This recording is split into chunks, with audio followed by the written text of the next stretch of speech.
Stratford Boys by Jan Mark. Read by Martin Jarvis. Side 1.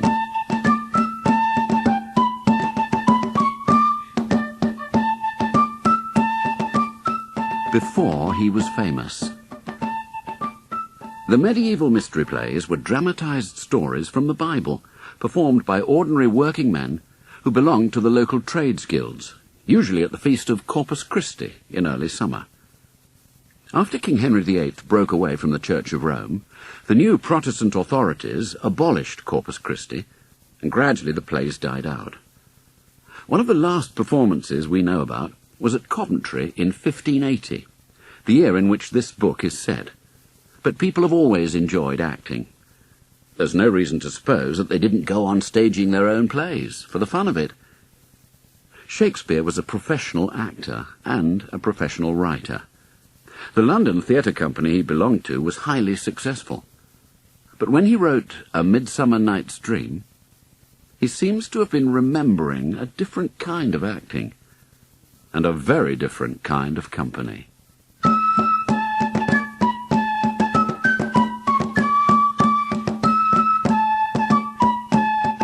Chapter 1. The Shakespeares had the builders in again. As Adrian Croft crossed into Henley Street, he saw Wat Lambert's ladder propped against the front entrance, and a telltale haze hung about the doorway. Going down the passage between the hall and the workshop, he plunged into a dense fog of dust, where a section of the plaster had cracked and fallen away from the new door frame. Dick was crouched over a heap, which he'd swept together with his hands, patting it into a smooth mound. He poked a hole in it with his finger, and aimed a mouthful of spit that he'd been working up in readiness. "It won't come again," Wat, the plasterer, said. "Come where?" "That old plaster. That's dead. You can't mix it up twice." "Why not?" William, the eldest brother, stuck his head through the doorway like a bullock gazing from its byre. "Because." Wat glared at him through the dust. "Here you are again, asking questions. I've got work to do if you haven't." "I'm interested, that's all. I just wondered." "You've got your trade, I've got mine. Your old dad'd have something to say if I come into the shop poking around asking you how to cut gloves. You aiming to do this work yourself and cheat an honest workman?" "You'd have told Dick all about it if I hadn't come in," said Will. "How old is he, 6? He's not going to run off with trade secrets." Wat turned and saw Adrian Croft hovering in the passage. "Oh, God, here's another one. What are you after? Eavesdropping on honest workmen." "Your secrets are safe with me, Wat. I came to see him," Adrian said, nodding towards Will. "I didn't want to get in your way." "Well, you are in it. One of you shift your carcass, in or out." Wat stood back from the doorway, swinging his arms to fan them through one way or the other. Will stepped out, pausing a fraction too long to look at the fresh plaster. "You won't learn nothing by looking," Wat said. "This isn't a book." "But it is to you, Wat," Will said riskily. "You can read that plaster, as I read words."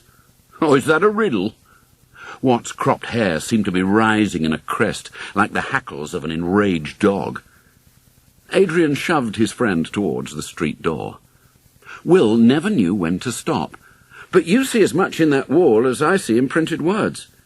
As you said, your trade." "If I'm so learned reading walls, how come I'm a plasterer and not a schoolman? Bugger off!" Wat's voice followed them down the passage. "If I go and stand in the church and read the wall, will they make me a parson?" "That didn't do much to mend matters," Adrian said as they came out into the street. "He thinks you were making game of him." "Well, by asking questions?" "By telling him your book learning was no cleverer than his wall learning. He's not that stupid." "It was a manner of speaking. What's the harm in knowing how the plaster works?" Will complained. "If he told me, I still wouldn't know how to use it." "Well, think what he said about the gloves. All tradesmen are jealous. You should know, you're always asking people about their trades and crafts. They never tell you." "Wat's hardly a master craftsman." I don't suppose he knows why the plaster comes hard after he spreads it. He just knows it does. They were sauntering down Bridge Street now, towards the river, the shadows lengthening around them. "Why did you fetch me out?" Will said. "I didn't mean to. If Watt hadn't been there, wouldn't you have fetched me in? I thought you'd still be working." "All orders are made up," said Will, "and Father's cautious about having too much stock in hand. He's keeping the best skins aside in case we get called on to supply a wedding and have nothing suitable laid by." "And nothing to pay for new skins with?" This was not a diplomatic remark from Adrian. Adrian's father was in much the same situation. Most local tradesmen were. But Robert Croft did not have a wife and 4 children to feed, with another on the way. "Oh, you know how it goes at the moment," Will said. "When times are hard, people find they don't need new clothes as much as they thought they did." "Your father's not been to a council meeting for a while, has he?" John Shakespeare had not been to church for a while either. Will squinted sidelong at Adrian. "What's that got to do with new clothes? Did your father send you with a message for him then?" "Well, not a message exactly. But at the last meeting they were talking about what the town might do for a Whitsun pastime." Will finally looked alert. "Are we to have players?" "Oh, I don't think so. I've not heard that any of the big companies are coming our way this spring." "I'd never wish a plague on London," Will said, "but it does drive them out. Would we ever see plays done in Stratford if the plague didn't close the London playhouses?" "Oh, you've not done so badly, Will. Coventry, Kenilworth. You make it sound as if I went every year. The Queen may never come to Kenilworth again, and if what they say is true, there'll be no more Corpus Christi plays in Coventry, or anywhere else." "Since there's no more Corpus Christi, probably not," Adrian said. "And the London companies don't come here unless they have to. That's why the council was discussing a Whitsun pastime." "Or the lack of it." "They're worried, Will. Trade's bad, money's short, people need their hearts lifted. If there's no travelling company coming our way, can't we put on something ourselves?" "Put on what? A play?" They were passing the Bear. "Do you have twopence about you, Adrian?" The inn was fairly empty at that hour, most men being still at work or at their dinners. Will sat on a bench by the window. Adrian stood treat. "What has this to do with Father?" Will said. "I thought he was always in the mood for a play." "He's not in the mood for anything just now," Will said. "He can't read the order book, but he can see when there's nothing in it." "Hard times won't last forever. Trade always picks up in spring." "I heard a cuckoo this morning," Adrian said. "Perhaps the thought of Whitsun revels will cheer him. He didn't drag himself over to Kenilworth that time just so that you could tell us all about it. My father says that he was ever the first to move that the council should license a company. And didn't you tell me once, he has a playbook?" "Oh, somewhere about the place. I've never seen it. Anyway, you need more than a playbook to put on a play. Players, for a start. Costumes, properties. Remember Essex's men last summer? One of their robes would have fetched enough to feed our poor for a year." "If we put on our own play," Adrian said, "no one would expect us to be got up like my Lord of Essex's men." "Are you in earnest?" Will said. "The council thinks we should put on our own play? Us?" "Well, I don't think that's quite what they had in mind, but why not? You, me, Anthony, Philip, we've all learned acting in school. Well, speaking the old Roman poets with gestures, Terence, Plautus. Imagine how that'll go down with someone like Watt. And most of the audience will be just like Watt." "So? When the travelling companies come, Watt and his friends are right there enjoying themselves, even if they don't follow more than one word in 5. They know love and sorrow and betrayal and death. Everyone enjoys a slaying if it's well done with plenty of blood." "Am I following you, Adrian?" Will said. "The council wants a play put on for Whitsun, and your father thinks my father is going to bring it about." "Well, my father thought your father might advise." "Well, why doesn't he ask him then?" "When was he last at a council meeting, eh? Who minds the stall on market days?" I do? Yes, I know that. Father thought if I asked you, you might mention it to him. You might just ask to see that playbook, Will. John Shakespeare could not read, but he could reckon figures in his head. He was doing it now as they sat around the fire after supper, irritably batting his hand at various children when they broke into his calculations with daft questions. When he had had the chimney put in 2 years ago, so that a floor could be installed to create upstairs rooms, he'd not foreseen the disruption. First the chimney stack, the hearth, new rafters, walls, then the staircase, a nightmare of dust, mortar, plaster, brick dust, sawdust, builders apparently encamped on the premises, and the escalating cost just when trade was at its worst for years. He told his wife it would be worth it after seeing cosy firesides in other men's houses, but as soon as 2 or more Shakespeares were gathered together, a row was bound to break out. "The playbook?" he snapped, finally answering Will, the last to ask a daft question. "What do you want with the playbook?" Will wondered whether to tell him straight, and caught an outburst, which would be justified, he thought, at the roundabout way in which he'd been approached by Robert Croft. Still, the old man was not particularly approachable at the moment, which was why he and Adrian had got the job. "We were talking of a pastime at Whitsun," Will said. "Perhaps a play." "We?" "Adrian Croft and I." "Oh, are you on the council now?" "No, Father. But if there's no travelling company coming, we thought we might put on a play ourselves." "You and Robert Croft's boy? What the devil do you know about putting on plays?" "Not a thing," Will said. "But that's no less than anyone else. And you told me once about the playbook. That's more than anyone else has." "Oh, I don't know where it is." "Do you know where it isn't?" "Mind your tongue," Will's mother said tiredly. She was nearing her time, great-bellied and awkward in her chair on the far side of the hearth. "I only meant if we were to look for it, there are places it couldn't be." His father continued to scowl. Will tried to lighten the atmosphere. "In the dough trough, for instance? In the cheese ring?" "In the pork barrel," Dick piped up. "Will you be quiet?" John roared. Dick subsided, biting his lip. "I thought we were playing a game." "We are not playing a game. Your brother's making a fool of himself, as usual," John said, unfairly. "Go to your bed. How often must you be told?" "You didn't tell me—" "Go on, Dick," Will said, before his little brother could spark the explosion that he himself had feared to set in train. Dick had not yet learned to read the danger signs, had never needed to. The indulged baby, doubly precious since Anne died last year, was about to lose his place if their mother were to be safely delivered in May. Being the youngest had sheltered him from father's deteriorating temper over the last year or so. But now he was feeling for the first time the unkind breath of reality at his back, pitched out of Mummy's lap by the child to come into the chilly substitute of the petty school. He bowed to his father, kissed his mother good night, and went drooping to the door.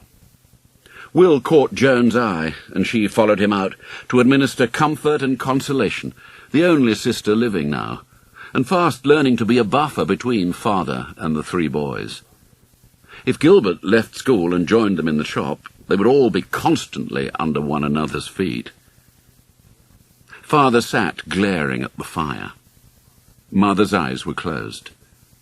Gilbert crouched at the window overlooking the street to catch the last of the light as he studied his lesson for tomorrow. He took care to stay out of family rows, never knowing whose side to take. Will got up quietly and slipped out, meaning to leave the house. But as he went down the passage, he heard his father's voice from the doorway behind him. "Wait, son." The gunpowder train had burned out, after all. There would be no explosion. He turned. "It would be good to have a play at Whitsun. But what makes you think you can handle it?" I didn't think so, Father. Perhaps Master Cottam at the school might take it on. If he's doing his job properly, he won't have time. Well, let's find the playbook. It's in the shop, in the cupboard with the patterns. Though it's a few years since I looked at it, not having the need. Father's respect for book learning came from his having had none himself. He liked to handle the volumes that William borrowed and brought home, looking reverently at the printed pages that he could no more read than could Wat the plasterer. Only Wat regarded literacy as a secret society that excluded him by communicating in signs and marks that made no sense to honest men. They went into the deserted workshop. On the eastern side of the house it benefited from morning light, but now stood cold and shadowed. John Shakespeare unlocked the pattern cupboard, reached in, and located the thing he was searching for by touch. Will looked out of the window to where a last fugitive ray of sunlight slid across the flags of the garden, under shrubs, round the legs of the bench beneath the elm. "It's a Corpus Christi play, son," John said. "I had it from a man of the North Country a long time since. The way he told it, the plays were as good as the ones at Coventry. 3 days it took to put 'em all on, from the fall of Lucifer to Judgment Day. All that changed when Queen Mary died. The plays had to be mended to please the churchmen. They'd call in the playbooks, meddling and changing, and the guildsmen would have to learn 'em all anew. But they did. For how could they go to the people and say, 'No plays this year, we can't learn them in time,' they being so chopped about? Then one year they were kept back so long there was no time to do anything about it." "What happened?" "Nothing happened." John looked over his shoulder, as if there might be unseen listeners lurking in the shadows under the workbenches. "It was a base, underhand business. They never said it outright. No more plays. Plays are forbidden at Corpus Christi now. They let the guildsmen take the blame for it. You don't repeat that outside this room, you understand? For all I know, that's what happened at Coventry." He closed the cupboard and turned. There was enough light to see what he held, not the book with covers that Will had been loosely imagining, but a few ragged sheets stitched together, not printed, but handwritten. He could see that much before the sun went down and the last of the light leached out of the garden. "Who was he, the man who gave you this?" "I never knew more of his name, but Thomas. He was travelling south. I met him at the bay tree in Banbury. He was old and taken sick in the night, and he wanted a priest. He was of the old faith. He knew I was a Glover, so was he. We'd had some talk at supper. I sat with him till he died. I was a stranger there. Where was I to find a priest? Who dare I ask? He gave me this. I told him that we still had plays here in the Middlelands, as we did then. Perhaps he wanted to think it would live on after him. It's the Glover's play of his town." "Which town?" "Oh, I forget. It was a good 10 years back. Not one I knew the name of, or I'd have it still. But as I recall, this is The Slaying of Abel." Will took the booklet into his hands. It was too dark to see what was written on the pages, but 10 years. It was in poor condition. Not so much ragged, his fingers told him, as gnawed. "Father, are your patterns safe? I think there must be mice in that cupboard." The play was forgotten. "Bring a light. Fetch Malkin. I'll clear the shelves." Will pushed the playbook into his coat front and went back to the hall. "Gilbert, bring a candle to the shop." He swept up the dozing cat from the hearth and bore her before him. "Do your duty, Malkin." "The worst of it is," Will said, dangling the playbook in front of Adrian, "half of it's missing." "Which half?" They were sitting with Adrian's cousin Hugh in the churchyard after evensong, at the eastern end, nearest to the river. Round at the side, people were dancing to Jakey Grafton's bagpipe. The bulk of the building muffled the whoops and catcalls, but the bagpipe keened persistently, like wind in a chimney. "Mice have been at every page, and the last 3 are altogether gone." "Oh, that's not so bad," Adrian said. "At least we know how it ends. It's not as though we have to guess what will happen. We know how it ends in the Bible, said Will. Won't this be the same? There's only one story of Cain and Abel. I don't think so. I mean, yes, there is only one story, but there are ways of telling it. When I saw it done in Coventry, Cain had a servant. There's no servant in the book of Genesis. And no wives, neither. Who said anything about wives? Oh, in this play, Cain has a wife. Cain did have a wife. Hugh butted in. The scriptures tell us so. And she conceived, and bare Enoch, and he builded a city. Oh, yes, I know, said Will. Don't you remember at school we asked the usher where Cain's wife came from, since there was no one else alive on earth but Adam and Eve, and were beaten for it? But this is different, look. Cain has a wife before he kills Abel, and so does Abel too. The play was written in English, a clear, firm hand, although many of the words, being from the north, were strange to them. But here and there were lines of Latin to direct the players. Adrian looked where Will's finger was pointing. Enter, uxor, Abel. Was that proper? Hugh said, to make up people who never lived. Adrian was already regretting his invitation to Hugh to join them. Hugh knew Holy Writ to the letter, and used it like a plumb line, everything else measured against it. How do we know they never lived? Said Adrian. If Cain had a wife, why not Abel? They were grown men. The scriptures do not say that Abel had a wife. Hugh did not give up easily. The scriptures do not say that Cain had a servant, persisted Adrian, but whoever wrote the play at Coventry thought he probably had a servant or a workman, so he made one up. So did this North Countryman. Anyway, there are not many persons in the story of Cain and Abel. Cain has to have someone to talk to, otherwise you just stand there shouting, I'm sinful, I'm corrupted. But then the playwright is being as God, creating people. If God did not create a wife for Abel, and the scriptures do not tell us that he had a wife, isn't it blasphemy for the playwright to create her instead? It doesn't work like that, Hugh, Will shouted. You read the old Roman plays at school, and acted them too, didn't you? And did you stand there arguing with the master about whether God or Seneca created Hercules? Aye, but they were heathens, Hugh said. If we put on this play, you'd better speak the part of God, Will said. You seem to share his way of thinking. How can we put it on at all if it isn't all there? By Christ, I wish Jakey would get a cop of the lungs and stop his wind forever. Adrian did not love the bagpipe.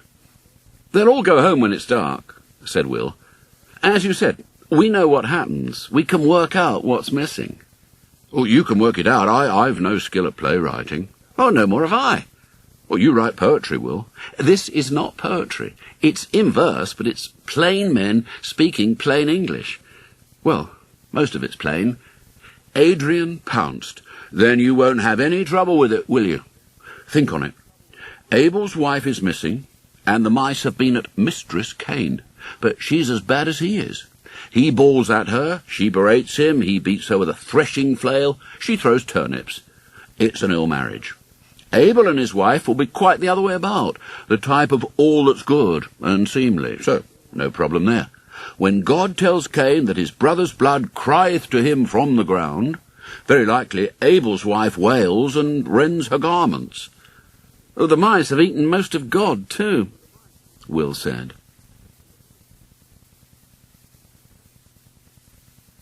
Chapter 2. The most significant thing Will had learned from his attempts at poetry was that there were very few words that rhymed with love. Dove, above, shove, and, of course, glove, and possibly move at a pinch. His trial run at a sonnet about a glover in love had come to grief on the 5th line. What remained of the slaying of Abel was in rhyming couplets. Unless he began all over again, he would have to stick with it as it was. What could he do with it? The whole story was over in a few verses in the book of Genesis, so no clues there. Will did not take the playbook into the shop during hours. To be seen reading when he ought to be at work would not impress Stephen, his fellow apprentice, still less Martin, the journeyman glover. In any case, he had the whole thing in his head now. He was working on fancy belts at the moment, straightforward stitching, which left his mind free to worry at the play. Cain struck him as an early version of Wat Lambert the plasterer, although he knew that this was unjust. Wat was crabbed and surly, but only to people he considered to be in danger of getting above themselves. With his mates in the Bear, he was affable enough, and he never lingered there tippling when he ought to have been working. Cain, on the other hand, railed and ranted, insulted his servant, his brother, and his Creator, knocked his wife about, and finally committed fratricide. Why hadn't God struck him dead? Good men had died for less in other parts of the Bible. But Cain had to live. After Abel's death, Eve had borne a third son, Seth, but Seth's line had died out. From Cain was descended Noah, the one good man left on earth, who had built the ark and saved his family. That was careful forethought on God's part. Now the play of Noah's flood was good sport with 9 speaking parts. Whoever had written the Glover's play had been frustrated by the shortage of persons, having only Cain, Abel, and God, and had hit upon the idea of wives. At least he'd not given God a wife.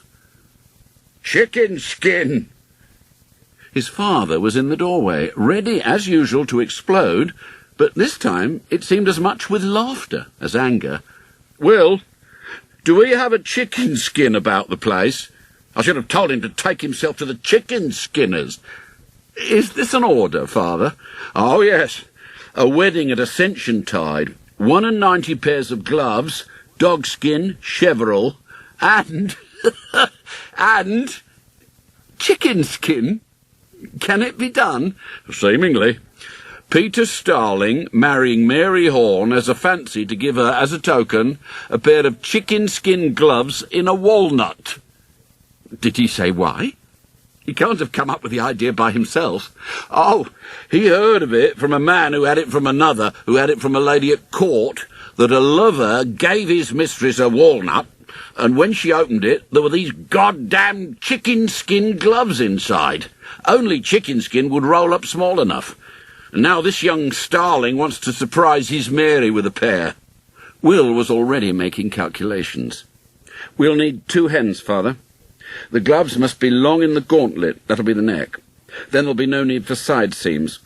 Cut 1 glove whole from each skin, and run a single seam from the tip of the thumb up and down each finger. It will have to be fine sewing. Perhaps there might be a 3rd hen to practice on." "How in the hell's name are we going to flay and tan hens? Who's got hens to spare? Are we eating chicken's flesh today? Am I to go around town begging for hens? I'm a widower. I prepare white leather. I don't do chicken skins." "Did you quote Master Starling a price?" "Of course." "For the gloves or for the hens? This is to be a special gift. He must expect to pay for it. If the gloves were to be cheverel, you would charge him for the leather and the labour. If they were to be perfumed, you would charge him for the essence. If he wants chicken skin gloves, he must pay for the hens, too. We can't buy the skins without hens in them." "You'll be a businessman yet, Will," his father said, with grudging respect. "Or let him supply the hens. You can advise him on the finest quality hide." "What is the finest quality hide?" "A hen's a hen. You might pull out a few feathers, suck your teeth, as masons do when they see another man's work, and say, 'This is poor skin,' or 'This makes a sow's hide feel like silk.' You may have some sport with this, Father, but be quick. We don't know how long it takes to cure a chicken skin, and it's the wrong time of year for walnuts. If Mother's laid none by, we'll have to go searching." It was pleasing to see the old man so pleased, but it had been inspiration rather than craftsmanship that had revealed to Will how a chicken's neck, with the head off, would make a perfect gauntlet. "He might as well have asked for frog skins," John said, going out again. Martin and Stephen allowed themselves to laugh once the door had closed. Will, looking out of the window a few minutes later, saw his father in the garden, gazing thoughtfully over the fence into the hen run. Joan was collecting eggs. Father was pointing, Joan explaining. She had names for all the hens, and the cockerel, Sir Solomon, because he had many wives. Will could see that she was gratified by Father's interest. She didn't know the reason for it. Martha, Molly, Dorcas, Deborah, and their sisters might all be eaten when their time came, but to cut them off early, for the sole purpose of experimenting with their skins. Frogs might, in fact, be easier to work with. Left to themselves, they seemed to become leather by nature after death. A matched pair could supply gloves for a fairy, little hands no bigger than a hare's foot, or an ape's. Apes had hands like a man, he'd heard. He'd never seen one. For all he knew, there were no such things as apes. How could a man trust everything that he was taught unless he saw for himself? He'd never seen a fairy either, or a ghost. Many had. As children, they'd hung around outside the charnel house by the church, thrilled and terrified by the thought of the bones stacked inside, the mirthless grins and sightless eye sockets of skulls, and scared themselves silly with tales of imagined phantoms and walking skeletons. Could these dry bones live? Oh, yes, most assuredly. Back at the bench, he picked up the belt again. As he resumed work, the chicken-skin gloves were forgotten, and the lines of the play began to run through his head, as if he was stitching them. How if Abel's ghost should walk on at the end of the play and follow Cain into exile into the land of Nod? That would be a great effect. Well done, it could freeze the marrow. But would it be blasphemy? Adrian's glum cousin Hugh would think so. Hugh feared that it might be blasphemous to create people in any case. He would disapprove even more of a ghost. Since the Puritans, and Hugh was certainly shaping up to be a Puritan, had discovered that the English Bible contained no reference to purgatory, and summarily abolished it, a dim view was taken of the idea that spirits might walk the earth. Either they were damned in hell, or blissful in heaven. But the image of a pallid figure trailing blood-bolted cerecloths had a certain charm, especially if it should speak doomfully, and Cain fled before it. It wouldn't make a great deal of sense, biblically, since Cain, in the end, seemed to have done all right for himself. But what a way to finish! If only they weren't hamstrung by having to abide by Holy Writ, with gloomy Hugh shooting down every bright idea as it took wing. But then, Will thought, did they need to be? What Time and the mice had left of the Glover's play could never be put on as it was. If they used it, he would have to furnish at least the half that was missing. Well, why not the other half as well? It was a fine story. It didn't have to be about Cain and Abel at all. God need never come into it, in which case they wouldn't have to worry about offending him. 2 brothers, a shepherd and a farmer, one meek and gentle, the other a brawling braggart. And it need not rhyme. He could use iambic pentameters, blank verse. Call that stitching? Martin barked in his ear. Pull it all out. Start again.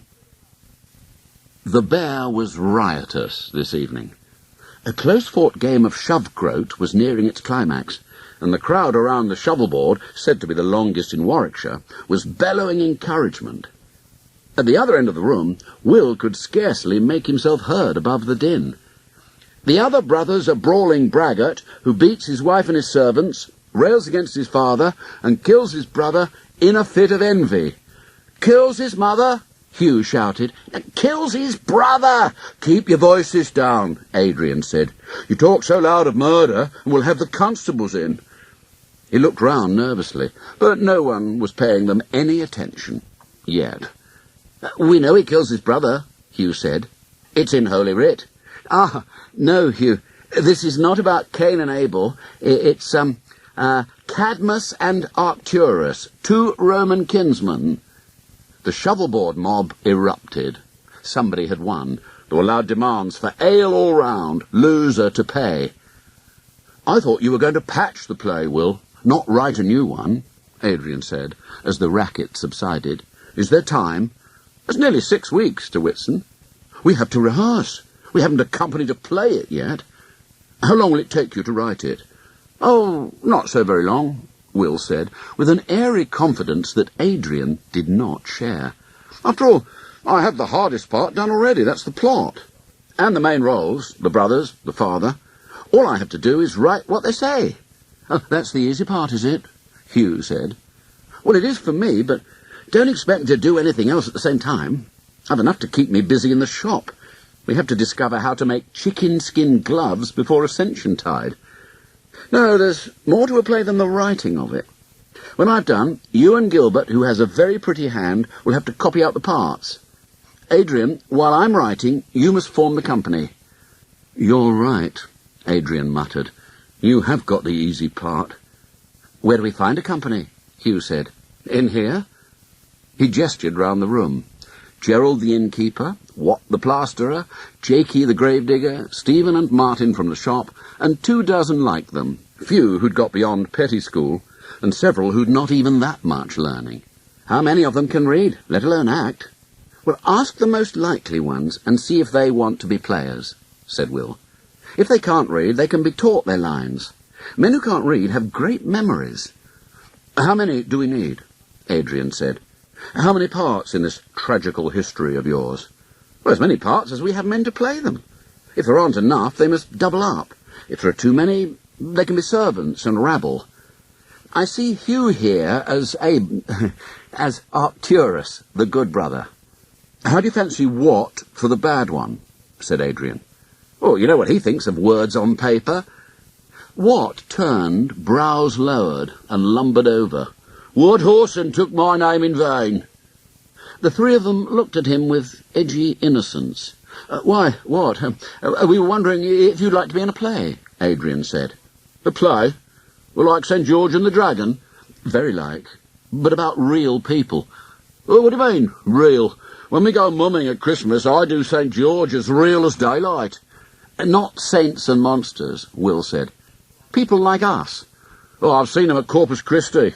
Plays like that, Wat said. I remember Lucifer falling arse over tit out of heaven. Lucifer is not like us, Hugh said, unwisely. He is king of the devils in hell. There's plenty of devils in here. Wat leaned over them like a toppling chimney. You don't want common working men in your play, do you now? Men as can only read bricks and mortar. Oh, yes, we do, Adrian said hastily. Of course we do. Anyone who wants to be of our company. Oh, it's a company now, is it? Whose men are you? Lord Worcester's? No place for the likes of us, then. I'll tell the lads to stay out of your way, your honours. He clasped his cap beneath his chin and began to back away, bowing and scraping obsequiously. No, no. Adrian grabbed at him. What could make a potent enemy? It's only ourselves, Stratford men. Stratford boys. All of us together. Anyone's welcome who'd like to join us. Well, I would, the plasterer said. I'd like that right well. Thank you for asking. He beamed and went back to his friends. Oh, now what have you done? Hugh moaned feebly. We've got ourselves Wat for a player. Where he leads, others may follow, said Will. If he can't learn his part, he can be a dumb servant or a turnip for all I care. But that's the other thing you must do while I'm writing. Find someone to be in charge. A patron, you mean? As Wat said. No, not a patron, but someone has to oversee it, Will said. To be a pageant master. Book holder, I think it's called now, in the playhouses. He directs the players and finds the costumes and properties. Costumes? Hugh said.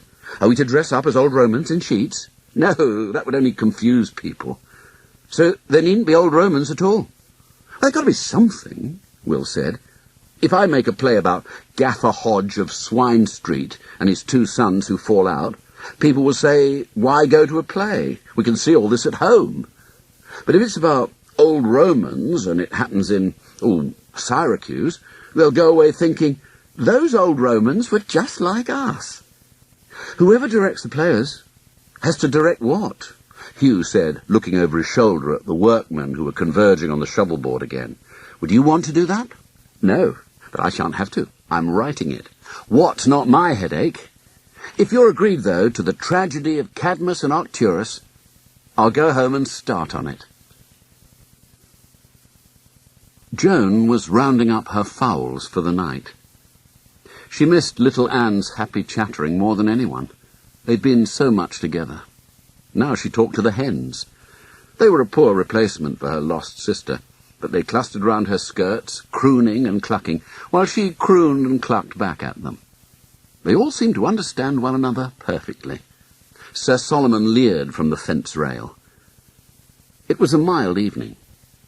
Gilbert lolled at the upstairs window of their bedchamber, officially learning his lesson, and shying bits of broken plaster that were migrating all over the house at will, where he sat on the bench beneath the elm, dipping his quill in and out of the ink, but never quite managing to make a mark on his paper.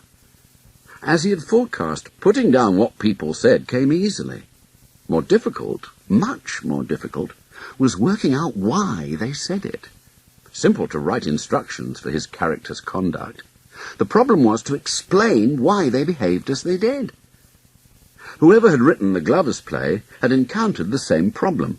Holy Writ told him very little about what had happened between Cain and Abel, or why.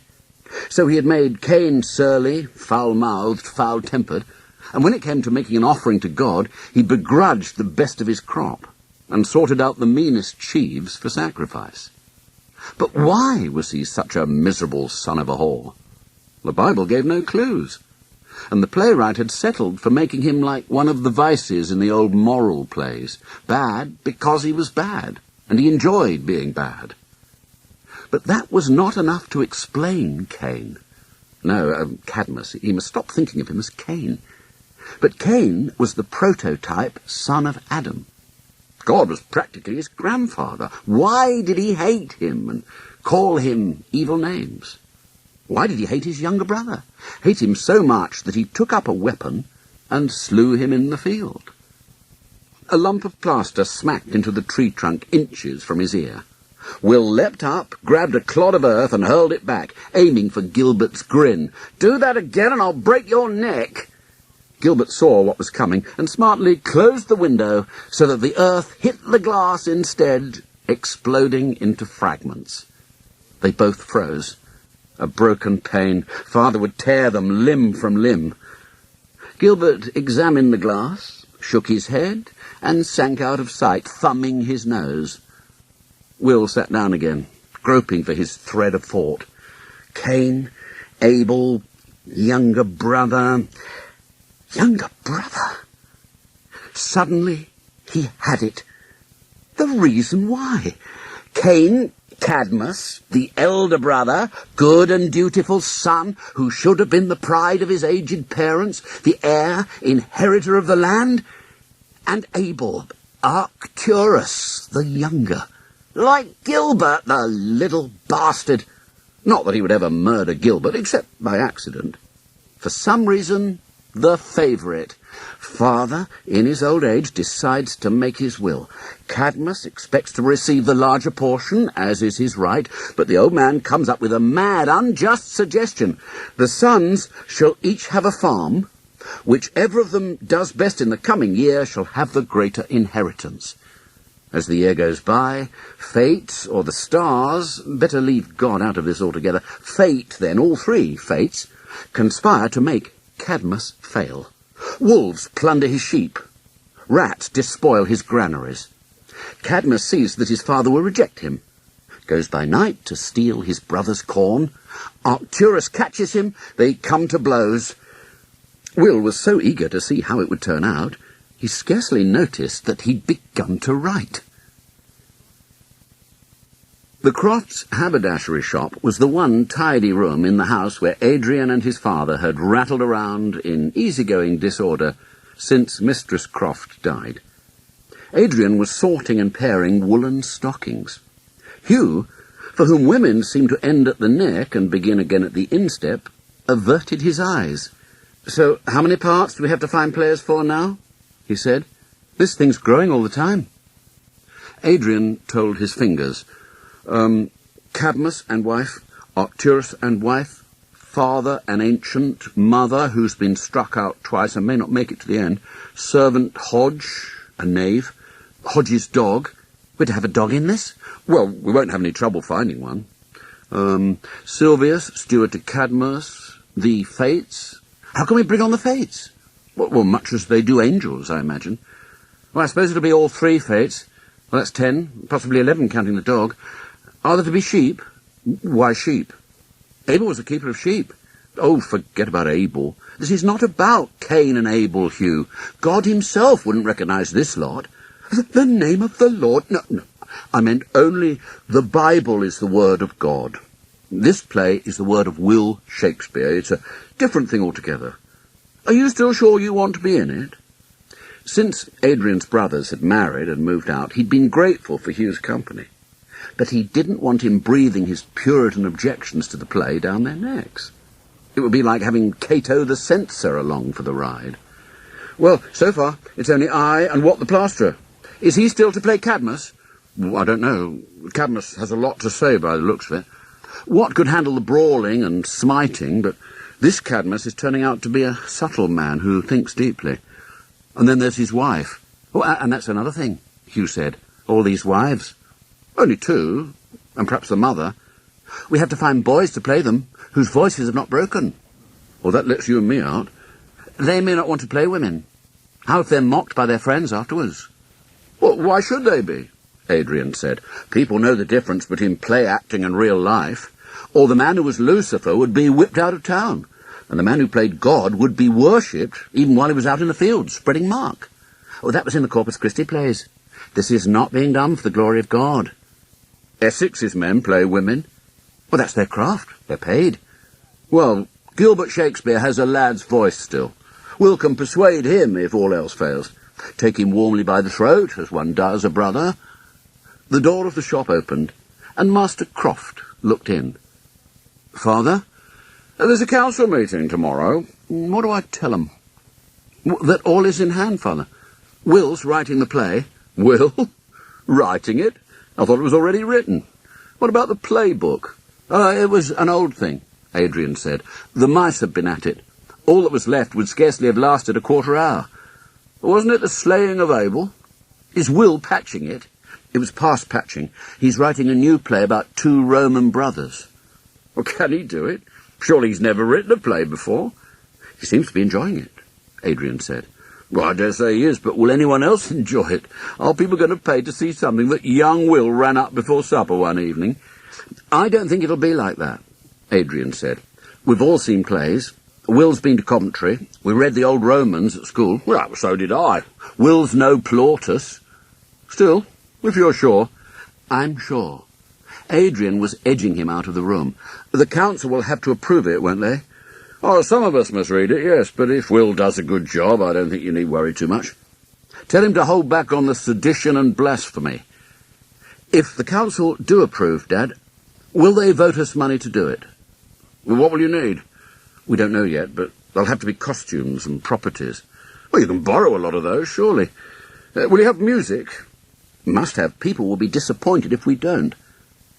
As far as he knew, Will had not planned any singing parts, but servants and rabble could burst into song at appropriate moments. If we find a pipe and tabor man, there could be dancing.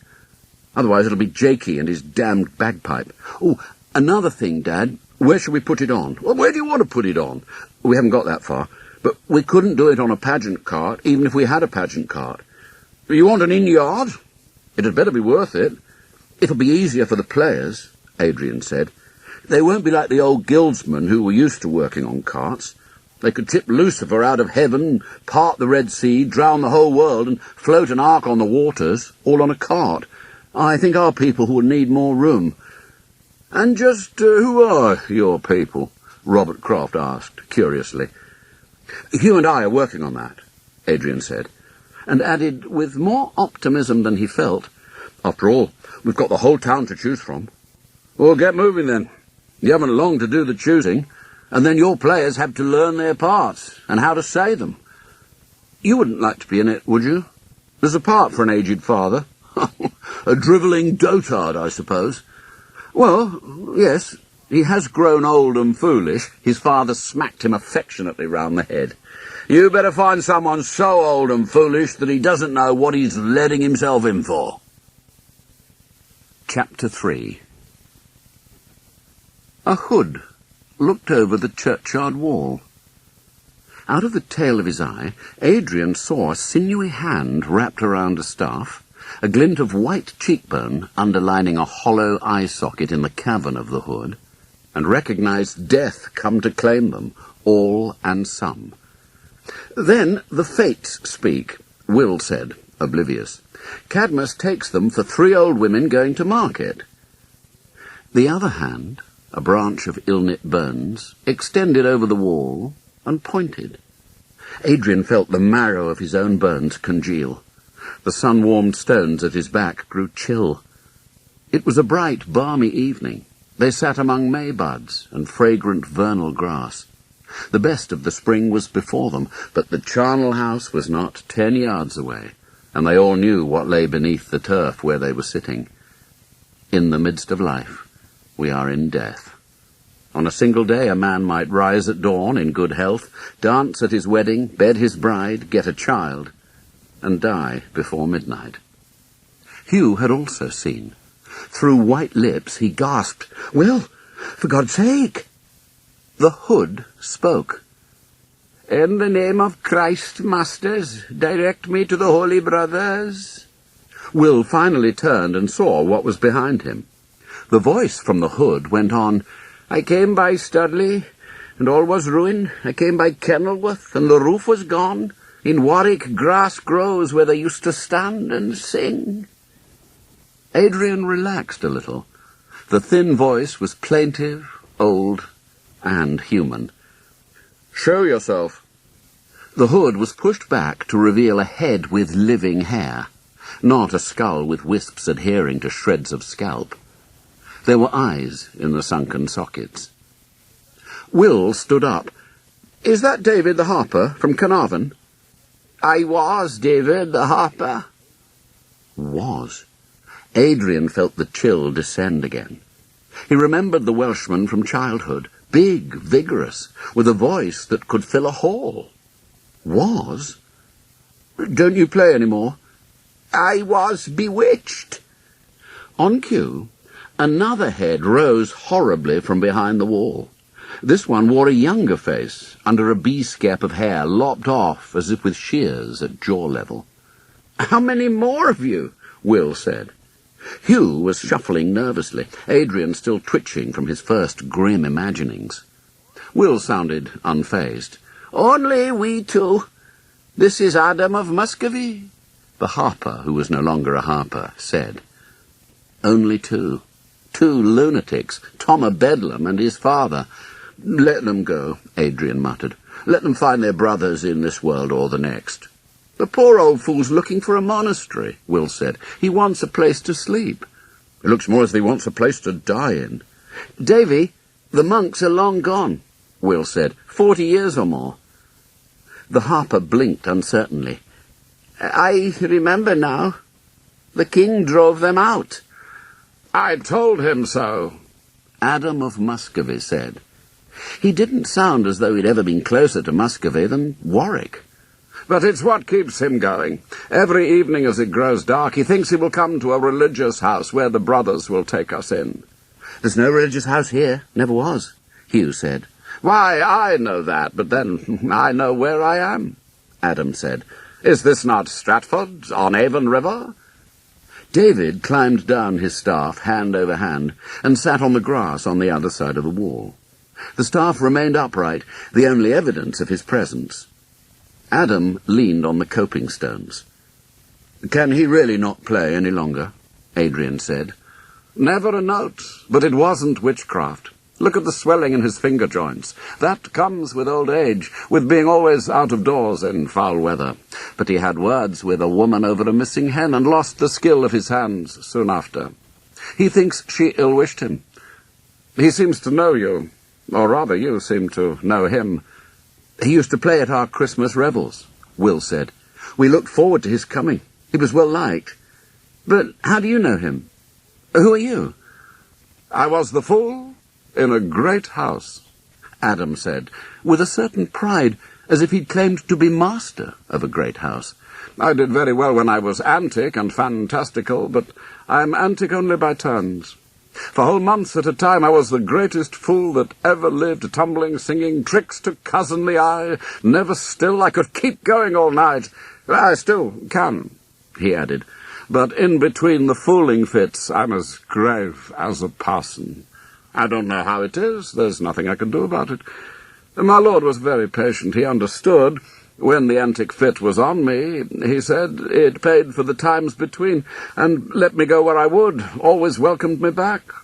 But he took a new young wife, and my lady soon tired of me. 'Adam,' she'd say, 'come, let's have some fooling at dinner.' And when the fit was on me, and it was on me for months, as I said, I could fool all through dinner and on all night until breakfast. And I did, even if there was none left awake to watch me. But when the fit left me, I could not stir to raise a smile, not even on my own face, nor lift a foot to cut a step, and she would rant and rail for never so long. It made no difference. In the end, she said to my lord, 'What's the profit in keeping a fool who's only a fool by the seasons? Whether he's fooling or not, he keeps eating.' Although I swear by the holy rood I ate scarce enough to keep the heart in my bosom beating, and at last she persuaded him, ranting and railing, to turn me out of doors. When the antic fit came on me again, back I went, as I had always done, but she had the doors barred against me, and the dogs let loose. So now I walk the roads, whether the antic fit is on me or not." They were all gasping when he had finished, from holding their breaths, as if a violent spring hail had beaten them speechless. At last Will said, "Is the antic fit on you now, or are you in sober season?" "What do you think?" Adam said. "When I'm sad I can scarce string together enough words to make a collar of S's. String, sing, sob, sigh, spit, snap, snarl, shriek, squeal, screech, scream, swinge, thrive." "Are you really from Muscovy?" Adrian chipped in, before he could get going again. "No, Evesham. But for a time I fell in with a travelling company, Lord Edgware's men." "Did they ever play here?" Hugh asked. "Oh, not likely. You're accustomed to the real thing in Stratford, no doubt, real companies from London. I say we because I was with them, I was one of them. We went to little towns where they knew no more of London, but that it wasn't over the next hill. You could call yourself the Queen's men or Lord Derby's men, and they wouldn't argue if they wanted to see a play. But our leader had settled on Lord Edgware because he'd been there, and it wasn't big enough to have an earl, and no one north of Watford would have heard of it." "Where's Watford?" Hugh said. "Why Muscovy?" Adrian asked. "Did you just like the sound of it?" "Don't you like the sound of it? Muscovy, Tartary, Hungary, Sicily, all names that don't sound like anywhere else. We fell in once with a shipman, and he'd met men from Muscovy. We asked him, was it true that their heads grow beneath their shoulders, or have they one great foot that they hold over their heads to fend off the heat of the sun? And he said no, they looked as other men, but he said they had hair like mine, straight as straw, thick as thatch, and the same colour. 'You could be a Muscovite,' he said to me, and it took the fancy of the others, so that after that, when we came to a town, they'd announce me as a special attraction, Adam of Muscovy, and I'd dance a jig like any Englishman born, but believing I was from beyond the sea, people thought I did a strange foreign dance. Very gloomy and violent, those Muscovites are,' the shipman said. 'I can do gloomy and violent when the fit's on me.'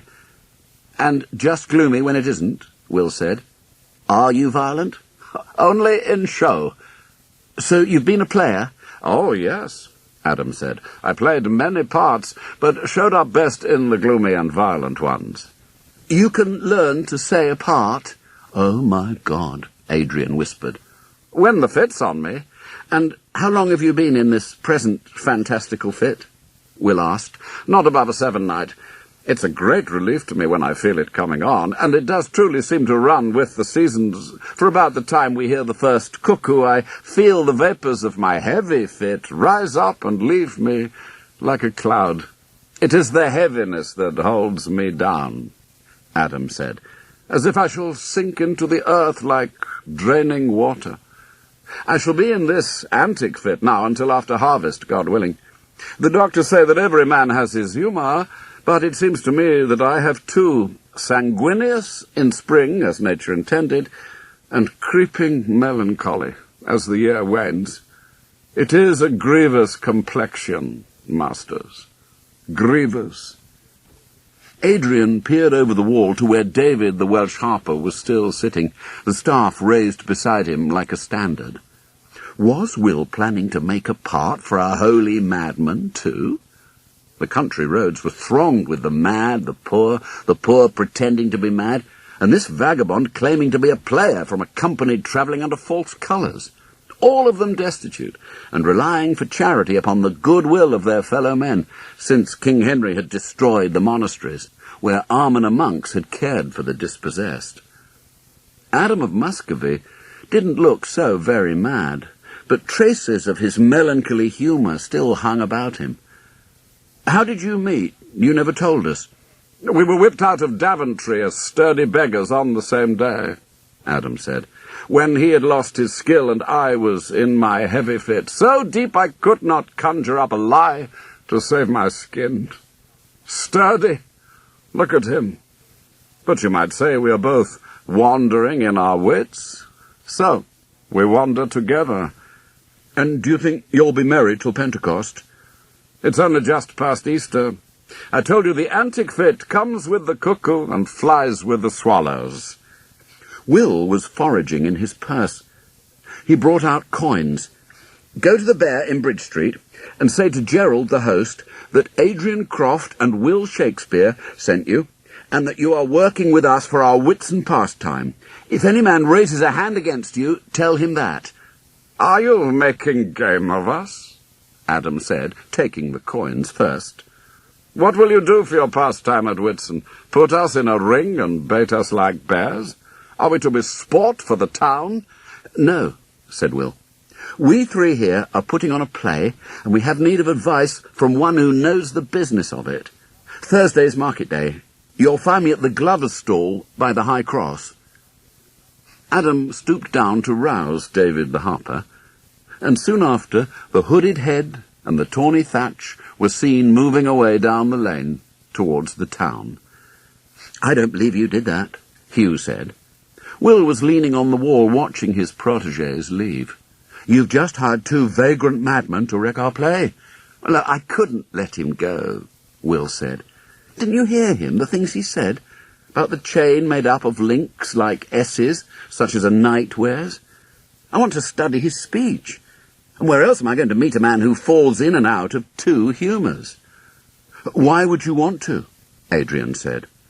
"Gloomy and violent," Will said rapturously. "That's what I need. He's the very pattern for Cadmus."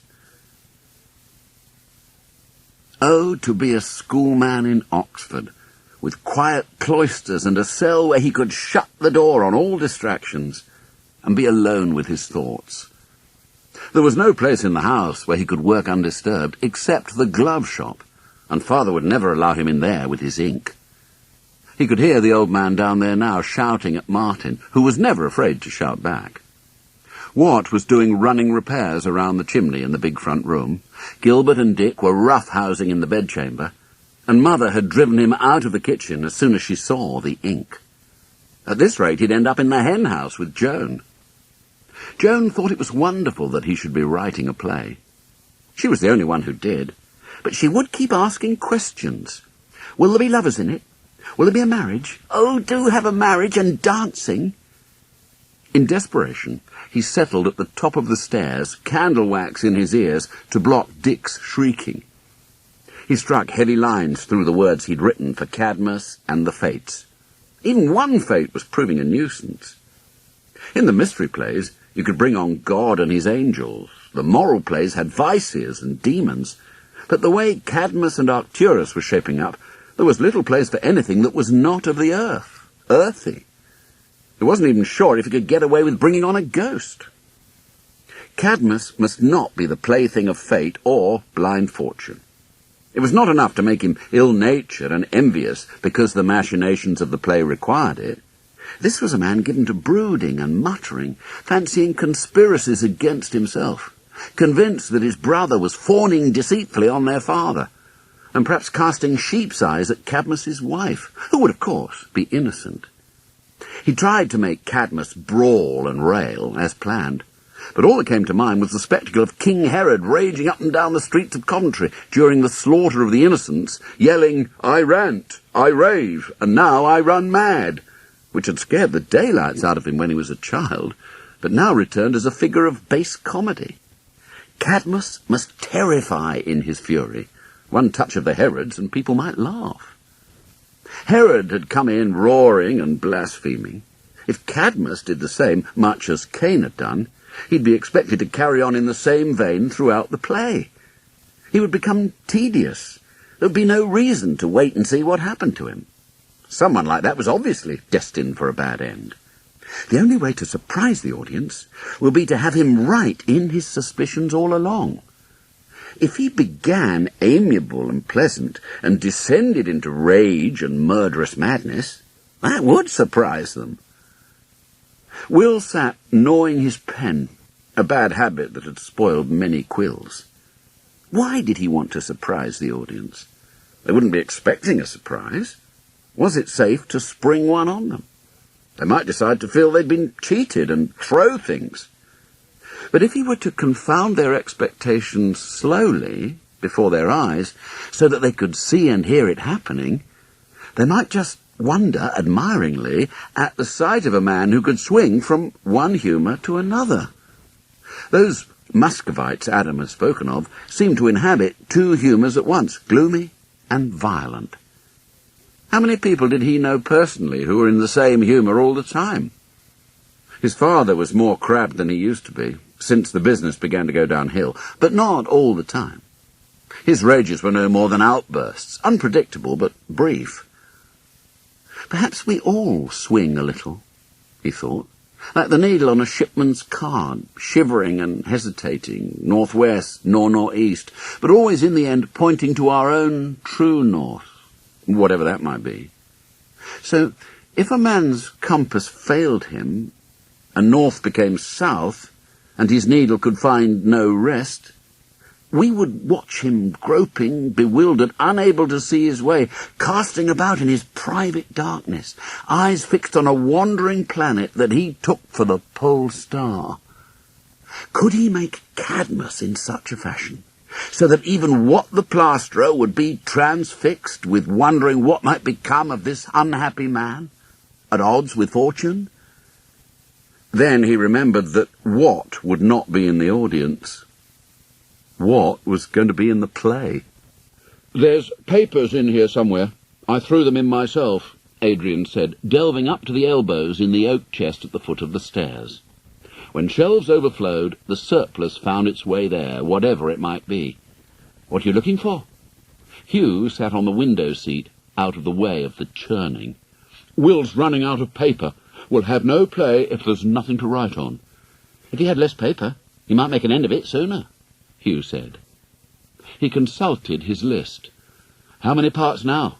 Cadmus and Arcturus, Mistress Cadmus, Mistress Arcturus, their father, their mother, a servant, a dog, the fates—" No, the fates have gone, and so's the dog, thank God. Strike out the dog. We're to have no fates, not even one fate. Since we met the man from Muscovy, Will has come up with another idea. He's from Evesham, Hugh said. Whatever they may be like in Muscovy, they are Englishmen in Evesham. My Aunt Hopkin lives in Evesham. Well, wherever. Cadmus is not to be mad 7 days in the week. He is driven mad or drives himself mad. You needn't worry. Will thinks that you should play Arcturus, and he's the same all through. A good man, pious in his habits. Well, I wish he'd make his mind up. Well, so far we have you and me. Are you to be in it? Well, I suppose so. Quite. You don't know. You, me, Adam of Muscovy, if the wind doesn't change and blow his wits inside out. Wat the plasterer, Gilbert Shakespeare, if Will can persuade or frighten him into it. And what about Will? Is he going to be a player? He may have to be at this rate. We still must find 2 more women and someone to play the father, the Duke of Hungary. Hungary? I thought they were old Romans. No, not anymore. You must be patient. What's the point of being patient? We can be patient till Ascension Day with a week left to learn our parts and rehearse them. Will's play is coming new all the time. It's not the Glover's play anymore, the slaying of Abel. Why Hungary? Where is Hungary, anyway? I don't know. No, somewhere beyond France. Here, isn't this the shoe you lost last Christmas? I hope not. It's growing green fur. Stop grabbing about. Are they Romans in Hungary? Holy Romans, perhaps, but it doesn't matter. What matters is that they're not local men. No one can point the finger and say, that old man is Sir Edward Greville and those are his sons. Well, what are we supposed to do while Will decides about his holy Hungarians? Suit yourself, Adrian said, closing the chest. I'm going to the Bear to play Shovegroat. Isn't the mad Muscovite staying at the Bear, of Will's charity? Yes. To tell the truth, Will asked me to look in and make sure that he's still there. You're not supposed to come into the shop. Why aren't you helping Mother in the dairy? Will said, without raising his head from his stitching. He knew his sister was behind him by the gulping and sniffing. He'd been dreading this moment. He felt the force of her anguish before she could open her mouth. Is that Dorcas? On the bench, at his elbow, Will and his father had raised a ghastly gibbet, a frame of hatter's wire, something like a chimney with a farthingale beneath it. Over it was stretched a pale, pimply skin, lardy yellow-white and blue-flushed. Joan gazed at it, eyes welling. She was taken sick in the night, Will said. How do you know? You never go near the hens. That's my work. I could see her from here, he pointed out of the window, with her poor legs stiff and stark in the air, as if she clutched at the stars with her claws. His poetical fancy was wasted on Joan. She was all feeling. No, you couldn't. No, he couldn't. Unfortunately, since he'd last looked towards the hen run, the spring foliage had obscured the view. Well, not from here exactly. It was Father who found her. She was old, Joni. How long is it since she laid an egg? Thursday? Damn, they must have got the wrong one. Oh, well, she hadn't laid many lately, had she? She was well stricken in years. And why have you put her on that horrible thing? What is it? Hen's leather is very difficult to tan. You're going to make her into gloves? No, Dorcas shall not be made into gloves. But, Joan, you must understand, we've had an order from an important person, a rich man. He wants to give his sweetheart chicken-skin gloves rolled up in a walnut. Oh, Christ! What? I have to find the walnut. Anyway, none of us knows how to tan chicken skin, so we have to try our skill with a hide before we get fine hens and cut out the gloves. Poor Joan. Too young to be consulted, too old for kindly lies. Dorcas was a fine hen. She was. She laid fine eggs, but God put hens on earth for the good of mankind, didn't he? The same as the goats and sheep. You don't weep for the poor kid when you see us cut out Cheverel, or pray for the poor sheep when we make them into belts and purses.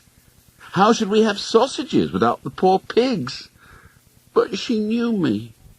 She used to come when I called. They all come when you call. They know you have grain for them, not Dorcas. She used to sit in my lap. Oh! As if things were not bad enough, Dick had to wander past the window, clasping the yellow, scaly feet of the late Dorcas. Will had given them to him to play with, as he seemed to have his eye on them. Now he could see why. By pulling the tendons in the legs, Dick could make the claws open and shut in grotesquely lifelike fashion. As they watched, he stooped and made them pick up pebbles. Joan gave a last howl and rushed out. Will looked sourly at Dorcas's skin stretched on its gibbet. Because they were trying to keep the stitching to a minimum, they couldn't pin it out flat to cure. The frame, by preserving the shape of the neck, had turned a comely fowl into a nasty, bulbous creature with no head, but two empty, flaccid thighs, and the pathetic stump of gristle that had once been her tail. Poor Dorcas. This was an ungrateful end for a good and faithful servant. It was a mistake to give names to animals, as if they were fellow Christians.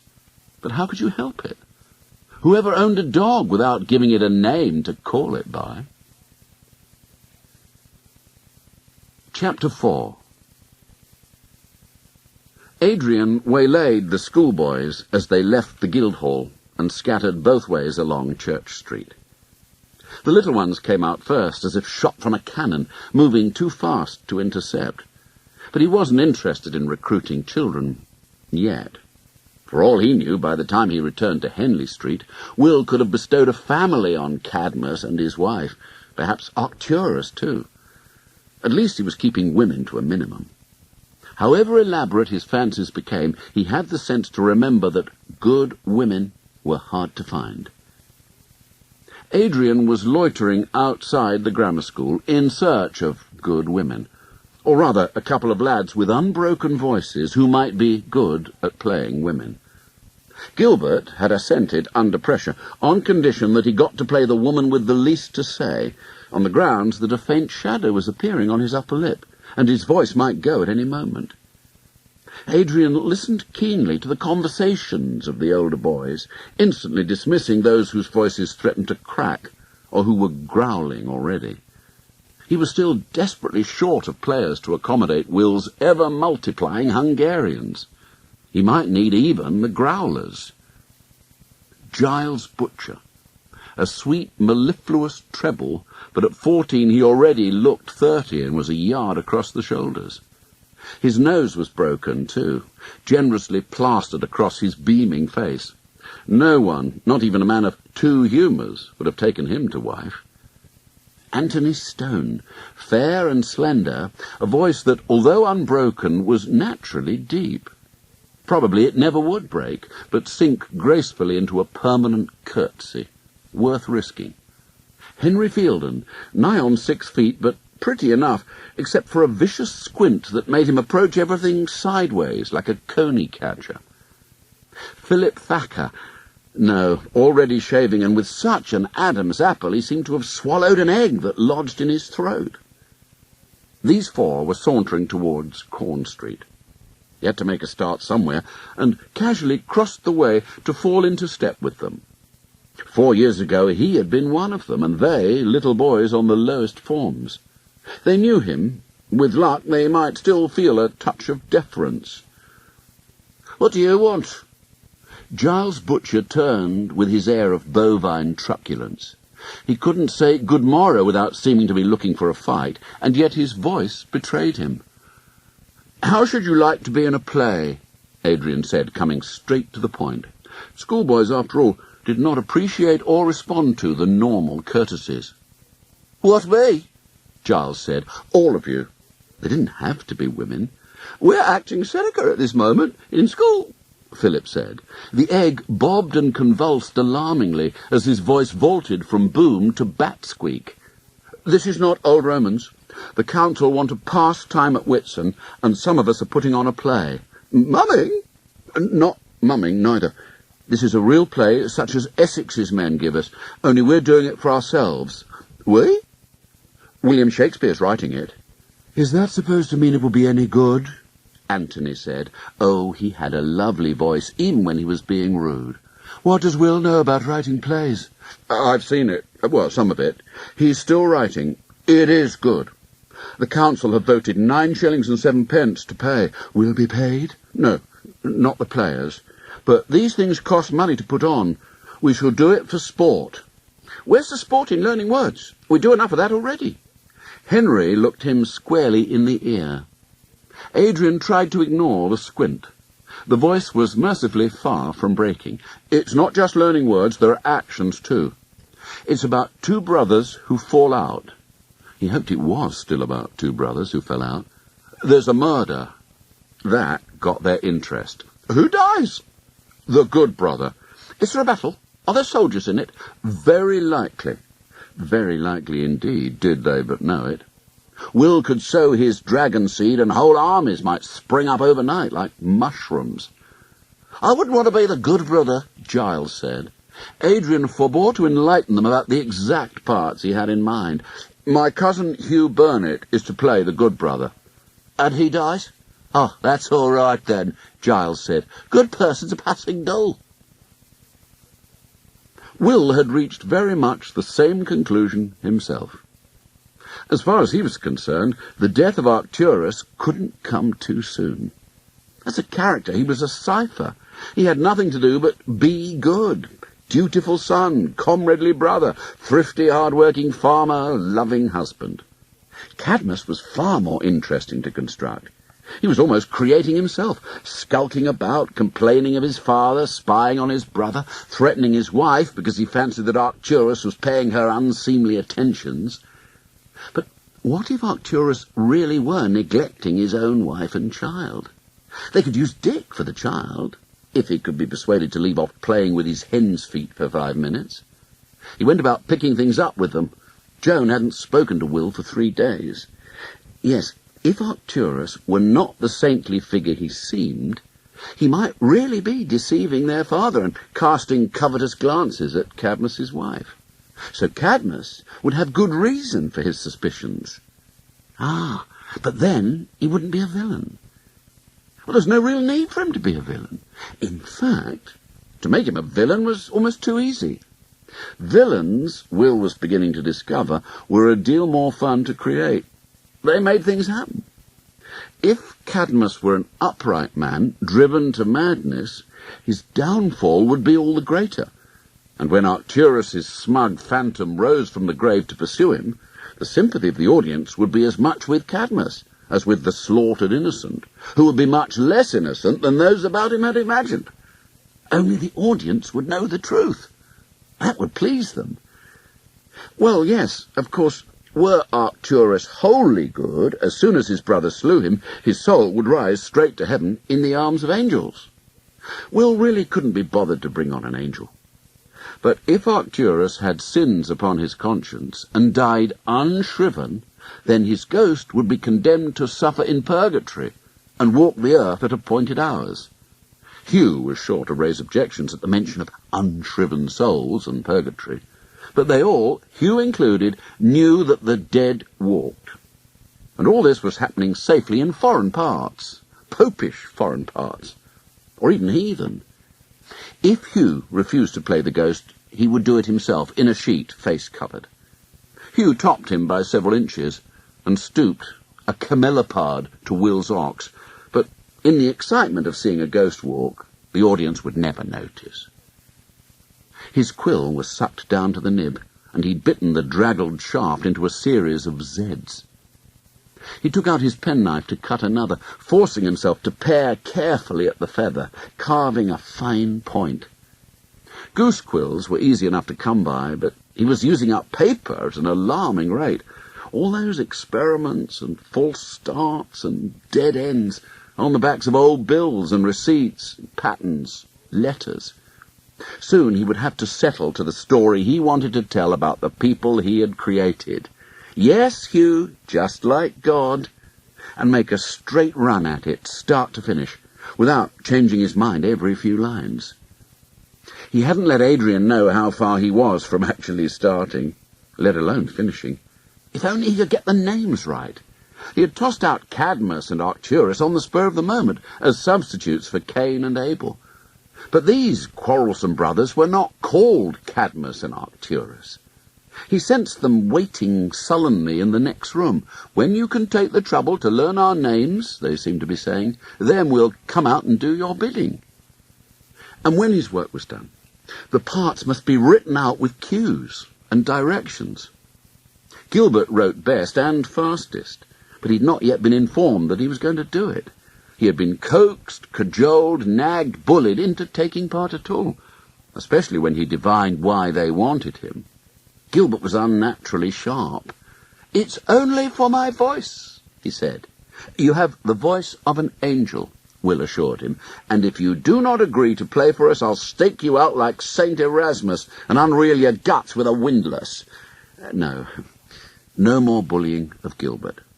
He must be made to feel a valued member of the company. And truly they were beginning to be a company. Himself, Adrian, Hugh, Gilbert, and 3 or 4 of his schoolfellows, who didn't yet know what was likely to befall them. And Watt, and Adam of Muscovy, who must play the aged father, so long as his predictions about the length of his antic fit were accurate. He seemed to have settled in at the Bear, his conversation sought after for his stock of stories, and his prodigious ability to keep talking. The torrent of words that had near overwhelmed them on that first evening, when he arose beside the churchyard wall with Davy the harper, showed no signs of drying up, although it was slowing down. He could talk the clock round. Will was relying on the truth of his claim to have been a company player, if only one of the deeply suspect Earl of Edgware's men. It was on the strength of this presumed expertise that part of the council's 9 7/10 was maintaining him at the Bear. If he had been a player, he would be able to learn his part. If he had not, it was quite likely he'd be able to say only the kinds of things he'd said already. In which case, his part, when it was written out, would have to be written in the style of Adam of Muscovy, to be spoken apparently without pause for breath. Robert Croft's haberdashery stall was across the way from the Shakespeare's glove stall in the marketplace at the foot of the cross. Both commodities were in demand, and morning trade was brisk. Adrian looked across from time to time and saw Will surrounded mostly by women and young girls, the latter not necessarily there to buy. They liked Will because he let them try things on, even when he knew that they couldn't possibly afford them. He seemed to stand in a little garden of uplifted hands, turning and preening like flowers in a light breeze, as gloves were held up for his opinion. Adrian knew what he was saying. A perfect fit. Only a hand like yours could make a work of leather into a work of art. No, not that pair, sweetheart. Your tapering fingers would become bear's paws. Try these. He had a pretty turn of phrase, but a hand and a glove were, perforce, much the same shape, whereas a well-laced corset could turn a butter churn into an hourglass. The girls cooed and flirted under Will's flattery, never noticing that he rarely looked at them, only at the gloves, and his mind was on neither. His conversation was basically sales patter by rote, even when there was no prospect of a sale.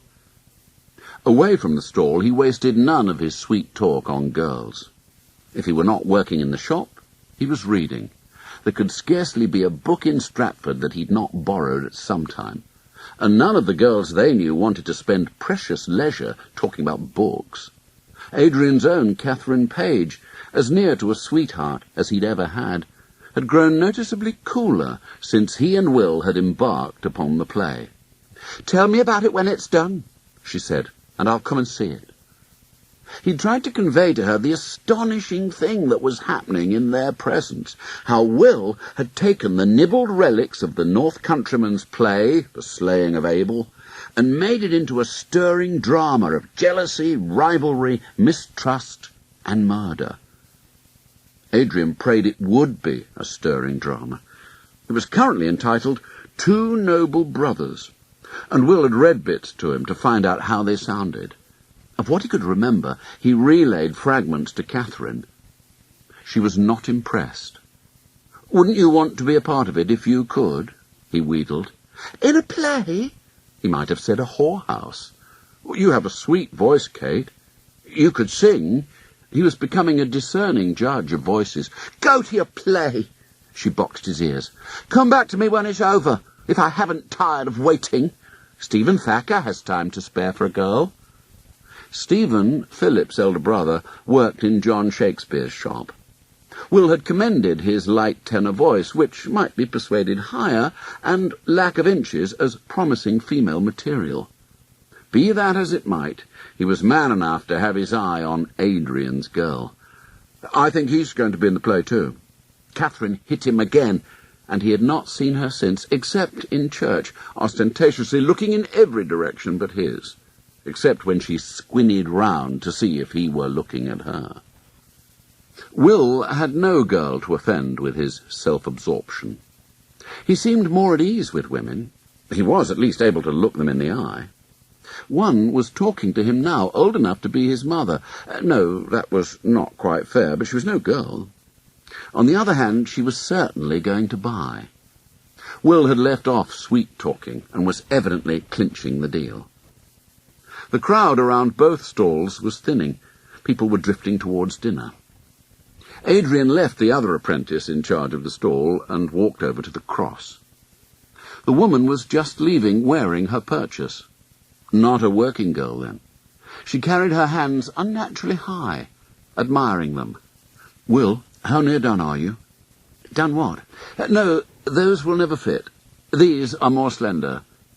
Will deftly abstracted a pair of kidskins from a girl with hands like muckrakes and tactfully replaced them with a pair she could not split. "The play," Adrian said. "We don't have so very much time left. When can I call the company together so that you can read it to them and we can allot the parts?" Saturday? You'll have finished it by then?" "Oh, near enough." "Monday, then, to make sure it is finished." "Well, the body of it's done. We may need a prologue and an epilogue, but I can do those as we go along. If it weren't a tragedy, it could end with a dance." "Or maybe a tragedy is too heavy for a witsome pastime," Adrian said. "Can you fashion a happy ending?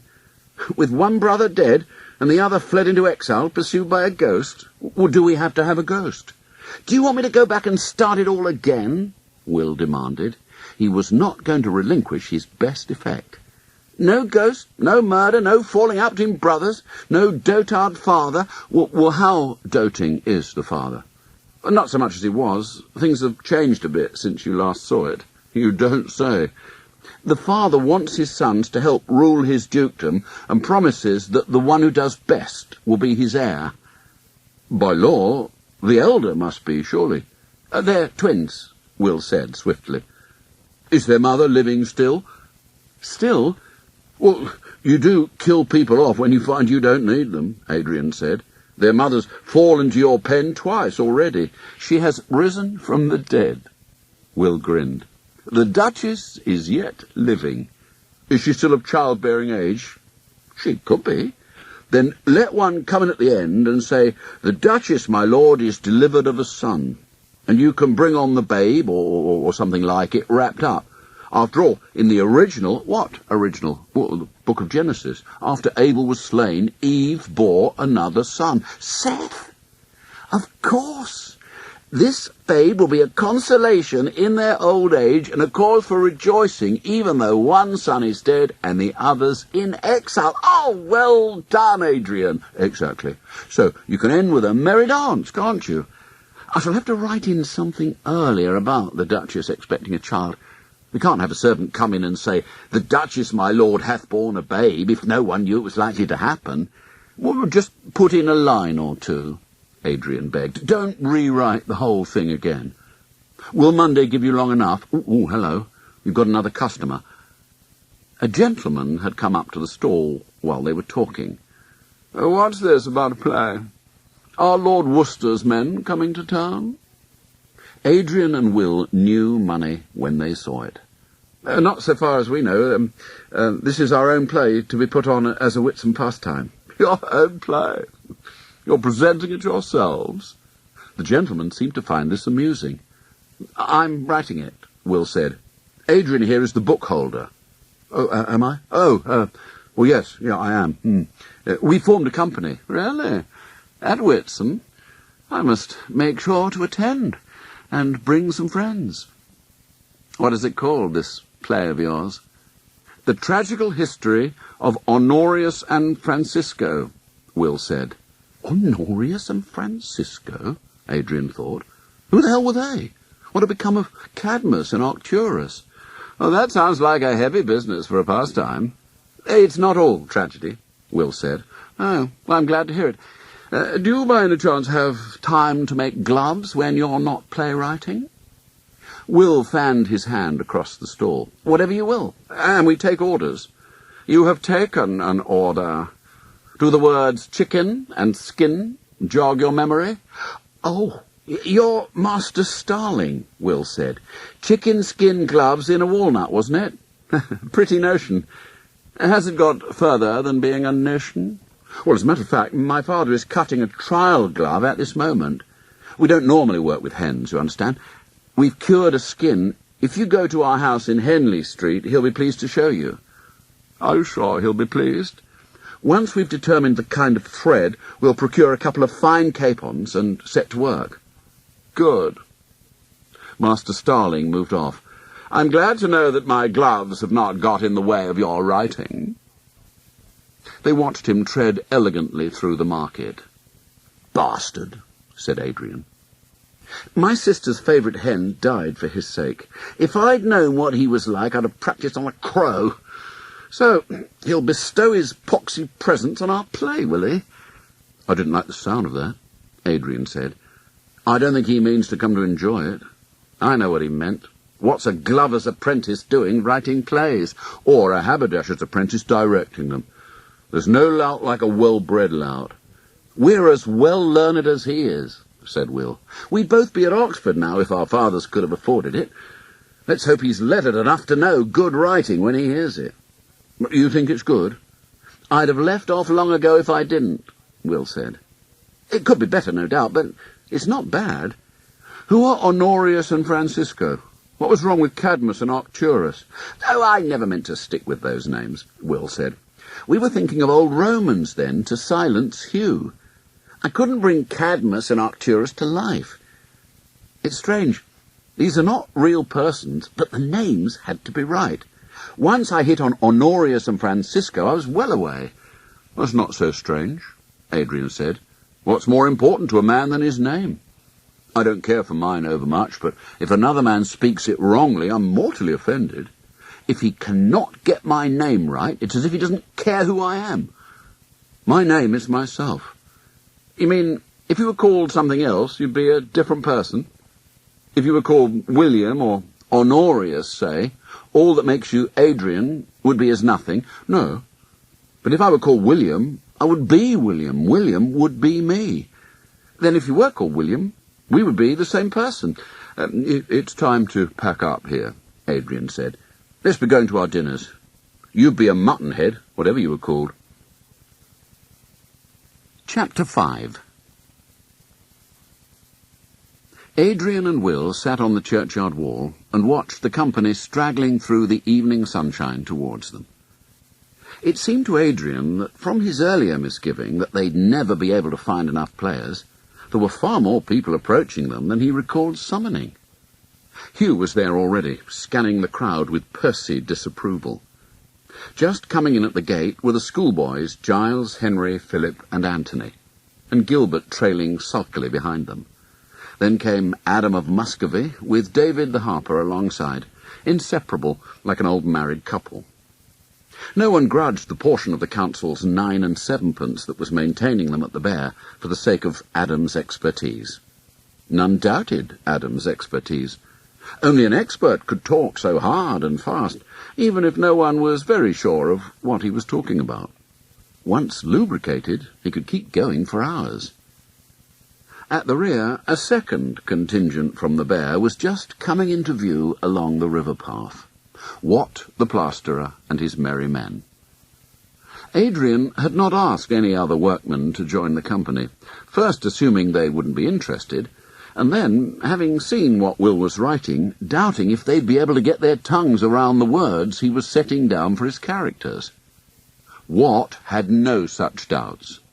From having enlisted, Adrian suspected, because he knew they didn't want him to, he'd set about recruiting a band of fellow enthusiasts, all of them in the building trades, tilers, thatchers, joiners, and bricklayers, his own private army. One thing Adrian was sure of: he dared not turn them away after they'd left their ale to come to this first rehearsal. But what was he to do with them all? No, they had not left their ale. As they came closer, he saw that several of them carried jugs. Please God, if they got drunk, let them be happy drunks, not surly drunks or falling down drunks. Already he saw factions developing, workmen versus schoolboys, with himself and Will caught in the middle. Will, he was alarmed to see, was still writing, marking up the pages with a bit of pointed lead. Last of all, somewhere behind Wat's gang, came Stephen Thacker, Will's fellow apprentice in the glove shop. Beside him, arguing violently, although they were too far away for him to hear anything, was Adrian's own Catherine, bent on talking Stephen out of taking part, having failed to make any headway with Adrian. Adrian lowered his eyes. "I must not let this sway my judgment when I'm directing Stephen," he told himself piously, and looked up in time to see Catherine take a swing at Stephen's head and flounce away again. By now the bulk of the company had settled around them. Will looked at them, and they gazed back expectantly. "Are you going to address them, or shall I?" he said. "You start," Adrian said, cravenly. He didn't want to be the one who explained the play. It might have changed out of all recognition since Saturday. "Are we all here?" Will said. "Dunno. How many are we supposed to be?" someone called out. "We're all here," Adrian said. Stephen was just sitting down, rubbing his ear. "All here, and more than we need." "I'll call out the parts," said Will. "Parts of what?"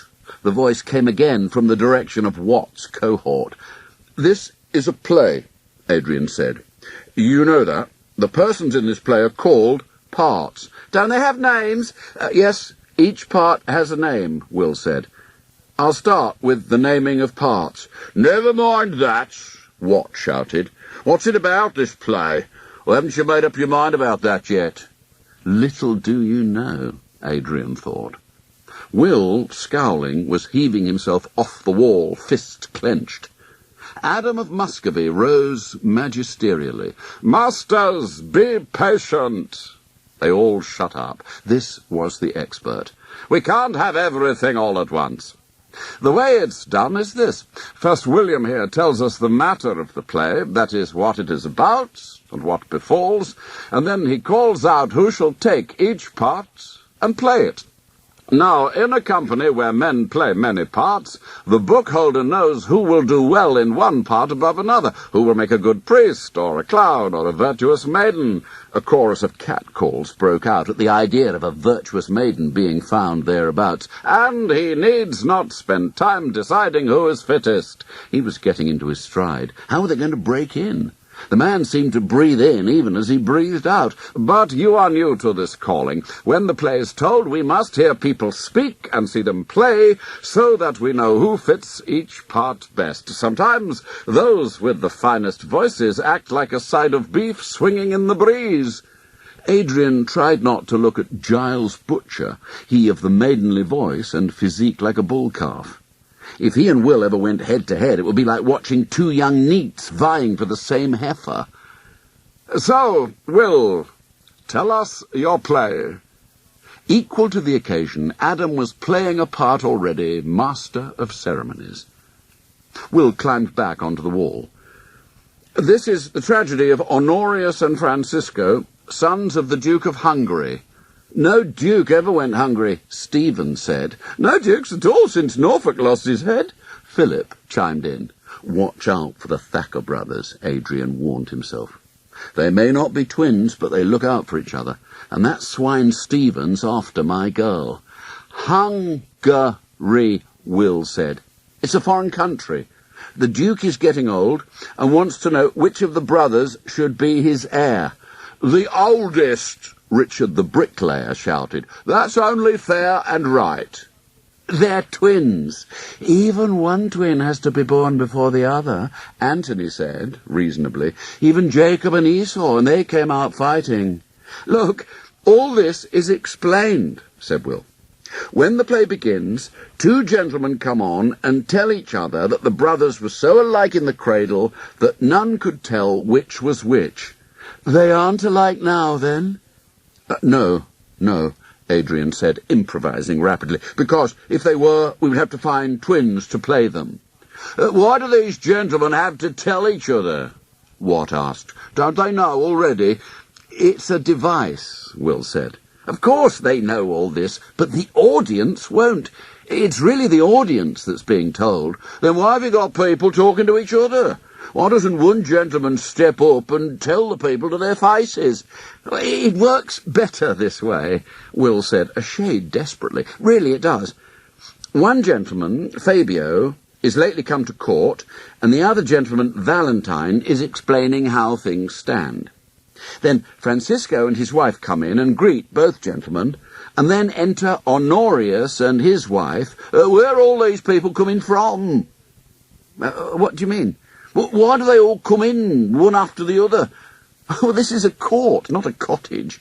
Everybody doesn't live in one room. Masters, Adam broke in again. If we go on like this, it'll be time to break fast before Will has even told us the play.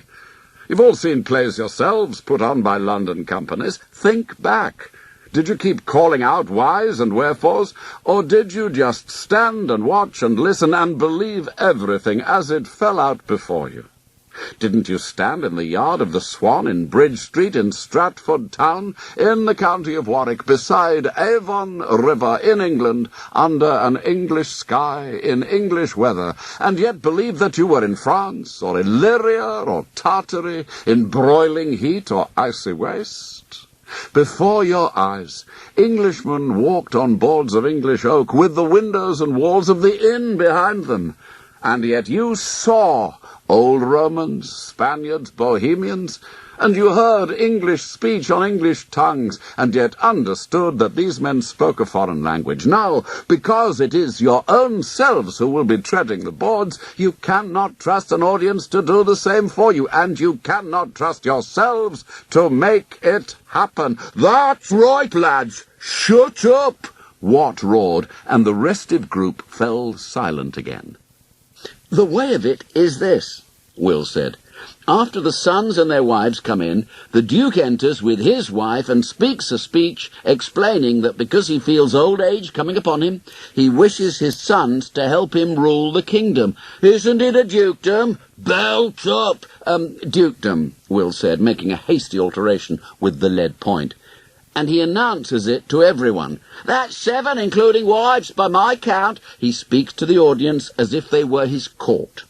He says he prays that Honorius and Francisco will rule wisely, and if they ever come across anything that they cannot handle, they'll come to him for advice. Meanwhile, he says he wishes to spend time away from the cares of state with his Duchess, who is, by happy fortune, with child again.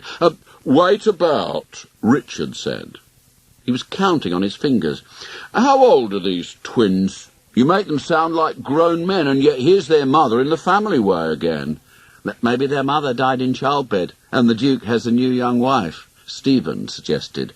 My mother bore her first child 22 years ago, Will said, and in a month or less we shall see her delivered again, if God pleases, he added fervently.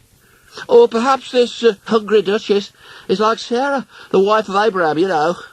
Abraham and Sarah were old and well stricken in age, and it ceased to be with Sarah after the manner of women. But the Lord sent her a son, Isaac. She was 90, Giles said, with awe. That was in marvellous olden times, Stephen told him. How many women do you know who live to be 90, let alone bear sons? For sweet Christ's sake! Will exploded. We've been here half an hour, and I'm still on page 2. Hear me out, and then tell me what you think. These are 2 grown men, these brothers, young grown men. The lead point was busy again. Now, the Duchess and the brothers and their wives all go out with Fabio, the gentleman, and the Duke confides in Valentine, the other gentleman, who is his friend, that although in truth he wishes to take a smaller part in the affairs of state, he also has a stratagem. Since no one knows which brother is the elder, he wants to see which of them rules more wisely before deciding which of them shall be his heir. Why can't they just go on ruling wisely together? Anthony called out. Well, that's exactly what Valentine says. And the Duke replies that he's thought of that, but other times it's been tried, there's been a fatal falling out, like Romulus and Remus, or Ferex and Porrex. So, he says, Honorius shall rule the north of the the dukedom, and Francisco shall rule the south, and whichever turns out best shall rule the whole thereafter. He himself favours Francisco, but his wife, he says, looks more loving on Honorius. Jacob and Esau, same thing, told you. Antony murmured. Then Valentine tells Fabio of the Duke's plan in good faith, but Fabio is a friend to Francisco and discloses. "Can't you just speed it up a bit?" Hugh pleaded. "You don't need to tell us who says what and when." Oh, all right. Well, we see the brothers ruling, and at their ease with their wives and with their father, and the Duke goes on thinking that Francisco is the best choice as heir. But the rest of us, the audience, can see that he is not a true son and brother. And Francisco discovers the stratagem and plots to make his brother seem a villain. Then Honorius finds out, and they quarrel, and Francisco is killed, and other things happen, and Honorius is sent into exile, and the ghost of his brother follows him. "Who rules the dukedom, then?" Philip said. The Duchess is with child, remember." Adrian thought of that, Will said, scrupulously. "At the end, she's safely delivered of a son, and everyone dances a gay galliard to celebrate the joyful news." "Is that it?"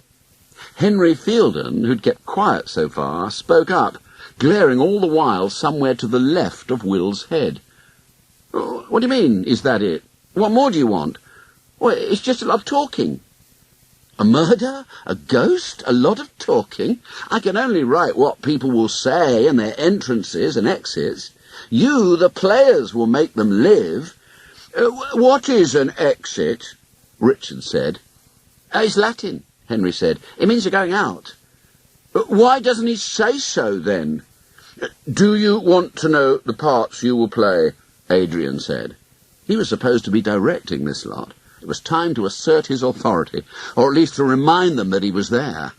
"Well, that's why we're here, isn't it?" said Richard. "Yes, it is. Not that anyone would think so." "When you know who you are to play, we'll meet again, and you will be given your words to learn. Adam said we must be heard and watched." "I've been watching you," Adrian said. "But how, if we can't read?" "Well, then someone who can read will say your words aloud to you until you have them by heart. We won't give a long part to anyone who finds it hard." "Oh, I see," Watt said. "The best parts will go to the great schoolboys." No, that's not the way of it at all," Will said. "There are 4 women in this play." "Oh, yes, that's all we're good for," Philip said, croaking and fluting by turns. "Be reasonable," Adrian said. "Watt could never play a woman, for instance." "Oh, couldn't I?" Watt broke into a quavering falsetto. "Here comes I, the Duchess of Hungary." "You'd be wasted as the Duchess," Will said. "Well, then who am I to play?" "We'll tell you in the order that you come on. The men, then the women," Adrian said. "First, Valentine, a gentleman. That will be your part, Anthony Stone." Anthony looked relieved. "I'm not a woman, then?" "Not while you have a stone to your name," Watt bawled, and the private army fell about laughing. Anthony blushed. Watt was emboldened. "Why then, do you only have one stone?" Fabio. Silence fell again, slowly. Philip Thacker. Philip turned a darker red than Anthony. "Has Fabio much to say?" Very little. That's why we thought of you," Will said, with a staggering lack of tact. "Your voice is settling down," Adrian said, gently. "It may be altogether broken by Whitsun." "What happens at Whitsun?" This was Matt the Thatcher, one of Watt's party. "The playman were to do it at Whitsun," Watt explained. "We've asked Adam of Muscovy to play the part of the Duke," Adrian said. "The Duke has many long speeches, and Adam is the best among us at that. Francisco is to be played by Hugh Burnett." "That was when Francisco was Arcturus, the good brother," Hugh said. "This Francisco is not so good." "No, but a lot more interesting," Will said. "Barnard, servant to Francisco, to be played by Richard Fisher," continued Adrian. "Is that a long part?" "Well, not in words." "Oh, true. You need not look for his long part in his mouth." Watt again. Tobias, servant to Honorius, to be played by George Wainwright. George, another of Watt's gang, waved an enthusiastic arm. "And I can read," he said. "Then you can help teach the others. Ralph, a clown, That will be you, Wat. Me play a clown to be mocked and jeered at? Wat was halfway to his feet. No, not that kind of a clown, Adrian said. He's servant to the Duke. Ralph is full of wit and mocks everyone else. Oh, all right. Yeah, I'll enjoy that. That is all the men. Now, the women. The company manifested collective unease. Those who had no part yet looked covertly at each other. Henry Fielden, you will be the Duchess of Hungary. Stephen Thacker, you will be wife to Francisco, Adrian said rapidly, allowing no time for dissent. Let's see how Mistress Page fancies you now, my lady. He addressed Stephen silently. Gilbert Shakespeare, you are wife to Honorius, and Giles Butcher, a gentlewoman attending upon the Duchess. The Duchess and her lady-in-waiting, being of mature years, could be well covered up with wimples to hide Henry's squint and Giles's flat nose. I play a wubbard, Giles said piteously. Well, you have the voice for it, Will said, if not the figure. Adam intervened. Forgive me if I missed something, but who is to play Honorius? It is his tragedy, after all. Adrian, Will said. What? I can't play any part and direct it as well. You'll have to do it. No, I didn't write it for me. You're the only one left, Will, Adrian hissed, unless you want the part to go to Jakey the Gravedigger or Matt the Thatcher, who has a wry neck since he fell off the tithe barn last year. I'm not playing wife to my own brother, Gilbert said. You needn't worry, there's no kissing in it, said Will. That we'll decide on this later, Adrian said. We can resolve it between ourselves. Why do I have to play a woman when Anthony here is to be a gentleman? It's all in the voice, Will said. If there were any natural justice, you could play a raging tyrant, but God has given you the voice of a nightingale. Aren't there any parts that don't speak at all? There better be, Watt said, because there are fellows here who've given up their evening to come along, and now they've nothing to do. How many? Asked Adrian. The remainder of Watt's army raised their hands. Adrian counted 5, including Jakey the Gravedigger and Matt the wry-necked Thatcher, who, head cocked, seemed to be permanently on the alert for a call from above. Just enough, Will said, thinking at speed. This play happens in great houses. There'll be servants and courtiers who may cry aye and shame and such like things. Well, you should be able to manage that, Watt said, clouting Jakey on the shoulder.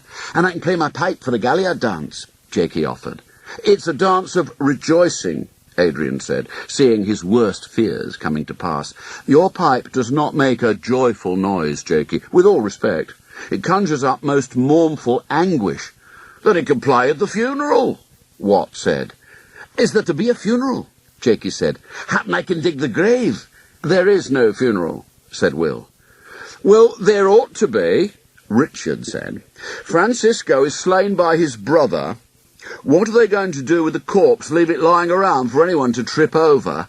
Nay, it'll stink, Jakey said. There is no body, Jakey, Adrian explained. This is all in show. Francisco is to be played by Hugh here. Hugh is not going to die, is he? He will be seeming dead, that's all. Servants will bear away the corpse. No, Will cut in. Honorius drags it off stage by the heels and says he will bury it privily. Perhaps when Francisco's death is discovered, then the piper may play a lament, Adam suggested. But for the dance we must have a pipe and tabor man, and I will play my harp at the burying, David said. As far as anyone knew, he had not spoken for days. I'll play my harp and speed his soul to heaven. This man will not be going to heaven, perhaps, but lie in the grave till the crack of doom, Hugh said earnestly. The living cannot intercede for the dead. We were in error when we were told that prayers and masses could deliver a soul from purgatory. Or will someone sit on his head? No, but he's right, Henry said. If his ghost walks, he cannot be in heaven. These are old heathens, Will shouted. They do not know what we know. They do not sit in church to hear homilies and sermons. They did not go to the grammar school. They were benighted. On cue, the sun went down. Time to be moving, boys, if our young masters are done with discussing the life to come, Wat was on his feet. "This life's enough to be going on with, to my mind. Back to the bear." Adrian, who'd been wondering how to bring the proceedings to an orderly close, watched as the army arose and followed Wat to the gate. They had all had a good time, at any rate. The schoolboys were next. He noticed that a schism had occurred among them. Gilbert, Henry, and Giles, three bruisers condemned by their voices to play gentle ladies, were cold-shouldering Anthony and Philip, particularly Anthony, who would have made some man a lovely wife, and had got away with the part of Valentine. Adrian had several doubts about Philip. He might not have much to say, but he was the first to say anything. "How now, friend Valentine? Tell me how things stand between our lord the Duke and his two sons." Having heard him speak out in company, Adrian realized that although Philip would in truth have sounded unconvincing as a woman, he was going to sound pretty ludicrous as a man. And Wat had a point when he complained that all the best parts had gone to the schoolboys. In fact, it was that the most impressive parts had gone to the people he and Will had judged most able to speak them. They could have been wrong. Wat himself had a perfectly good voice and considerable presence, more presence than Philip for a start. Perhaps when things got under way they could try a little discreet shuffling around, as Adam had assumed they would. "Are we for the bear?" Hugh said. The three of them were the only ones left in the darkling churchyard, apart from Adam of Muscovy, who was gently guiding David the harper to the gate. "What are we going to do about him?" Adrian said quietly to Will. "He thinks he can play again. He thinks so now. Will he in a week's time? Or even tomorrow? Well, perhaps we can find him an unstrung harp and let him fumble at it in dumb show. I wouldn't hurt him for the world. We owe him for Adam. And let's pray that Adam stays in his humour till Whitsun," Will said. "Doesn't it seem to you that our Davy is sinking fast? What shall we do if Adam sinks with him?" Chapter 6. What had become of the two fine capons no one liked to ask, but their skins were now stretching over twin frames in the shop. Dorcas's mortal envelope, sadly chewed up where they'd experimented with various threads and stitches, lay shriveled on a bench. Her feet had left the premises. Dick had made the mistake of taking them to school, where he'd used them for tweaking people's ears. He'd returned one dinner time, sore and snivelling, and without the feet. "Serves you right," Joan said heartlessly, "for serving poor Dorcas so. Dumb creatures have no souls. It's foolish to name them and love them," Mother said, wearied by the endless bickering caused by the hen's untimely death, especially since Molly, the one they'd marked for martyrdom, had lately died of natural causes. "God made them for our benefit, like the cabbages in the garden. You don't name them Mary and Jane Cabbage and weep when we eat them. You don't give names to the eggs, do you?" Will recalled his conversation with Adrian about names. A name was a man's self, his essence, perhaps his very soul. Until baptized and named, a babe was held to have no soul either. So, what purpose was there in naming brute beasts, apart from the fact that it came naturally to do it, foolish or not? Every dog and cat had a name, every horse and cow. People seemed to call a halt when it came to naming sheep, but poor Joan had named her hens. And yet it was not for their non-existent souls she wept, but the loss of what seemed to be their love. Perhaps when the baby arrived, she would find a new object for her affections, which would be a poor lookout for Dick, already convinced that nobody loved him. Gilbert had overheard him talking to himself in the cubbyhole under the stairs, muttering darkly of running away and taking a ship to London and becoming a felon. "Oh, bless us," Mother said. "Why does he want to become a felon?" "He thinks it's some kind of a soldier," Gilbert said. "I told him felons were hanged, and he could as easily be hanged here in Stratford if he wanted, and save himself the bother of running away." Will ate his dinner standing in the kitchen, bread, ale, and cold meat, gobbling it down alongside Gilbert, who was in no hurry to get back to school. "What's your rush?" Gilbert said, sourly. "I have the copying to do when work's over, and so do you. Don't I do enough copying all day?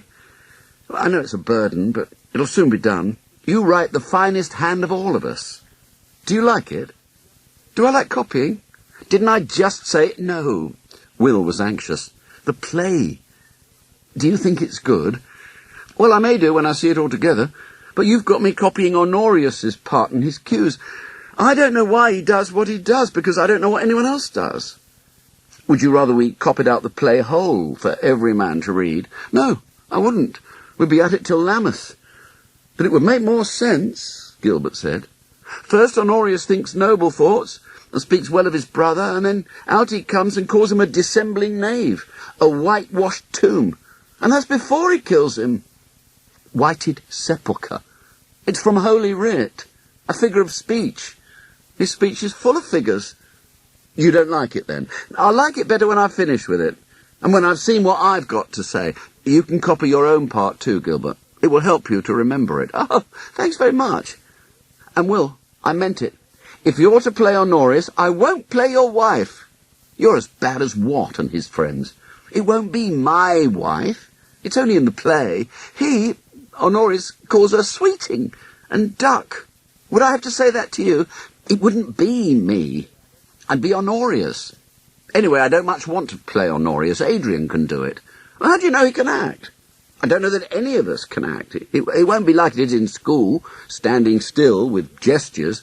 So it may turn out that Watt and Richard and George Wainwright are better than us. Even Jakey might be. Oh, I draw the line at Jakey, Will said. But you may be right. I'll tell you what, Gilbert said. I think your words are too clever by half. That old Glover's play you started with, it was plain English that anyone could understand. It's one thing when the audience can't understand what's being said, but when the players can't either, you're in trouble. You may have to smooth it out.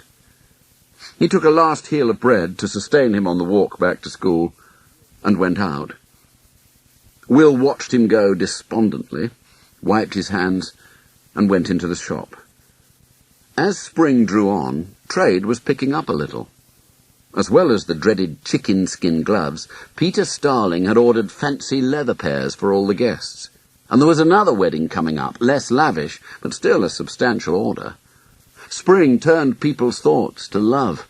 Understandings might become betrothals, tokens would be exchanged, gloves, pretty belts, purses. John Shakespeare was cheering up, along with the weather. He still steered clear of the other Burgesses, but he was less morose than he had been. Will envied the easy friendship between Adrian and his father. True, Adrian was older, but only by 3 years, and Master Croft was younger, perhaps by 10. It ought not to make that much difference, but Adrian reported that he'd proposed to his father, half in jest, that he should play the Duke of Hungary. Will dared not imagine what kind of response he'd have got if he'd laid a similar proposition before his father. He had tentatively tried to recruit Martin, the journeyman. Martin had not even bothered to look up from his bench. Instead, he raised his fingers in a derisive gesture. Dream on. But they had Adam, so long as Adam's humour held, and in truth it seemed more stable now. The spurts and gushes of words had become a steady flow that could be staunched and diverted with questions and answers. But there was poor Davy to worry about, visibly ailing, following strange paths through his head that led him to unknown halls and manors where he played his harp and sang his songs, to ruined monasteries where the brothers still kept open house for the travelling poor. He continued to believe that when he and Adam moved on, his way might bring him at last to a house of God, where he would end his days in the faith that had been taken from him. By the few things he'd said, Will understood that in David's creed, his soul would indeed go to purgatory, and if his sins were heavy enough, his perturbed spirit would walk the earth, whatever Hugh and his kind might say to the contrary. Conversation was muted at the Bear that night. The longest shovel-board in Warwickshire stood empty. Groats remained in purses, and the fireside corner where Adam held court was vacant. Adrian came in late after an evening's copying, and found Will sitting alone by the window. Watt and his gang were subdued. After a while, Adam joined them. All heads turned in his direction. Will and Adrian looked at one another. They were both ashamedly consumed by the same thought. If David died, what effect was this going to have on Adam's fluid humours? By his own reckoning, he ought to be merry until Michaelmas. But what humour had he been in when he had made that reckoning? "Sleeping," Adam said, before they could ask, "as peaceful as a child. No grief, no pain." "What does he die of?" Will said. Adrian hoped he'd leave it at that. Will, with his insatiable curiosity, his voracious appetite for facts, was likely to demand a list of symptoms, as if he were compiling a mental catalogue of all that made a man human, so that he could consult it at a later date, along with his information on the plastering, baking, and weaving trades, none of which was his business. Still, eventually, the trade of dying was one they would all have to master. "He dies of old age, a little sorrow and much confusion," Adam said. "Last night as I sat by him, he talked of a bed of ashes, and how he might breathe his last with the holy oil upon him, and the host upon his tongue, and the sound of the brothers singing in his ears." "A bed of ashes?" Watt said. "He wants to die in the fireplace." "No, this is the old way, as he must have heard when he was young. Those in holy orders, when they knew the end was near, would have a bed of ashes strewn on the floor, and themselves laid upon it, as a sign that the mortal body was only dust and ashes, for from dust was man made by God in the beginning." "Should we call the parson to give him the sacrament?" Watt said. "He talks of the Mass, extreme unction." "A parson would understand," Watt said. "It's not like our poor Davy's a heretic. He's just gone back a long way, in his wits." "He's not so wandering that he doesn't know he's dying," Adam said. "But he doesn't suffer bodily. He's going easily. It might be days." "He should confess, and soon," Will said. "You know the story of the knight who put off confessing until he was well again, and demons tore out his vitals with ploughshares and carried him off to hell." "Do you dare to say that David has such sins on his conscience?" Adam looked as near angry as they'd ever seen him. "No, but if I know the story, it's more than likely he does. We don't want him to die in fear for his soul." "Promise him masses," Adrian said. "It can do no harm." "Lie to a dying man?" To let him die easy." He was relieved that puritanical Hugh was not there to make heresy of kind men's good intentions. "My father had the Glovers play from a man who died wanting a priest," Will said. "If it weren't for him, we'd none of us be here now, with David of our company." "I pray for his soul," Watt said. "If it's true that it can do no good, it can do no ill neither." "He fears to die in his sleep unready," Adam said. "But it seems to me it would be the kindest way." "Call on us when the time comes," Watt said. "Day or night, he'll go with his friends about him." Watt's not such a clod when you get to know him, Adrian said on the way home. "I never did think he was a clod," said Will. "I just came up at him on the wrong side. He has a fine voice." "Are you thinking what I'm thinking?" Adrian said. "What, that he's wasted as a clown?" "Well, I don't know. He'll make an excellent clown if he can remember the words. But he'd make an excellent Fabio, too." "Well, Fabio's a gentleman." "Only because I wrote him so," Will said. "He might be a shepherd. Or a plasterer, come to that. Why would Valentine be sharing court secrets with a shepherd?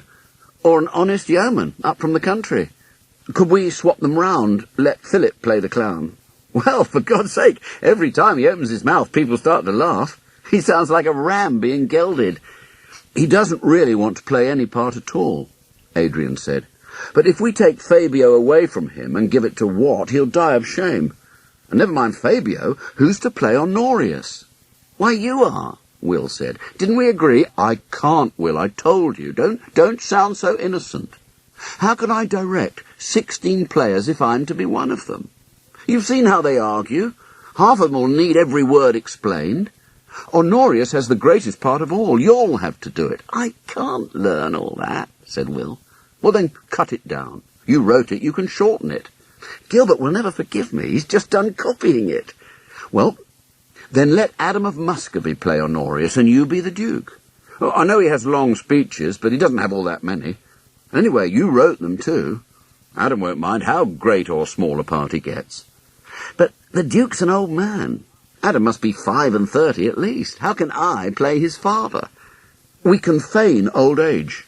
You may wear a beard of sheep's wool and hide your own hair under a great wide hat. We can hang more wool around the crown to give you white hairs." "The wool doesn't look like hair." "Well, from a distance, if we wash it well and comb it out. It would pass for your hair anyway. When you get on in years, your hair will probably look just like sheep's wool. It's springy enough." Will let the insult pass. "I can ask Joan to see about the wool, if she ever speaks to me again. By Christ, that hen sits heavy on my soul," he said. "But don't you want to be in the play, Adrian? Do you mislike it?" No, it's well-pleasing, but if I'm to direct it, I must be out at the front to see what everyone's doing. I can't always be turning round and looking backwards." "It's not too long?" "It's as long as it needs to be." "Not too many great speeches?" "No. Well, there are a lot, but they don't all come together. Do you think it'll please the people? When the Queen's men or Essex's men come to town, no one knows who wrote the plays, nor cares neither, but if they mislike this one, they'll know who wrote it right enough." "Well, we needn't say you wrote it. Just announce that it was, patched by William Shakespeare." "There's not enough of it left to call it patched. It's all mine now, except for the plot. 2 brothers who quarrel and one kills the other. I won't have it taken for another man's work. But the division of the kingdom, you took that from Gorboduc."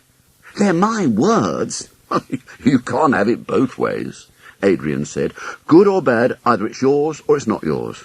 Which will you mind more? Being blamed if it displeases and everyone knows it's yours, or forfeiting the praise if it's good and people think someone else wrote it?" Will was still mulling this over when they reached his door. "Do you think it's good?" he said at last. "I couldn't have written it," Adrian said. "That's not what I asked," Will said. "I dare say you couldn't have written it, nor could Hugh or Jakey, as far as that goes. But I did write it, and I want to know, is it good?" "Parts of it are excellent," Adrian said. "It's not fair to ask me yet, Will.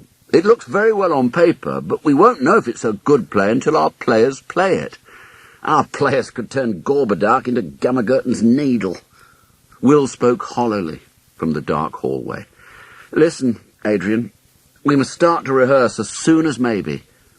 Before the parts are learned. They'll be learned all the sooner on the hoof.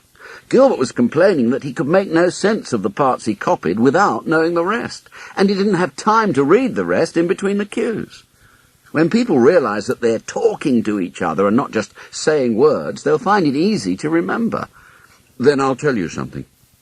We must fix on the parts before people start learning them, because they'll never be unlearned.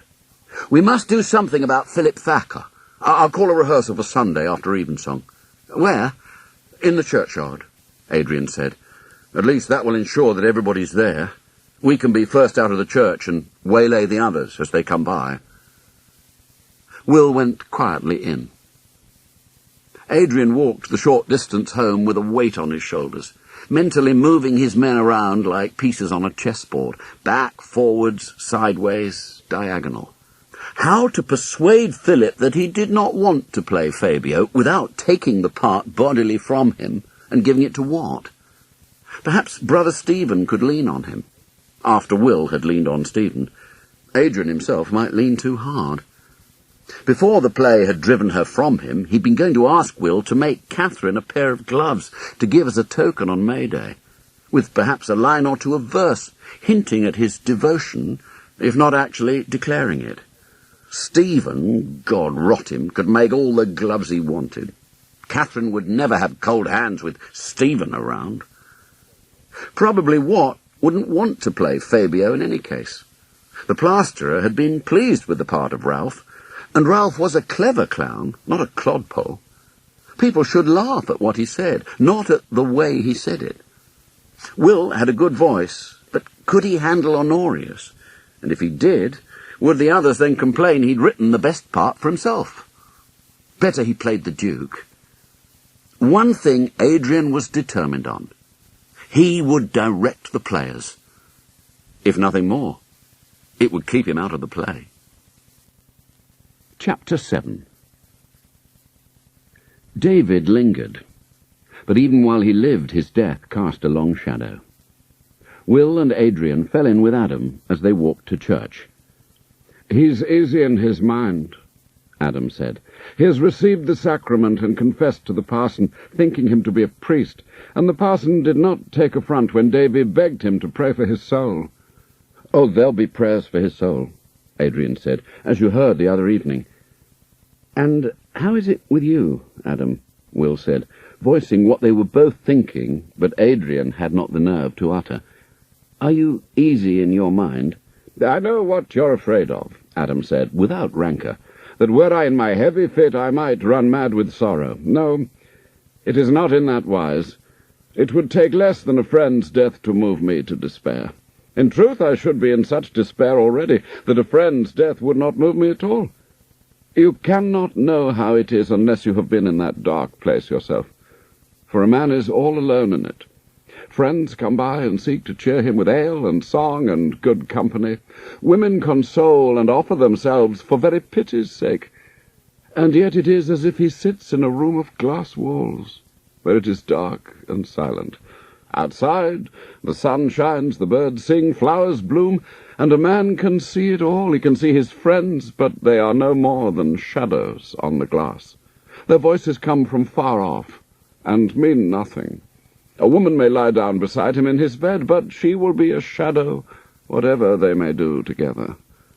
Truth, if Davy had died while I was in my room of glass, I should no more have noticed his passing than if a bird had flown across the panes. For his sake, I am glad to be in this present humour, for I shall be able to mourn him properly, and be fitly sorry to lose him. But he is old. He is ready to go in the fullness of his years. I shall not mourn overmuch. He must have harped at many a wake in his youth. I think he would like us to speed him on his way with a little ale and song. In short, young William, I shall not be knocked sideways with grief, and unable to play in your play." "Oh, that's good to hear," Adrian said. They were nearing the church porch, and he had a seed to plant in Adam's fertile mind. "Are you set on playing the Duke of Hungary?" "Give me any part you choose, and I'll play it," Adam said, expansively. "I'll play the Duchess, if you like. Before now I've doubled as the King and Queen of Denmark. There was some slight confusion when they both came on at once." He went ahead, leaving them less reassured than they'd hoped, or he had intended. How slight a confusion could it have been when the same player appeared on stage in two parts at once? What kind of a play was it, where a man could come on as two people at the same time and cause only a slight confusion? Neither of them paid a great deal of attention during the service. Will had the playbook with him, and Adrian was dismayed to see was out with the lead point again. Every alteration he made would have to be duplicated on the relevant part. Adrian sat with his father. The Shakespeare pew was depleted. John Shakespeare rarely came to church these days, and his wife was awaiting her confinement. Will reported that there'd been early pains, and so no one was taking any chances. What happened if you were to give birth in church? It would be a good start in life for the baby, no doubt, but a woman would want to be in her own house, not God's. Will sat at one end of the pew, Joan at the other, Gilbert and Dick between them. Joan was a pretty girl. All girls were pretty. What a shame women could not be players. Would it be so very wrong if they were? It would make his life a lot easier if women could be played by women. There must be a prescription in Holy Writ, not one of the 10 Commandments, but something obscure in the book of Leviticus. Quite apart from the benefits of realism, it would be a diversion to have comely girls on stage from time, to sing and dance, perhaps, or exchange saucy banter with clowns. A whole line of pretty maidens dancing and singing. Not that there'd be any place for that in Will's heavy tragedy. where the leaven was distributed sparingly in the form of Ralph and the two servants. They must get a dance or two in somewhere. What was he going to do about Philip? The Thacker brothers were sitting several rows in front of him. Philip, destined for university and the law, would be leaving school this summer. Stephen, no intellectual, had been hauled out early and indentured to Will's father. Stephen was casting sidelong glances at Catherine Page, as Adrian could tell by her studied indifference from the far side of the aisle. Philip, head drooping on that too-thin neck, was not attending to the homily either. Perhaps he was getting his schoolwork by heart, ready for tomorrow. When evensong ended, Adrian was out of the pew almost before the benediction was over. "A little less haste," his father said. "The rehearsal cannot begin without you." "It can get out of hand without me," Adrian said, slowing down but not stopping. "Will and I need to be at the door to catch our players as they come out." "Will's there already," Robert Croft said. "He moves even faster than you. Go on then, Adrian. Are you afraid you'll lose them otherwise?" "A few are having second thoughts," Adrian said, "the ones who are to play the women." He saw Stephen streak past, to be intercepted by Will in the porch. Philip followed more slowly, hobbling. "What ails you?" Adrian said, hit by the base suspicion that Philip was feigning infirmity. A real infirmity would be an answer to his prayers, but he didn't want the burden of knowing that he had prayed for it. "I trod on a nail," Philip said, "a great rusting thing that caught me under the instep. It went right through my shoe." "What, into your flesh?" "Mother put a bandage on it. It didn't hurt so much this afternoon, but sitting in church, I felt it swelling up." His voice, which had stayed low till then, soared climactically on the last word. What a shame it was only his foot, Adrian thought. That wouldn't prevent him from speaking. "It hurts passing bad," Philip said. His face was pale, and two trails of sweat dewed his face from the wings of his nose to the corners of his mouth. "It's a long walk home." "Would you rather go now, and Stephen can bring your part to you?" "If you like," Philip said, listlessly. "I'm not in the vein to study anything now." "Where's he going?" Will demanded at the door, seeing Philip limp by out of reach. "He's hurt his foot," Adrian said. "Too badly hurt to play Fabio? He ran a nail into it, he says. Then we must give the part to someone else until he recovers. By then, perhaps he won't want it." "Well, he certainly doesn't want it now," Adrian said, filled with the same unholy hope, even as his conscience smote him. "It's a good excuse. There's no shame in being unable to play. Then we can say it's too late to start again." Having come straight from the church, the company was without ale this evening. Adrian assumed his perch on the wall. Will stood below him with the sheaf of parts and the playbook. But no one took any notice of their preliminary throat-clearing until Adam stood up and his mere presence silenced them. "We give out the parts tonight," Adrian said, "starting with those who speak first. Fabio." "That's our Philip," Stephen said. "He has a bad foot," he explained to the others. "He had to go home." "You take his part," Will said. "What, I play Fabio? He won't like that." No, you take it to him," Adrian said. "But you might study it yourself, if Philip does not mend in time." "So I need not play wife to Francisco," Stephen said. "I can't be both at once." "Francisco's wife doesn't say much," said Adrian. "Didn't we think what for Fabio?" Will hissed. "Oh, best to keep it in the family, and kinder." "But Francisco's wife?" Stephen persisted. "It's your true part. Study it. Anyone can get it by heart later, if they need to." "You'd think Philip was already dead and buried," Anthony observed. "Valentine, that's you, Anthony," Adrian said quickly. "Here's your part. Duke of Hungary. Will's playing that." "Oh, I thought it was to be Adam," Watt called out. "You're a fine pair, promising us one thing and then taking it away and giving it to another." "Adam is to be Honorius," Adrian said. "He's best suited to it. Honorius has the most words to say." He hurried on. "Hugh, here's Francisco for you." "Adam's to play my twin?" "Well, you're the same height." Adrian skimmed over other drawbacks. "Richard Fisher, George Wainwright, Barnard and Tobias, servants to Francisco and Honorius." These men say a great deal, George said doubtfully. No, it only seems so, Will said. What you have written down there are your lines and the cues. What are cues? The cue is the last line spoken by the person who speaks before you. So I must know the other man's words as well? Well, yes, know them, not say them, Adrian said. When you hear Honorius say, "It seems to me indeed it may be so," you come in and say, "My lord the Duke, your father bid me come." Do you see? Do I say that, or does he? Richard and George spoke together.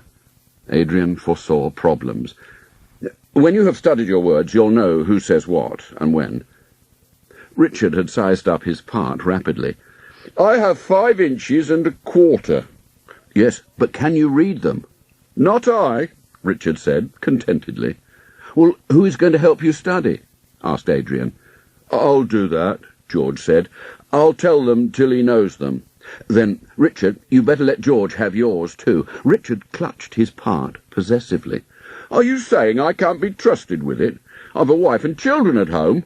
I keep a pig. I do an honest day's work. Are you saying I can't be trusted with this here piece of paper? Well, you might forget what it is, Will said. Why should I? I don't have any other pieces of paper at home. I shan't mistake it for a dish of onions. Look, if you're worried, get your pointy thing and put the letters of my name on it. I can't read words, but I know the letters of my name. What? Adrian said. Here's the part of Ralph for you. On paper? Watt lumbered to his feet and took the part. He examined it with exaggerated care, turning it all ways. I thought you'd be sending me to look at a wall. Will had forgotten their last exchange on the subject of reading. What are you talking about? Well, you told me that I read walls as well as you read books. I've been looking at that wall this last quarter hour. I've got it by heart. Do you want to hear it?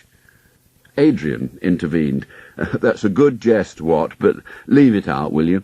George or one of us will help you to study. With your quick wit, you should find it easy. Spread the honey good and thick, Watt said, poking him in the chest. When you can spread plaster as good, you can call me a quick wit. Now, the ladies, Adrian said, writhing away from under Watt's finger. Henry, you're to be the Duchess. Come up for your part. Gilbert, Stephen, Giles, the 2 wives, and the gentlewoman. The boys rose and surged forward in a body, as though charging a lone sentry. Adrian slid off the wall before their impetus could tip him over it. No one, it appeared, was going to be able to cast doubts on their virility, even if they ended up in kirtles and farthingales. What about us? Matt and Jakey and their friends were waving. What about we who are to cry aye and shame? Adam quelled them with a gesture. You do not need parts written out for that.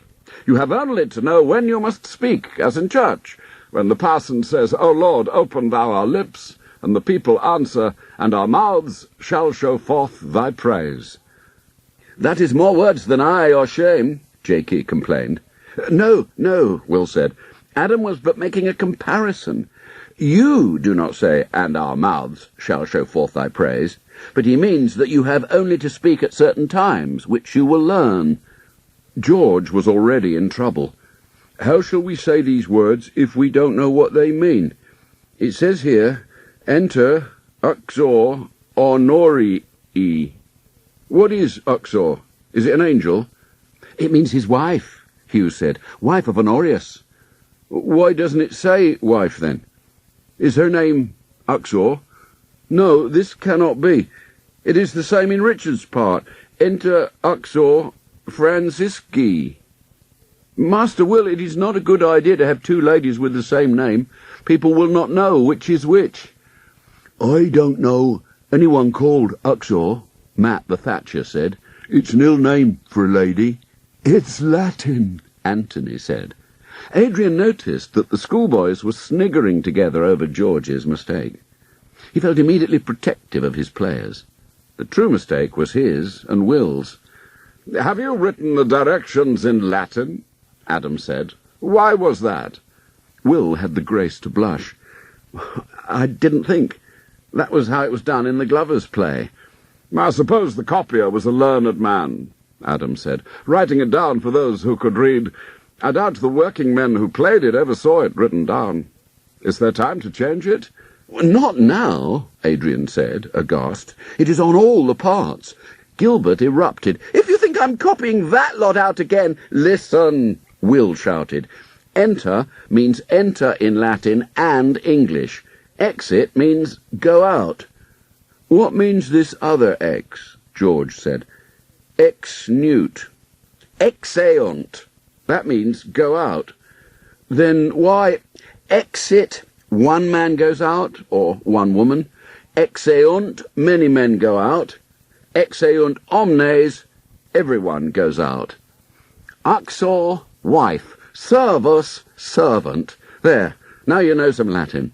Will was quivering with exasperation. Listen, short-ass. Watt towered over him. What call have you got to make game of these honest fellows because you've been to the grammar school? Why did you write in Latin for them as can barely read their names in English? I'm sorry, Will said. Masters, it was an error. I shouldn't have done it. I'm not going to copy. Gilbert, shut up, Adrian said. Ignore the directions for now. At the next rehearsal, we'll change the words for those that need it. But you may find once we begin that you don't need the directions at all. You'll know them soon enough. We hope, Hugh muttered. Is this rehearsal over, then? Henry said. Are they all to be like this? No, they aren't, Adrian said. Next time we will begin to speak our parts and learn where we must walk, when to come in and out. Will Tuesday suit you all? 2 days? I can't learn all this in 2 days. Well, Thursday, then. Not Thursday, Will said. It's May Eve. You know how it is. Everyone goes out to hear the nightingales and comes home with the lark. And the maypole, said Adrian. So Thursday night we'll see the town empty. Shall you go out, Will, and help to bring home the May? No, and neither will you. We have enough to do. To my mind, May revels are a heathenish practice and an affront to God, Hugh said. There is much ill-doing in the woods on May Eve. The scriptures tell us that those who go up into high places— Why don't you go up into a high place and jump off? Someone growled. Wednesday, then, Adrian cut in. He raised his voice. Did you all hear that? The company was already dribbling away. Watt sprang in front of them like an agile sheepdog. Listen up, me hearts. Adrian has something to say. They all turned back. Wednesday. We'll meet here on Wednesday even and do it in action. All of it. We'll begin at the beginning and see how far we get. That could be asking for trouble, Henry said, but quietly. At this rate we'll get no further than enter Fabio and Valentine. As the company was bound for the Bear along the river path, Will and Adrian walked home with Hugh by way of the old town street and across the Rother Market, careful where they put their feet. Only heavy rain ever came near to cleansing the place, and the stink of fearful beasts seemed to hover about it, even on the 6 days between markets, as mist hung over the river. They had parted from Hugh at the top of Scholars Lane. "Will you be looked for at home?" Adrian said. "Come and eat with us." Will was still cursing himself for the tactless mistake with the Latin. He didn't want to face Gilbert's jibes. "We need ale first. Let's stop at the Hart Royal. And afterwards," he added to himself. With luck, by the time he got home, everyone would have gone to bed. The house was dark and silent when he returned, and the voice of the bellman, retreating down the street, told him that it was past 9 o'clock. Curfew was long past, but as he headed for the stairs, he saw a light flicker in the kitchen. His first thought, fire, made his heart jolt, but as he darted in, he made it out to be a candle, and behind it, a pale phantasm, slowly pacing. Was he, who had so blithely arranged for a ghost to walk, about to see a very walking spirit?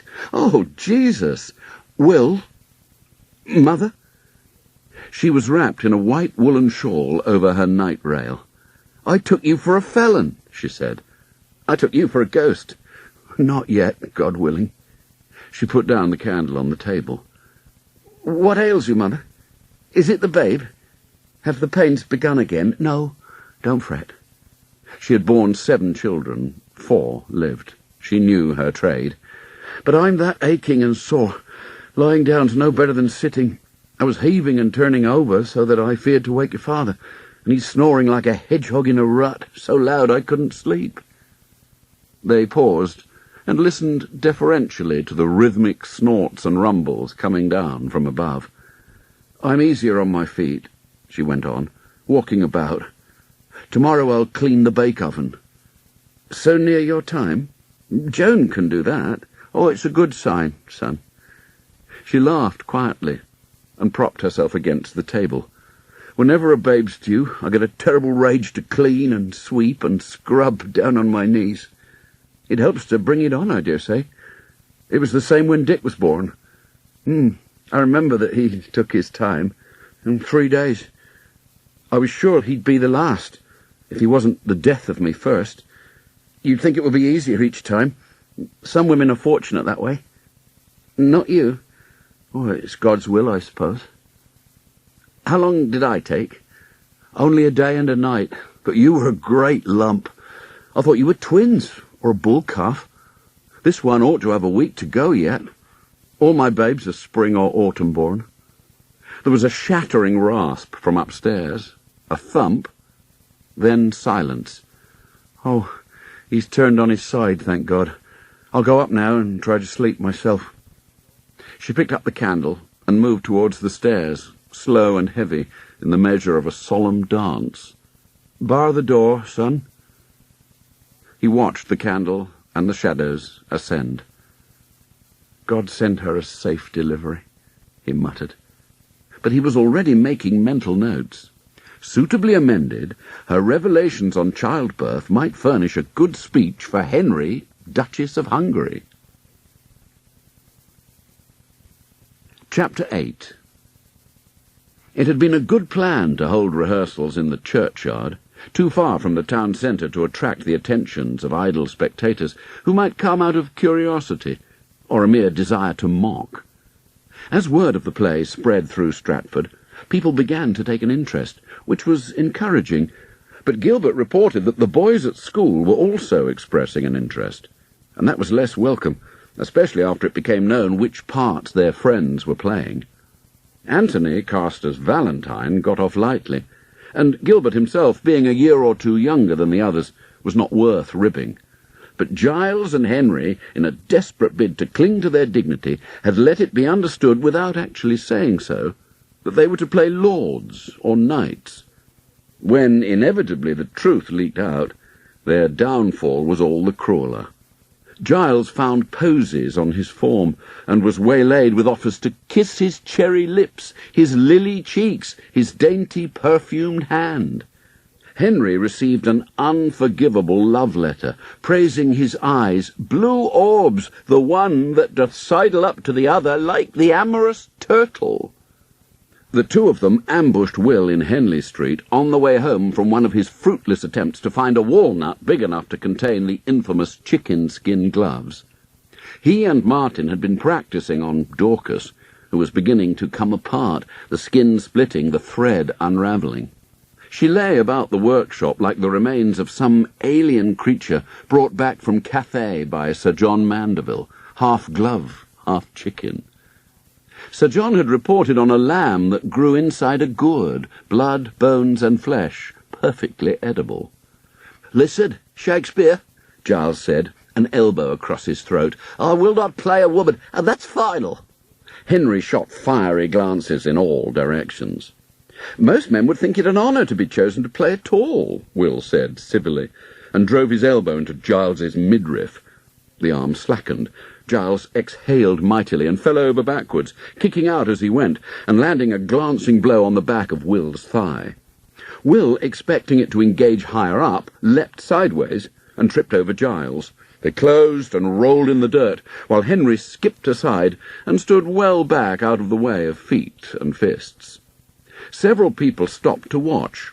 Robert Croft, coming down the street with his son, took in the situation at a glance. "Isn't that our dramatist?" Robert said. "Who is he trying to strangle?" "Giles Butcher," Adrian said. "There's a lot of ill feeling among some of the boys who are to play the women." "Giles Butcher's playing a woman," Robert said. wonderingly. "Can't you do better than that?"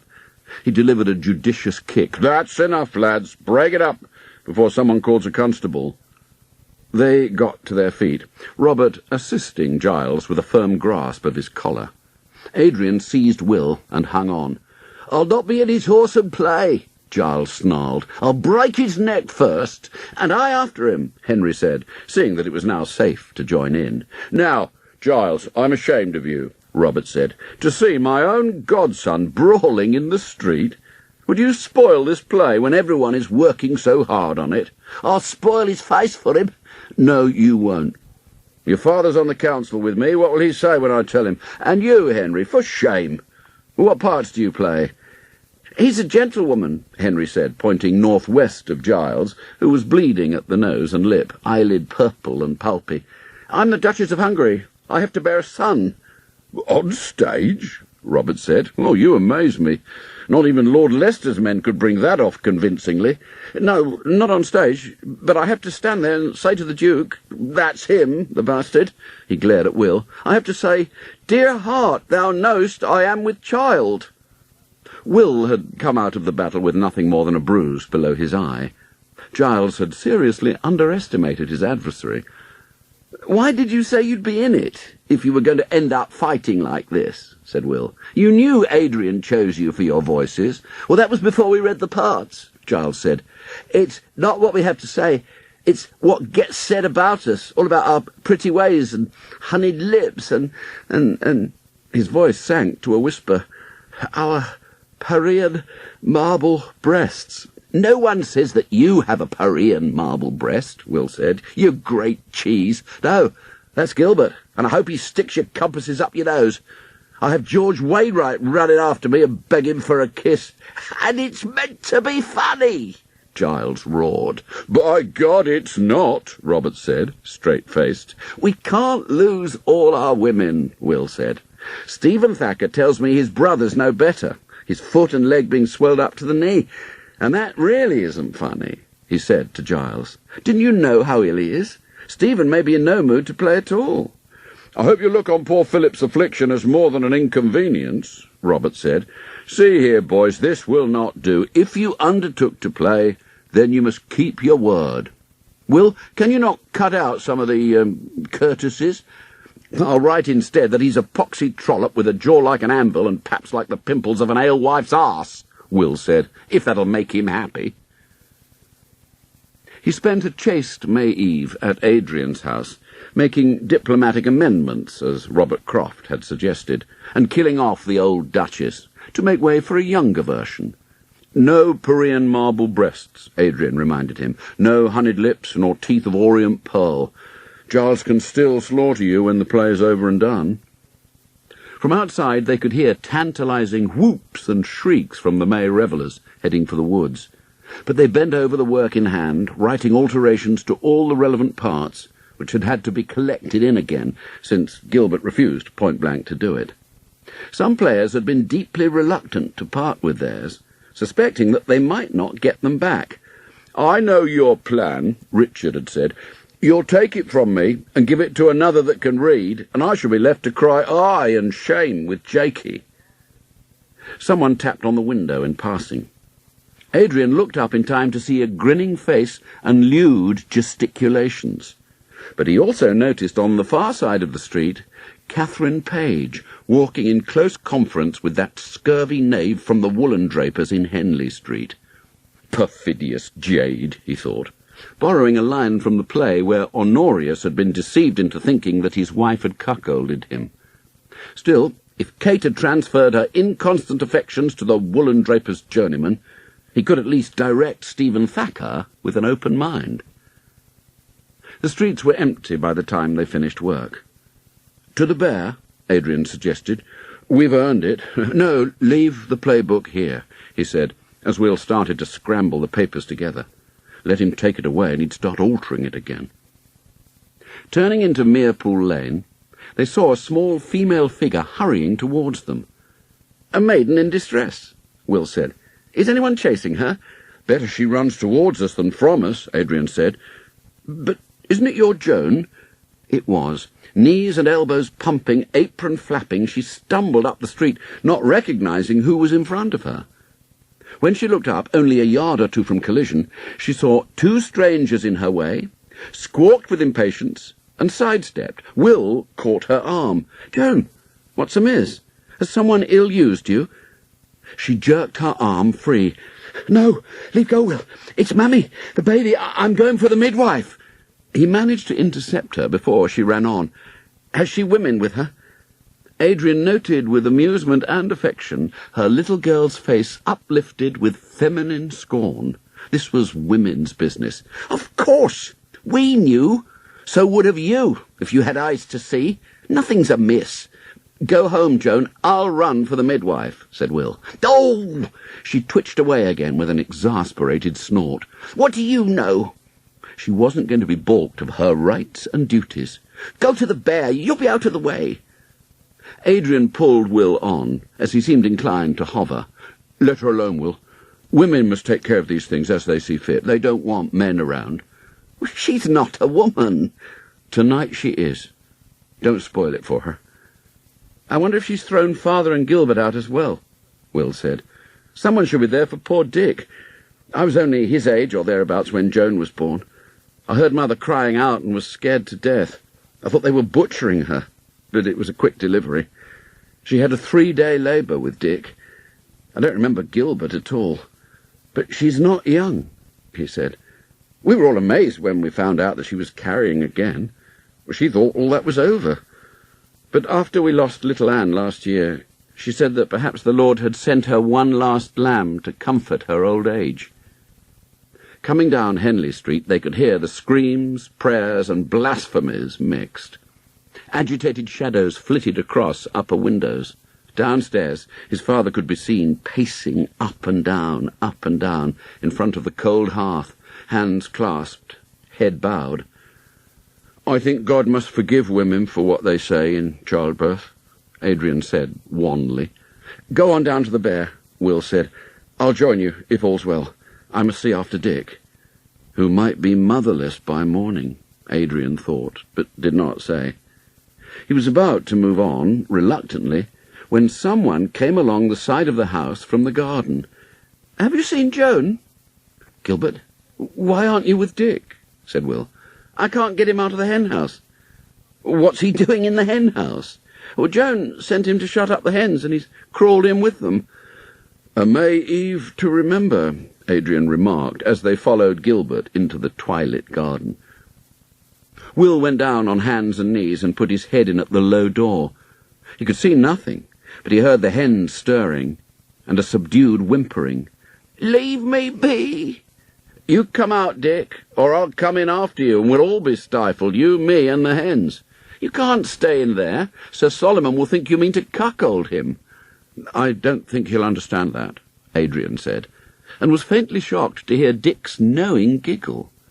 But he was crying again when he crawled out, shedding straw and feathers. They stood round him helplessly. "Joan won't have time for him. Shall we take him to the bear?" Will said. Adrian was not enthusiastic.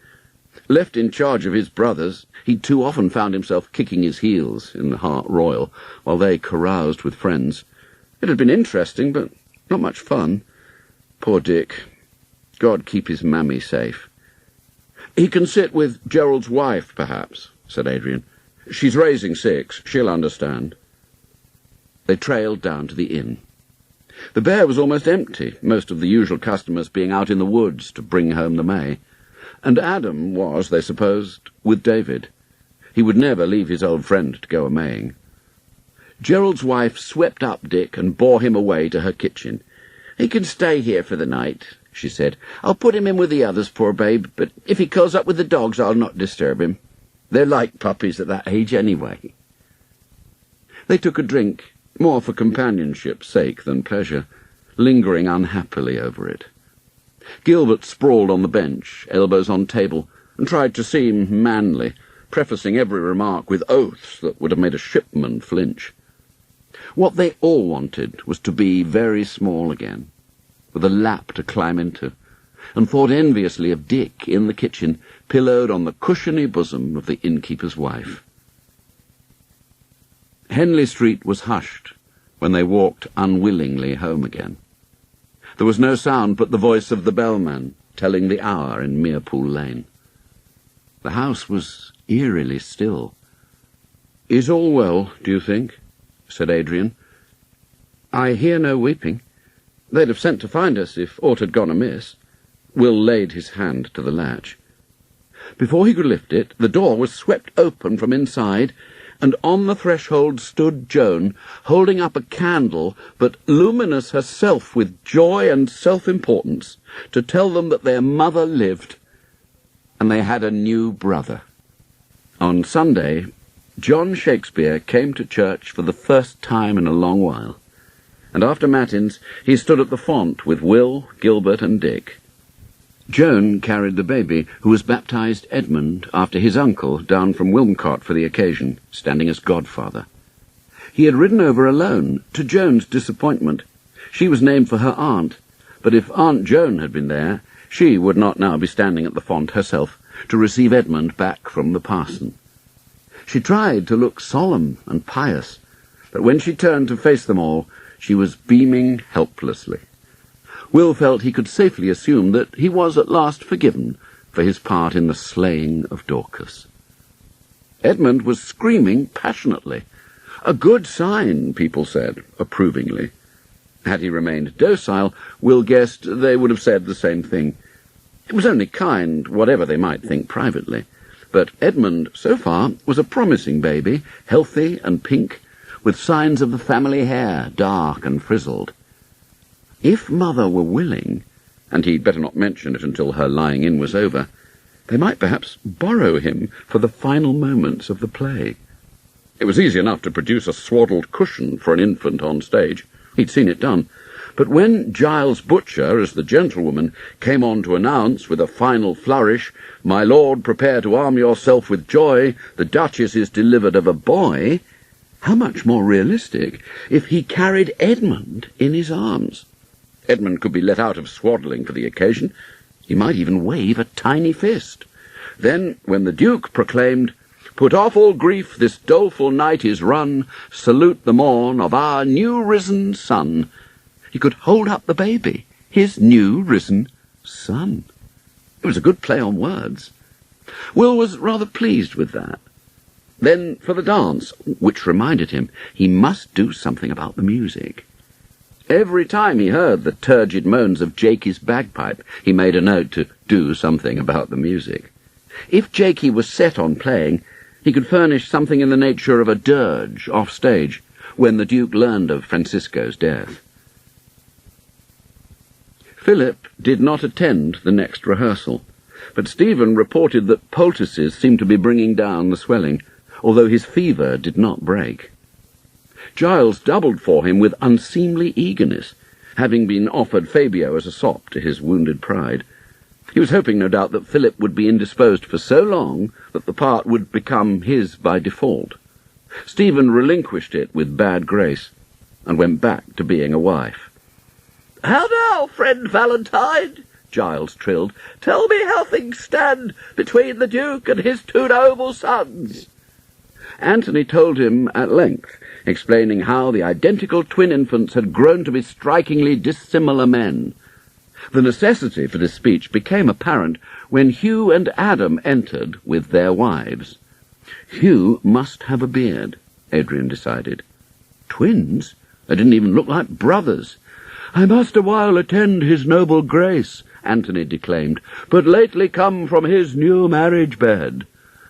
What new marriage bed?" Giles demanded. "I thought this old Duchess was mother to grown men." "Oh, my fault." Will riffled frantically through the playbook. "I forgot to copy the lines where Valentine explains that the old Duchess died and the Duke has taken a new young wife. Don't worry about it now. Leave your part at the end. And yours, Giles. Gilbert can copy it in." "I'll hell as like you do it." "But I've learned it," Antony said, aggrieved.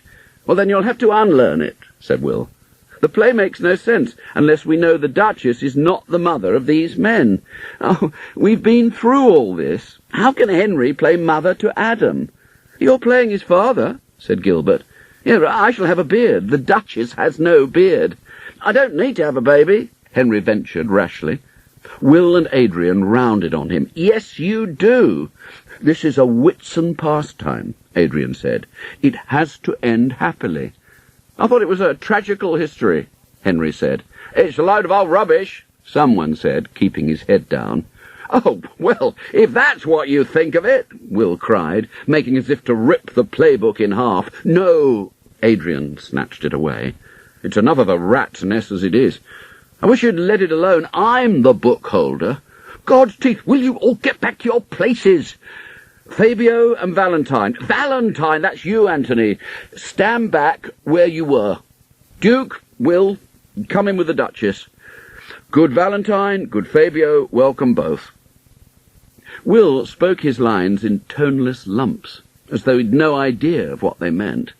Considering who wrote them, Adrian thought, but let him get on with it. Likely his mind was elsewhere, trying to mend the holes in the plot, which had begun to show only when they put on their parts, like worn hose. There were no more interruptions, until the Duke, having announced his plan to let his sons rule half the country each, turned to his Duchess. "Madam, behold you where the moon's great orb, like a pale mirror to the sun's fair face, hangs in the west." Hold hard," Watt called out. "What hour of the clock is it?" "Past 7, Will said. Not now, in the play." "It's evening in the play, too." "Then what's the full moon doing in the west?" "It rises at sunset, in the east." I miswrote it. I meant east." "How if there is no full moon that night?" Richard said. Things ground to a halt again. The company gathered round. Richard went on. "There was a full moon the last 2 nights. There'll be no full moon at Whitsun. It's only 3 weeks to go." "Mayhap it will be overcast," Matt said. "Well, how if it rains?" "We'll play rain or shine. Rain never stopped Essex's men, did it?" said Will. "No, but if it rains, there'll be no moon." "There'll be no kind of moon at all," Will said. "We'll be playing in broad daylight. We don't need a moon." "But you said, well, the Duke said, behold the moon's fat face. Perhaps one can stand with a counterfeit moon hanging on a string from a pole," Hugh suggested. "No," Will howled. "If I say, behold the moon, the audience will know that there's a moon up there to behold." "But why should they believe you?" Giles said. "For the same reason they'll believe I'm a duke and you're a gentlewoman." "It's a play. When you see a play, you believe what you hear. When I see a play, the players know what they're doing." "So shall we know what we are doing," Adrian said. "We'll do what I say. Go back to Will's speech. Madam, behold you where the moon's great orb hangs in the east," Watt said. There followed a touching scene in which the young Duchess confided to her husband that in a 7-month she should bear him a child. "As doth the moon wax great, then so shall I. For as it is with women, 'tis with me. There beats a second heart within this breast." "Do people really talk to each other like that?" Richard wondered. "When my old lady told me our Thomas was on the way, she just said, 'Dick, I've fallen again.'" "Well, they're the nobility," Watt said. "They don't talk like us." "Well, no doubt they swive like us, though," Richard said. "Same result." "Where's the gentlewoman?" Adrian said. "The Duchess has called for her gentlewoman." "I'm Fabio now," Giles said complacently, from a safe distance. "Fabio does not appear again in this scene," Adrian said. "When you are not Fabio, you are the gentlewoman." "I can't be both at once." "You are each by turns," Adrian said. "And when Philip is well, you will be the gentlewoman only." Giles stamped forward, glowering. "What is my lady's pleasure?" "Say it like a woman," Adrian pleaded. "You curtsy when you speak." "Well, how do I curtsy?" "You've seen it done." "Yes, but not how. I don't know where women put their feet when they do it. It's all hidden in their skirts." "You've got 3 sisters, ask them," Henry said. "Just give it the knees for now." It was beginning to get dark. Adrian was anxious to try the conversation between the brothers when they pledged to support each other through their father's absence. Fabio turned up after that and revealed to Francisco the Duke's true purpose in dividing the country, setting the tragedy in motion. It was a crucial moment. He wanted to see, more particularly wanted the others to see Adam in action, how a real player could hold the stage. Having got the brothers face to face, he was struck by a troubling thought. The same idea had evidently occurred to Richard, who was counting on his fingers. As Francisco responded to Honorius's declaration of brotherly love with a similar avowal, Richard leapt up. "How long before these men kill each other?" "They don't kill each other. The first kills the second." Watt had appointed himself official interpreter, and in truth he seemed to have grasped the story faster than anyone else. "This will all unfold as the weeks pass." "It'll be a mighty short pregnancy then," Richard said, "if she's but 2 months gone, and the babe's to be born at the end of the play." "It could be born early," Jakey said. "With all his murders and ghosties, the shock may bring her on. A 7-month babe." "They don't thrive, though," Matt said. "Not at 7 months."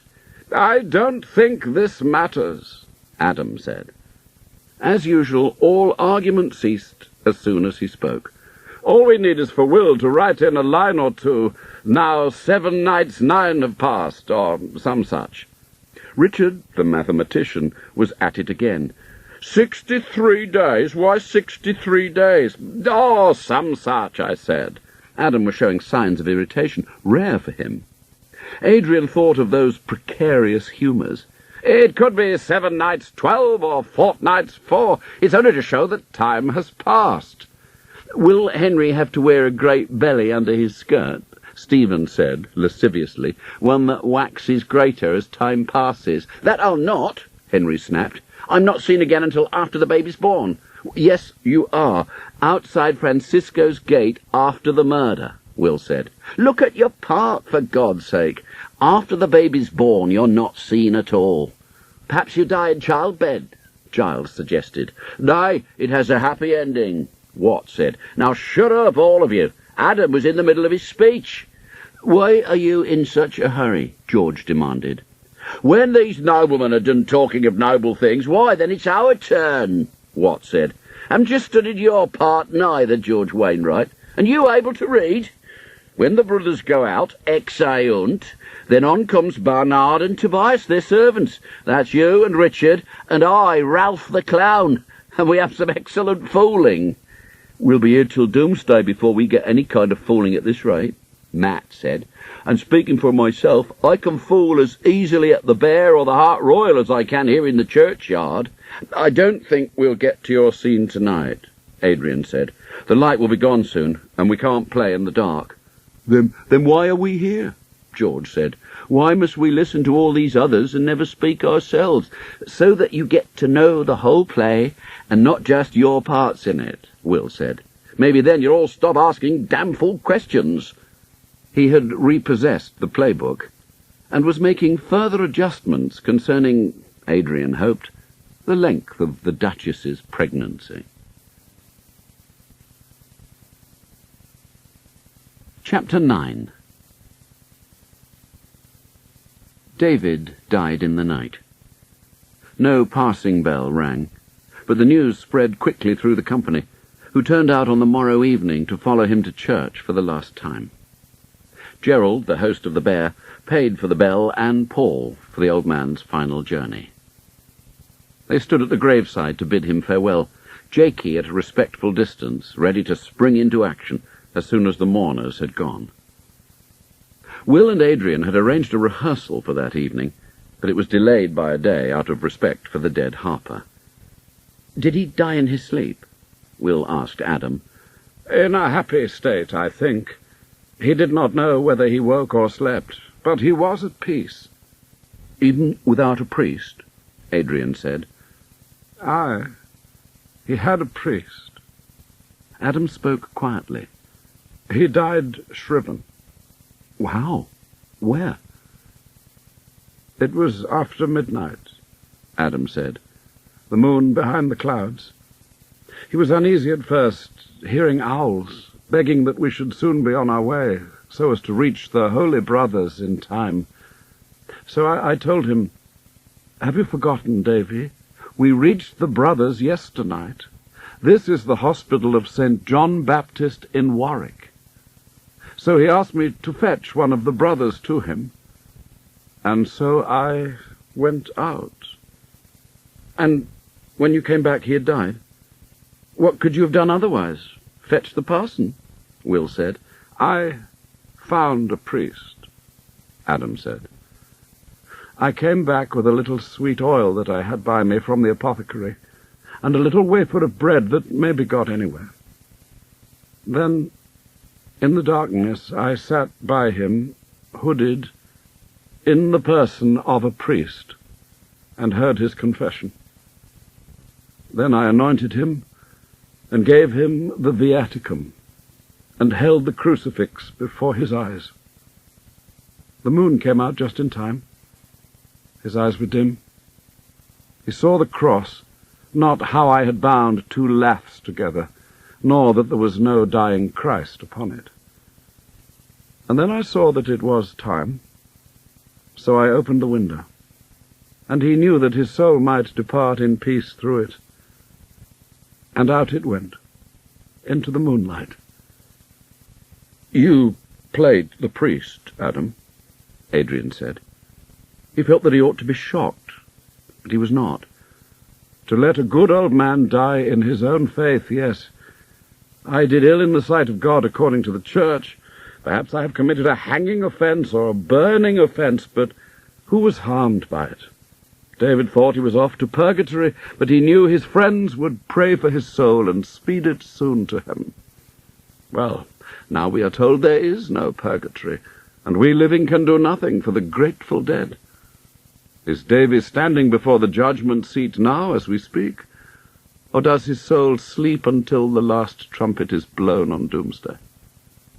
Or is there, as I sometimes think, no heaven nor hell neither, no doomsday, no last trump, and does Davy sleep his last sleep in the grave for eternity? Don't mind me, boys. I'm no heretic. I'm mad, remember? Where are you going now? Will said. To get drunk. They watched him leave the churchyard, stately, a little drunk already. Behind them a shovel bit into loose earth. Jakey was getting to work. If he tells others in his cups what he told us, he could be in most fearsome trouble, Adrian said. Thank God Hugh was not here to hear him. Where is Hugh? Gone over to Charlecourt on some errand, fleeces or wool. He'd have missed the rehearsal, Will said. Then you must give thanks that Davy's funeral prevented it, Adrian said tartly. Surely it was divine intervention that sent Hugh away this evening. A jealous God would have made certain that Hugh heard what Adam said. I think we should keep Adam company this evening. I'll be with you shortly, Will said. I want to speak with Jakey first. About the music, I'm off before he starts playing that lament he promised. Whenever I hear the bagpipe, I want to piss. Will returned to the graveside. Stand clear of my elbow, Jakey said. He had established a rhythm, pivoting on his own axis, thrusting the shovel into the hillock of earth, up, round, overturning it into the pit, and swinging back again before the bladeful landed on the shrouded corpse, already half concealed. Hard work, Jakey. This part's easy. 'Tis the digging that puts a knife in a man's back. What, soil too heavy? Not this spring. Plaguey dry. But not in winter, surely. Plaguey wet. But 'tisn't winter, is it? Our Davy will lie dry till Swithinmas at least, God willing. What of the worms? Earthworms? Grave worms. Funny you should ask that, Jakey said, never interrupting his steady swing. One time we dug a grave, for a weaver it was, and got the wrong place. I doubt I should be telling you this, Will, but you won't peach on old Jakey, will you? We were ill-informed, and down we went, and it seemed to me then, although I was new to the work, that the earth was coming up very easy. Still, as I said, I was new to the work. It wasn't my place to ask what was going on. Well, I'd seen skulls and bones come up before, as they do, but then my spade hit something soft, softer than the earth. I was down in the hole, but I can tell you I was up out of it like there was a fiend biting my bollocks. Damage was done, though. There was no bones I'd hit. It was a corpse, still in its winding sheet, though there wasn't much of that left. It was an ill sight, I can tell you, not meant by God for man to see. But I never saw a hide nor head of a worm. Earthworms, yes, wiggling their pointy heads through the spade cuts, but not worms in the corpse. I don't know. Everyone says that the worms devour us. When I was new to the work, I used to have foul dreams about it. When I saw visitings of people I'd helped bury come back in the dark, with all their horrid grave clothes hanging off their yellow bones, and the worms gnawing away at the vitals. But all these years since, I've never seen a worm. Will had given Honorius some stirring lines on the subject after Francisco's murder. For now does sharp remorse devour my heart, as do the worms devour my brother's corse. And hath the worm's sharp tooth bit keener in than my sore conscience embiteth me? He had wanted to check with Jakey that grave worms really did have teeth. Jakey, he'd been confident, would be in a position to know, and yet here he was doubting that they existed at all. Well, no, he'd not quite said that, Will argued with himself, only that he personally had never seen one. Unless Jakey was, like Watt, only more courteously, telling him to mind his own trade. Jakey continued his swing, the crunch of the shovel in earth at one end of it, the heavy dump of falling clods at the other. "When I've done," Jakey said, "I'll play him a solemn tune to help him on his way. I've brought my pipe. You'll remember me and my pipe in the play, won't you, Will? Let it be set down that I'm to be paid 4p for playing the pipe, same as for digging a grave. I'll give you a most heavy sad dirge for that dead brother of yours, Francisco, and my eye and shame with the best of them." In the glove shop next morning, Stephen reported on Philip's progress in graphic detail. "Well, I told you how fast his foot did swell, first red, then purple like a plum. Then there were streaks of green, and the swelling came up over his ankle and crept towards his knee, and that split and wept with a terrible stink," Stephen said, "and out of that came like a fiery finger along his thigh. We thought that when the poison reached his heart he'd die, but then old Mother Margaret from Swine Street came with her poultices and words." "What words?" Will said. "These words she said over the wound? Prayers?" "Well, if they were prayers," Stephen said, "they weren't any I ever heard parsons speak. It was all mumble, mumble, mumble, arbly, garbless." "What, Latin?" "I know Latin," Stephen snapped, "as well as you do. It wasn't Latin. I asked Philip after, but he was in such a fever he might have taken English for Greek." "Witchcraft," Martin suggested. "Well, if it was witchcraft, it wrought a good thing," Will said. "Philip's fever is down. A week ago he was like to die. Now he's well and like to live. It seems to me only God could have a hand in that. Don't let's talk of witchcraft and get a good old woman into trouble." "But she might have been praying to Satan," Martin said. "Why should she ask the devil to do a good deed? Aren't such things in God's hand? If God had meant Philip to die, he would have died, don't you think?" "Now he's better. You'll be stuck with him for Fabio," Gilbert said. "Oh, I don't know about that," Stephen said. "He can't put foot to ground, and he's hardly any voice left, high or low." "Better let Giles go on playing Fabio, then," Gilbert said. "He's as miserable as sin since everyone found out he was a gentlewoman." "But he doesn't sound like a man." "Oh, I'll tell him that." Gilbert whipped round the cutting bench out of arm's length. "Must go. I'll be late for school. I'll tell you what, though. If you can't find anyone else to join the company and have to make one of us double, there's someone who's never on at the same time as the gentlewoman." "Who does he mean?" Will said. Gilbert was already out of the house. "You should know," Stephen said. "Think about it." "Adrian's got the playbook," said Will. Adrian was clinging to it fiercely, on the grounds, he said, that he needed to study it the better to know what was happening on stage without having to look. Will suspected that Adrian was afraid that if he got his hands on it again, he'd make more alterations. And he would. Every time he heard his words spoken, he saw ways to amend them, and all the time there were the most unlikely people noticing problems and discrepancies in the plot. Richard, for instance. The workmen were all the same, unable to imagine anything, unable to conceive of anyone else imagining anything. But he couldn't fault them for that. Their livelihoods depended on them knowing the facts, being accurate, their very lives even. Look at what one moment's inattention had cost Matt. He might have broken his neck in that fall from the tithe barn roof. Even so, he would never hold his head up straight again. Bless Richard Fisher, who knew the phases of the moon so well, but still thought that they must have a moon on stage. And damn Hugh, who had to suggest that they hang up a plate on a string. Surely he should have known that someone had only to say, "Well met by moonlight," and there would be moonlight. The sooner Hugh put aside childish things and went off to Oxford for a physician, the better, taking his prudish puritanism with him. Medicine was welcome to him. God forbid he should enter the church and inflict his personal prejudices on everyone else. Now he was refusing to play the ghost, his own ghost, as it were, on the grounds that damned souls could not return to earth, and those in heaven wouldn't want to. Therefore, it followed, any apparition claiming to be a dead man must be a deception of the devil. Still, Will thought, if it hadn't been for Hugh worrying at the idea that it might be blasphemy to invent extra characters for the story of Abel's murder, he might never have wandered off into the exciting environs of Hungary, would not have discovered the Duke and his family. He'd have been stuck with 2 brothers and God, who might be omnipotent, omniscient, all-seeing, but as a character was hopelessly predictable. He paused in his stitching to see if he were to be struck down palsied or dead for this awful thought.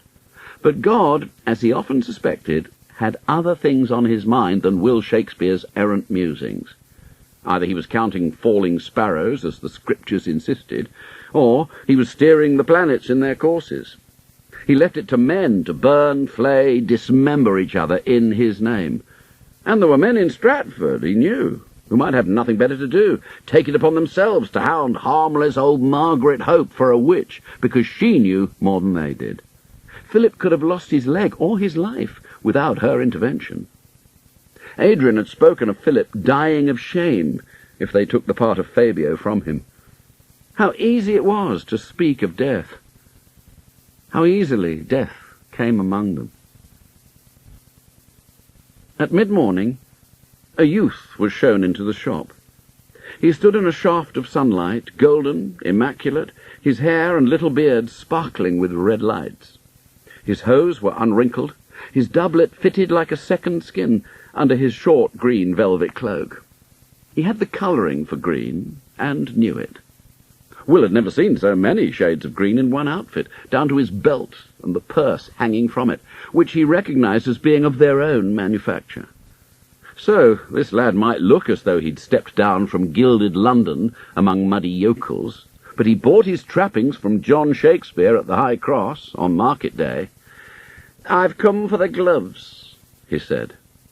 "That is, on the whole, why people come here," Will said. "Which gloves had you ordered?" "Not I," the young man said. "My master, Peter Starling." Behind him, Stephen prowled a step or two on his toes and flapped suggestively with his elbows. The wedding order," Will said. "I'll fetch my father." The youth stepped in front of him. "No excuses, boy. The gloves were promised for today. 190 pairs in leather and the chicken skins in a walnut." Will measured him by eye. All his manhood was in the little dagger he wore at his belt. There was not much muscle under that doublet. He was several inches taller than Will, and many pounds lighter. His centre of gravity was high. He would go over easily if Will put his head down. Boy. Bastard.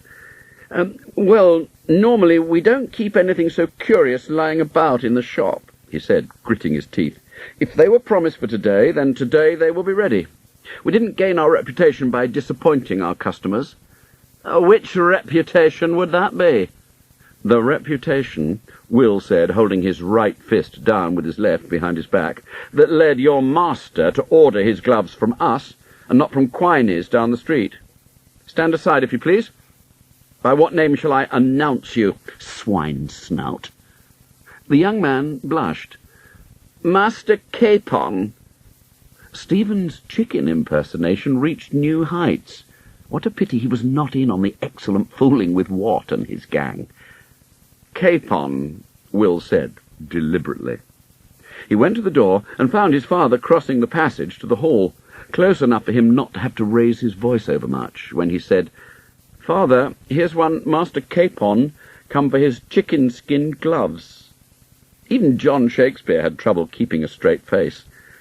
I'll fetch 'em, was all he said. It was no laughing matter. Perhaps chickens had thinner skins in London, or walnuts were larger. It had to resort to a subterfuge. With luck, no one would notice.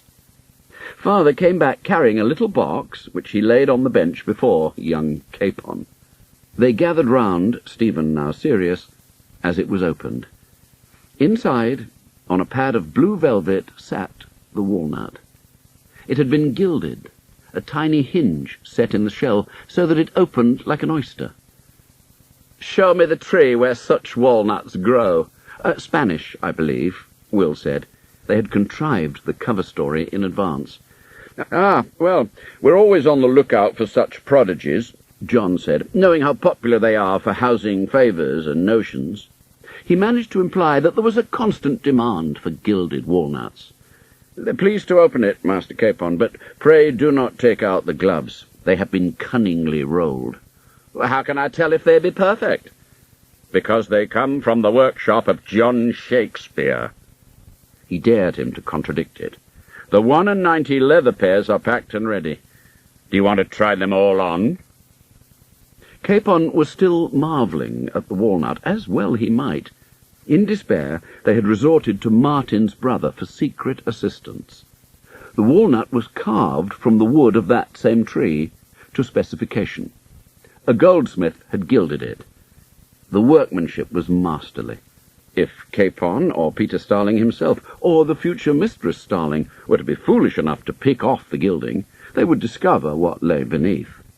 But no one looking at it would ever guess that this was the work of men, not God's own hand. The cost of it had cut into the profit from the gloves, but John had overcharged for the capons in any case. Dorcas had not perished in vain. Francisco lay dead.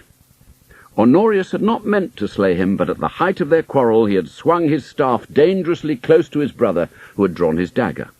Honorius, warding off the blow, had struck him on the head, and Francisco, mortally wounded, fell flat. A heated argument broke out, largely as the result of the outburst of laughter that followed Francisco's mode of dying. Hugh sat up, scowling. "What's so funny? Is a man's death an occasion for mirth now?" "Oh, it's the way you do it," Watt said. "Look, lad, when a man has his skull cracked open, he doesn't go over backwards." "Why not? Where else would he go? Upwards?" "If he'd punched you on the jaw," Richard explained, "you'd have gone flying right enough, but he gets you smack on the pate." "He's right," Adam said. Deferential silence fell, as usual. "You'd go down on your knees, sway," he went through the motions himself, "then fall forwards. You still have lines to say. 'Go tell my widow I am foully slain. Francisco is a dead man. World, adieu. I stay no more to look on life. And you—'" "On who?" Matt said. "The world," Adam told him swiftly, before anyone else could come up with an alternative theory. "It will seem much more grievous if you speak them on your knees, dying, than if you fall down dead and have to sit up again." "Actually," Adrian said, annoyed that Adam had come out with what he'd been about to say himself, "from where I'm standing, which is where the audience will be, it doesn't look as though he'd been slain at all. He seemed to stumble and fall over. Adam's staff never went anywhere near his head." "True," George Wainwright chimed in from behind him. "That staff went whistling past. Mind you, he's such a streak of piss, a frog's fart would knock him down." Adam felt that his technique was under attack. "This is the first time we've done it. Hugh must learn not to duck. There are ways of making a blow seem to fall. Hugh and I will practice on our own. You swing the staff thus, but just before it hits the target, you must clench your hand and the swing is halted. So." He demonstrated with panache. Unfortunately, Hugh chose that moment to stand up, and the staff caught him across the neck. "Oh, that's more like it," George crowed. "That looked like the real thing." "What are you doing back there?" Adrian turned on him. "You're supposed to come on now and discover your master bending over his brother's corpse." The corpse was staggering to its feet, clutching its neck. "No, stay down now," Adrian called heartlessly. "We'll run straight on." "With me half dead?"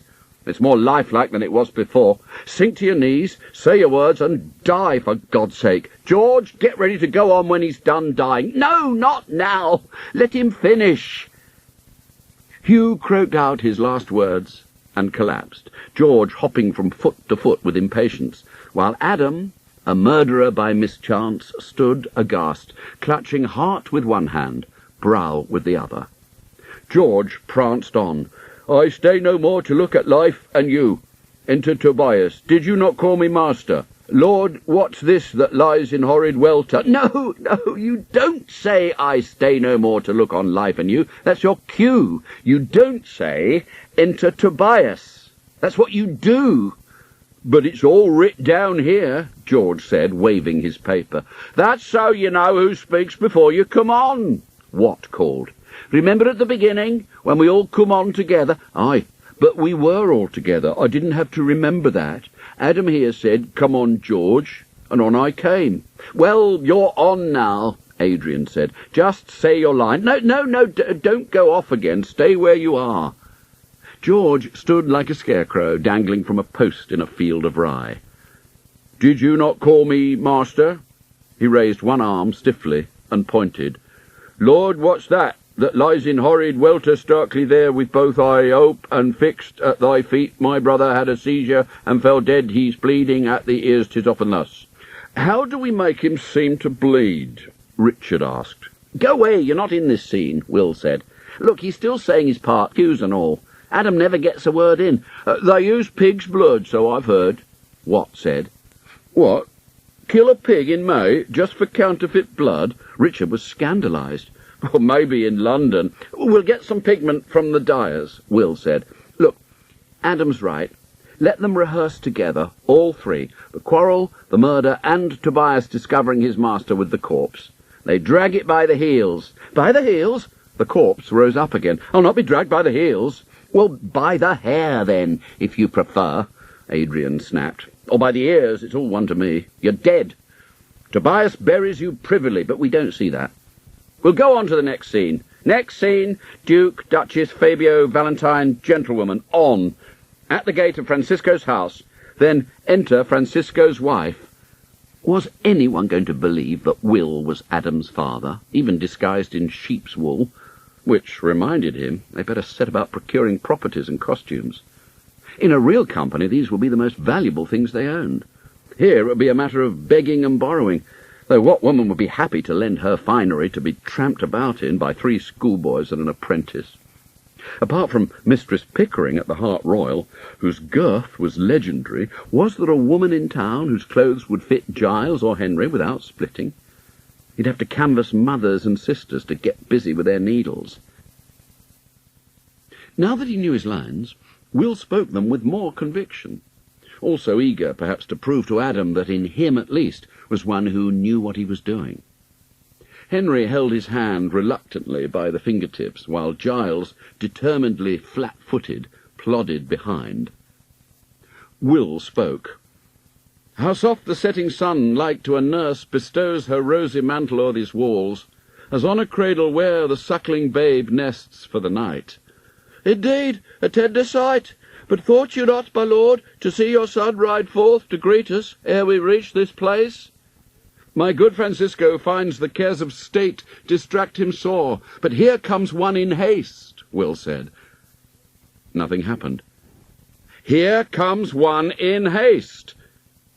Stephen galloped on stage as if pursuing a runaway cow, but before he could get a word out, a demonic howl drifted across the churchyard. Everyone stopped dead, gazing about. One or two furtively crossed themselves. Twilight was thickening.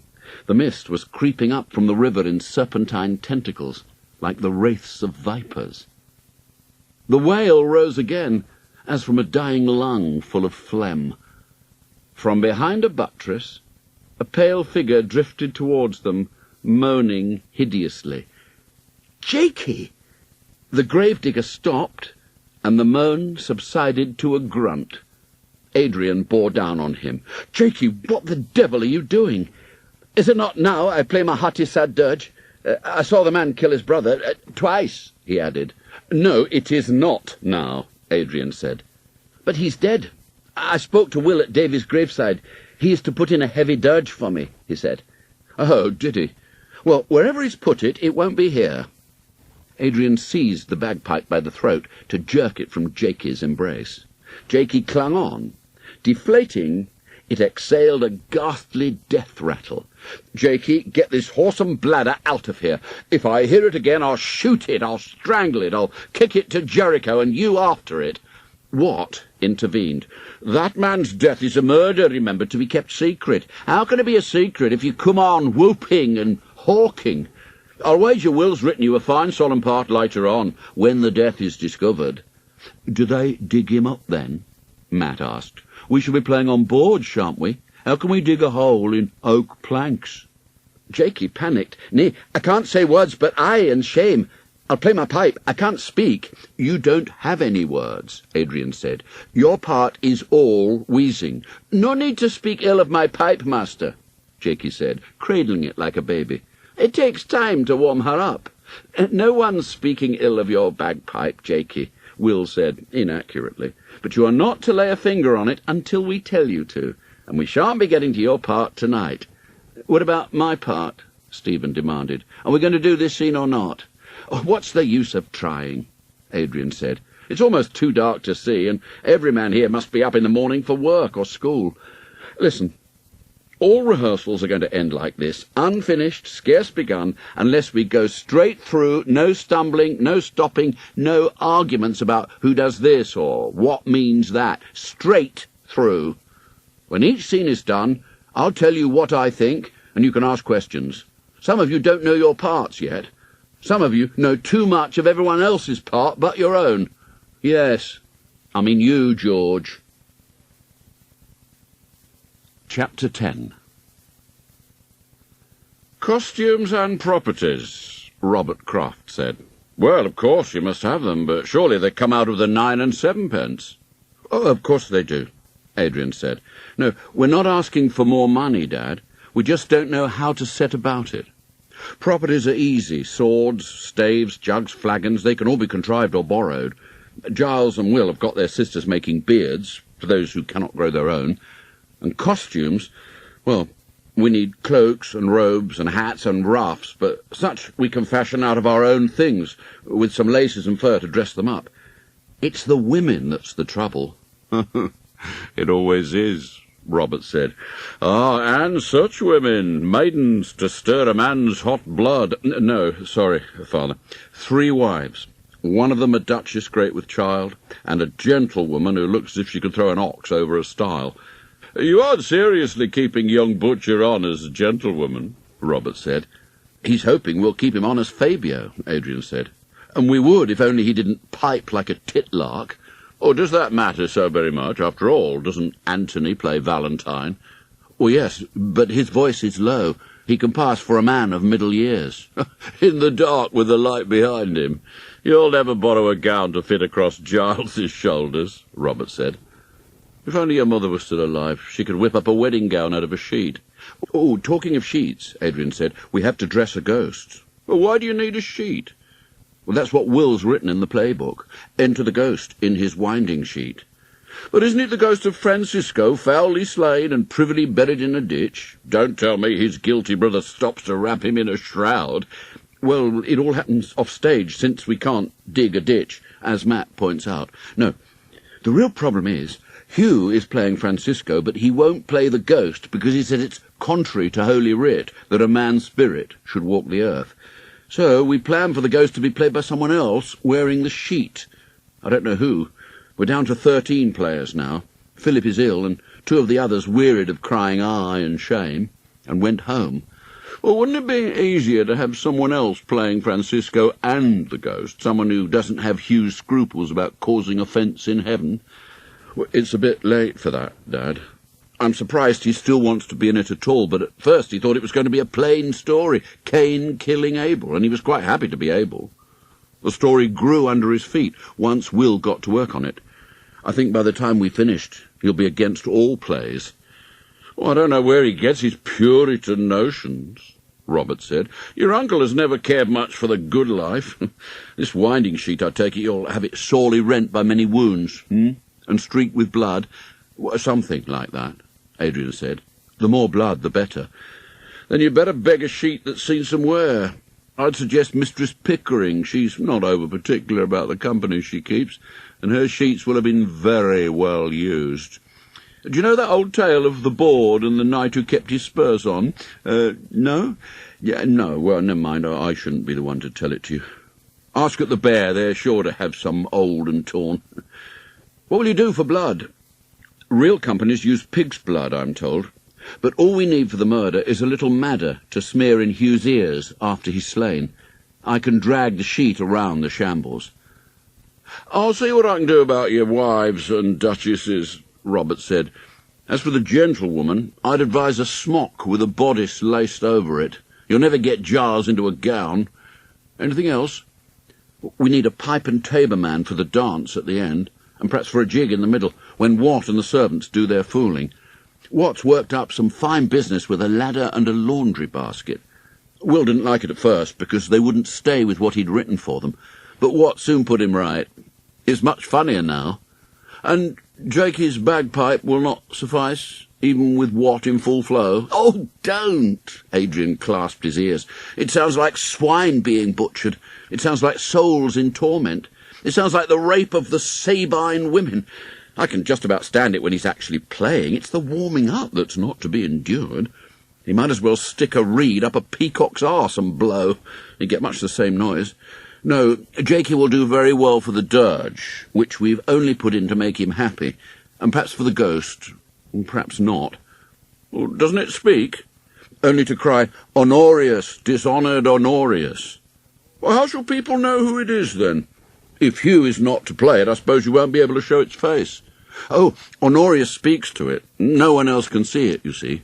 'It is my brother's spirit soothes me here,' and 'Spirit avaunt, I was thy brother ere I was thy murderer.'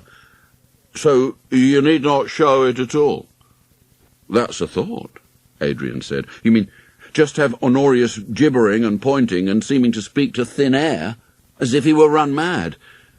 It would be an effect, but I'm not sure that people would understand. I'm not sure that most of our players would understand. They have little faith in illusion. When Honorius cries, 'Look where it comes again,' it ought to have been seen to go away so that the audience can see it coming back. Its very presence should unfix our hair." Well, that's what Will says, anyway. Adam came to rehearsal with the sheet, courtesy of the Bear, already knotted at the top, and artistically dabbled with blood about the head and shoulders. "I know you meant it to be rent," he explained, "but after all, the death blow is a single clout with a staff, and since Hugh and I have rehearsed the quarrel and the murder, it would be a pity to have to go back and contrive a different death with sword cuts, though perhaps Hugh could fall upon his dagger as he goes down." "Will can write in a line for you about shrouding the corpse," Adrian said. "He went at it so fast he never noticed where one part did not accord with another. After all, Honorius did not mean to slay Francisco. It was done in a moment of rage. He'd bury the corpse properly if he could." "Who is to play the ghost?" Adam said. "I take it Hugh still refuses?" "Will was going to do it, but that won't work if he's playing the Duke. The ghost appears 3 times to Honorius, once when he's before the Duke, his father, the second time when he's with his wife, about to go to bed, and the third time when he is alone. So you cannot play it, Will cannot play it, and Gilbert cannot, being the wife." "We could all take turns under the sheet," Adam said. No, that was a jest. Your players are already better at each other's parts than they are at their own. It'd be a rare fine part to play." Watt had come up behind them. "I'll be your ghost, Adrian." He put on a reedy voice. "Here comes I, old dead Francisco's spirit." He seized the sheet and draped it over his head. It hung some way short of his ankles. "That's not what Will's written for it, has he?" Adam said, shocked. "No," said Adrian. "But when Watts in the Mummers play at Christmas, that's how he comes on. 'Here comes I, St. George, the valiant man.' No, Watt, you're too big to be Francisco's ghost. Hugh's half your size. You stick to your fooling." "I never saw a ghost in a play," Watt said. "Might not the people be affrighted? We don't want women and green girls fainting at the sight of it." "On the whole, Watt, I doubt if it will be convincing enough for that," Adam said. "No offence, Adrian. Played on a winter's night, with candles, you might get away with it, but I think by day people will know it is a counterfeit spirit. Ah, here's Stephen. What news of Philip?" "Out of his fever," Stephen said, "and just beginning to hobble about, but he's in no fit state to play." "Well, that settles it, then," Adrian said. He hoisted himself onto the wall and cupped his hands around his mouth. "Company, to me." They gathered below him like sheep at a gate, gazing earnestly. "We are all met? Good. One who can't be here is Philip Thacker. He'll live, thank God, but he won't be playing, so some parts that have been changed must stay changed. Giles, you will play Fabio. Matt, you will take Giles's place as the gentlewoman." "I play a woman?" Matt looked incredulous, as well he might. Giles's smile split his face. "You'll be well wimpled. No one will know it's you," Adrian told him. He had a sudden horrid premonition of the squinting Duchess and her wry-necked gentlewoman in hapless collision. "And you've not much to say, only a few lines." "But I know my words," Matt protested. "I cry aye and shame with Jakey." "We'll find someone else to cry aye and shame," Adrian said. "Or maybe we'll do without. There's altogether too much eyeing and shaming. Henry, you are to play the ghost." "And not the Duchess?" Henry was transfigured with joy. His eye went every which way. "And the Duchess," Adrian said remorselessly. "The ghost and the Duchess never appear at the same time, and you're a quick study. You can easily learn the ghost's part." "Nay, let me play the ghost," Matt said. "I can be a woman, but not gentle." "Let Hugh play the Duchess. All this is his fault." "Oh, that's enough," Watt bellowed. "You should be ashamed of yourselves. Here's Will writ a marvellous play for us all, and Adrian's wearing himself to a shard making it all come about, and you lads witter and bicker about being ghosts and women. This is a play," he roared. "There's no shame in putting on a skirt. Henry, you're the Duchess. Matt, you're the ghost." He rose and swelled magnificently. "I'll play the gentlewoman." An awestruck silence fell. Will caught Adrian's eye and shrugged. There was no point in arguing. Watt had spoken. The plasterer waded over to Giles. "Thank your stars, you miserable sniveller, you puling schoolworm, that there's fellows here man enough to be women. Give me the gentlewoman's part, and you go and get one of your mates to swing on your bollocks till your voice drops, if you want to be a man. All right, Adrian, let us proceed." "We'll take up where we left off last time," said Adrian. "The Duke and Duchess are at the gate of Francisco's house with Valentine and Fabio and the gentlewoman." Watt began rounding them up. "Stephen, Francisco's wife comes to them in haste, not running." "Well, how then?" Stephen said. "Walk quickly. When you have your skirt on, it will swinge about and make you seem hurried. Speak." Stephen began. "Good my Lord Duke, my heart is glad to see yourself and gracious Duchess at our gate. But where's Francisco? It was his intent to ride a league to greet you on the way. Met you not with him as you rode along?" "Where's their horses, then?" Richard asked, predictably. "Be quiet, grooms have already led him away," Watt said, over his shoulder. "We saw him not," Will said. "Perchance he was delayed." "Not 1 hour since he bid me stir and make all ready for our guests, and then he went with Honorius horseward," Stephen said. "Honorius is here," continued Will. "Why has he left his fiefdom in the north? He came last night most pressing in his suit to speak with my Francisco, good Bernard." "That's you," Watt said. "Richard, get your arse on stage. Bernard, hast thou yet seen thy noble lord?"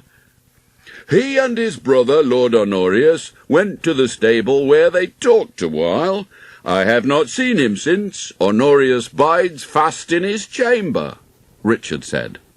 Stephen replied, Let us to him then, mayhap Francisco with him we shall find. They have not met in months, and both must feel such parting sore, for since the cradle each has been as much a friend as brother to the other.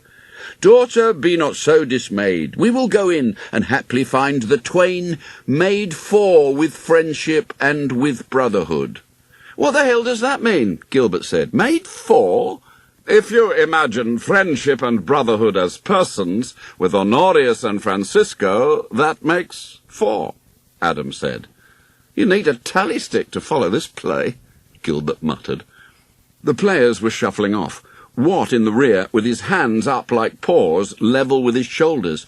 Give the dog a bone, Jakey shouted. Hold your tongue, I'm bearing my lady's train. I haven't got a train, Henry said. Stop breathing down my neck, Watt. Oh, but you will have a train, and I'll be holding it up out of the muck. He will have a train, won't he? Yes, he'll have a train, Adrian said obediently. Now, all go out except Francisco's wife. Stephen remained alone on the stage, looking vacant. Pensive and distraught, Stephen, Will said. What? You must look pensive and distraught. Where does it say that? Well, it doesn't say that, but can't you tell from your lines? I must look cheerly for the Duke, my father, but methinks brotherhood and friendship both bided at home when Honorius yesternight rode to our gate with collar at his heels like to a black dog. Does that sound like someone who's about to break into a jig? The Duke isn't her father. He's her husband's father, Richard said. Or has she married her brother? Yes. No. The Duke's her husband's father, but it's proper for her to call him father. He calls her daughter. If I put in-law every time, it wouldn't scan. Scan? Save your questions for after, for God's sake, Adrian said.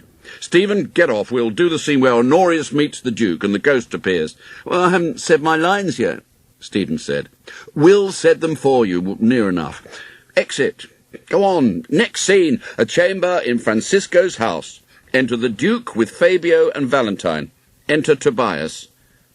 Everyone came back, followed by George Wainwright. No, George, you don't come on behind them, Adrian said. Go round the other way and meet them.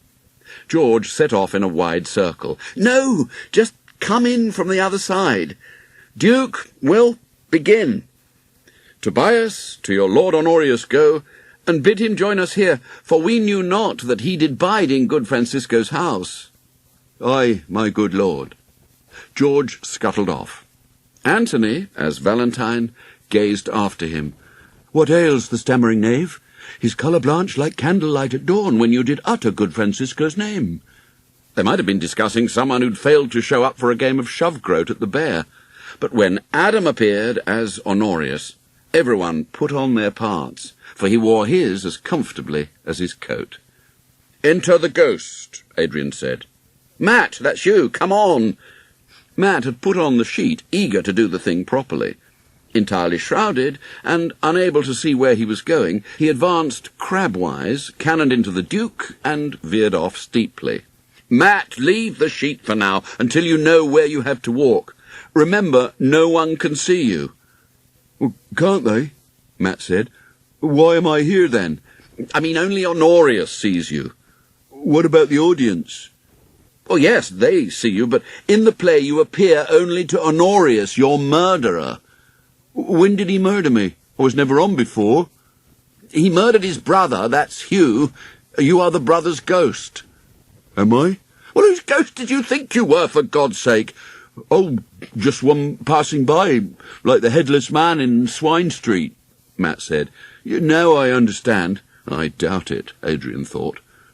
There was a lot to be said for his father's suggestion that the ghost should never appear at all, except in the guilty sight of the murderer.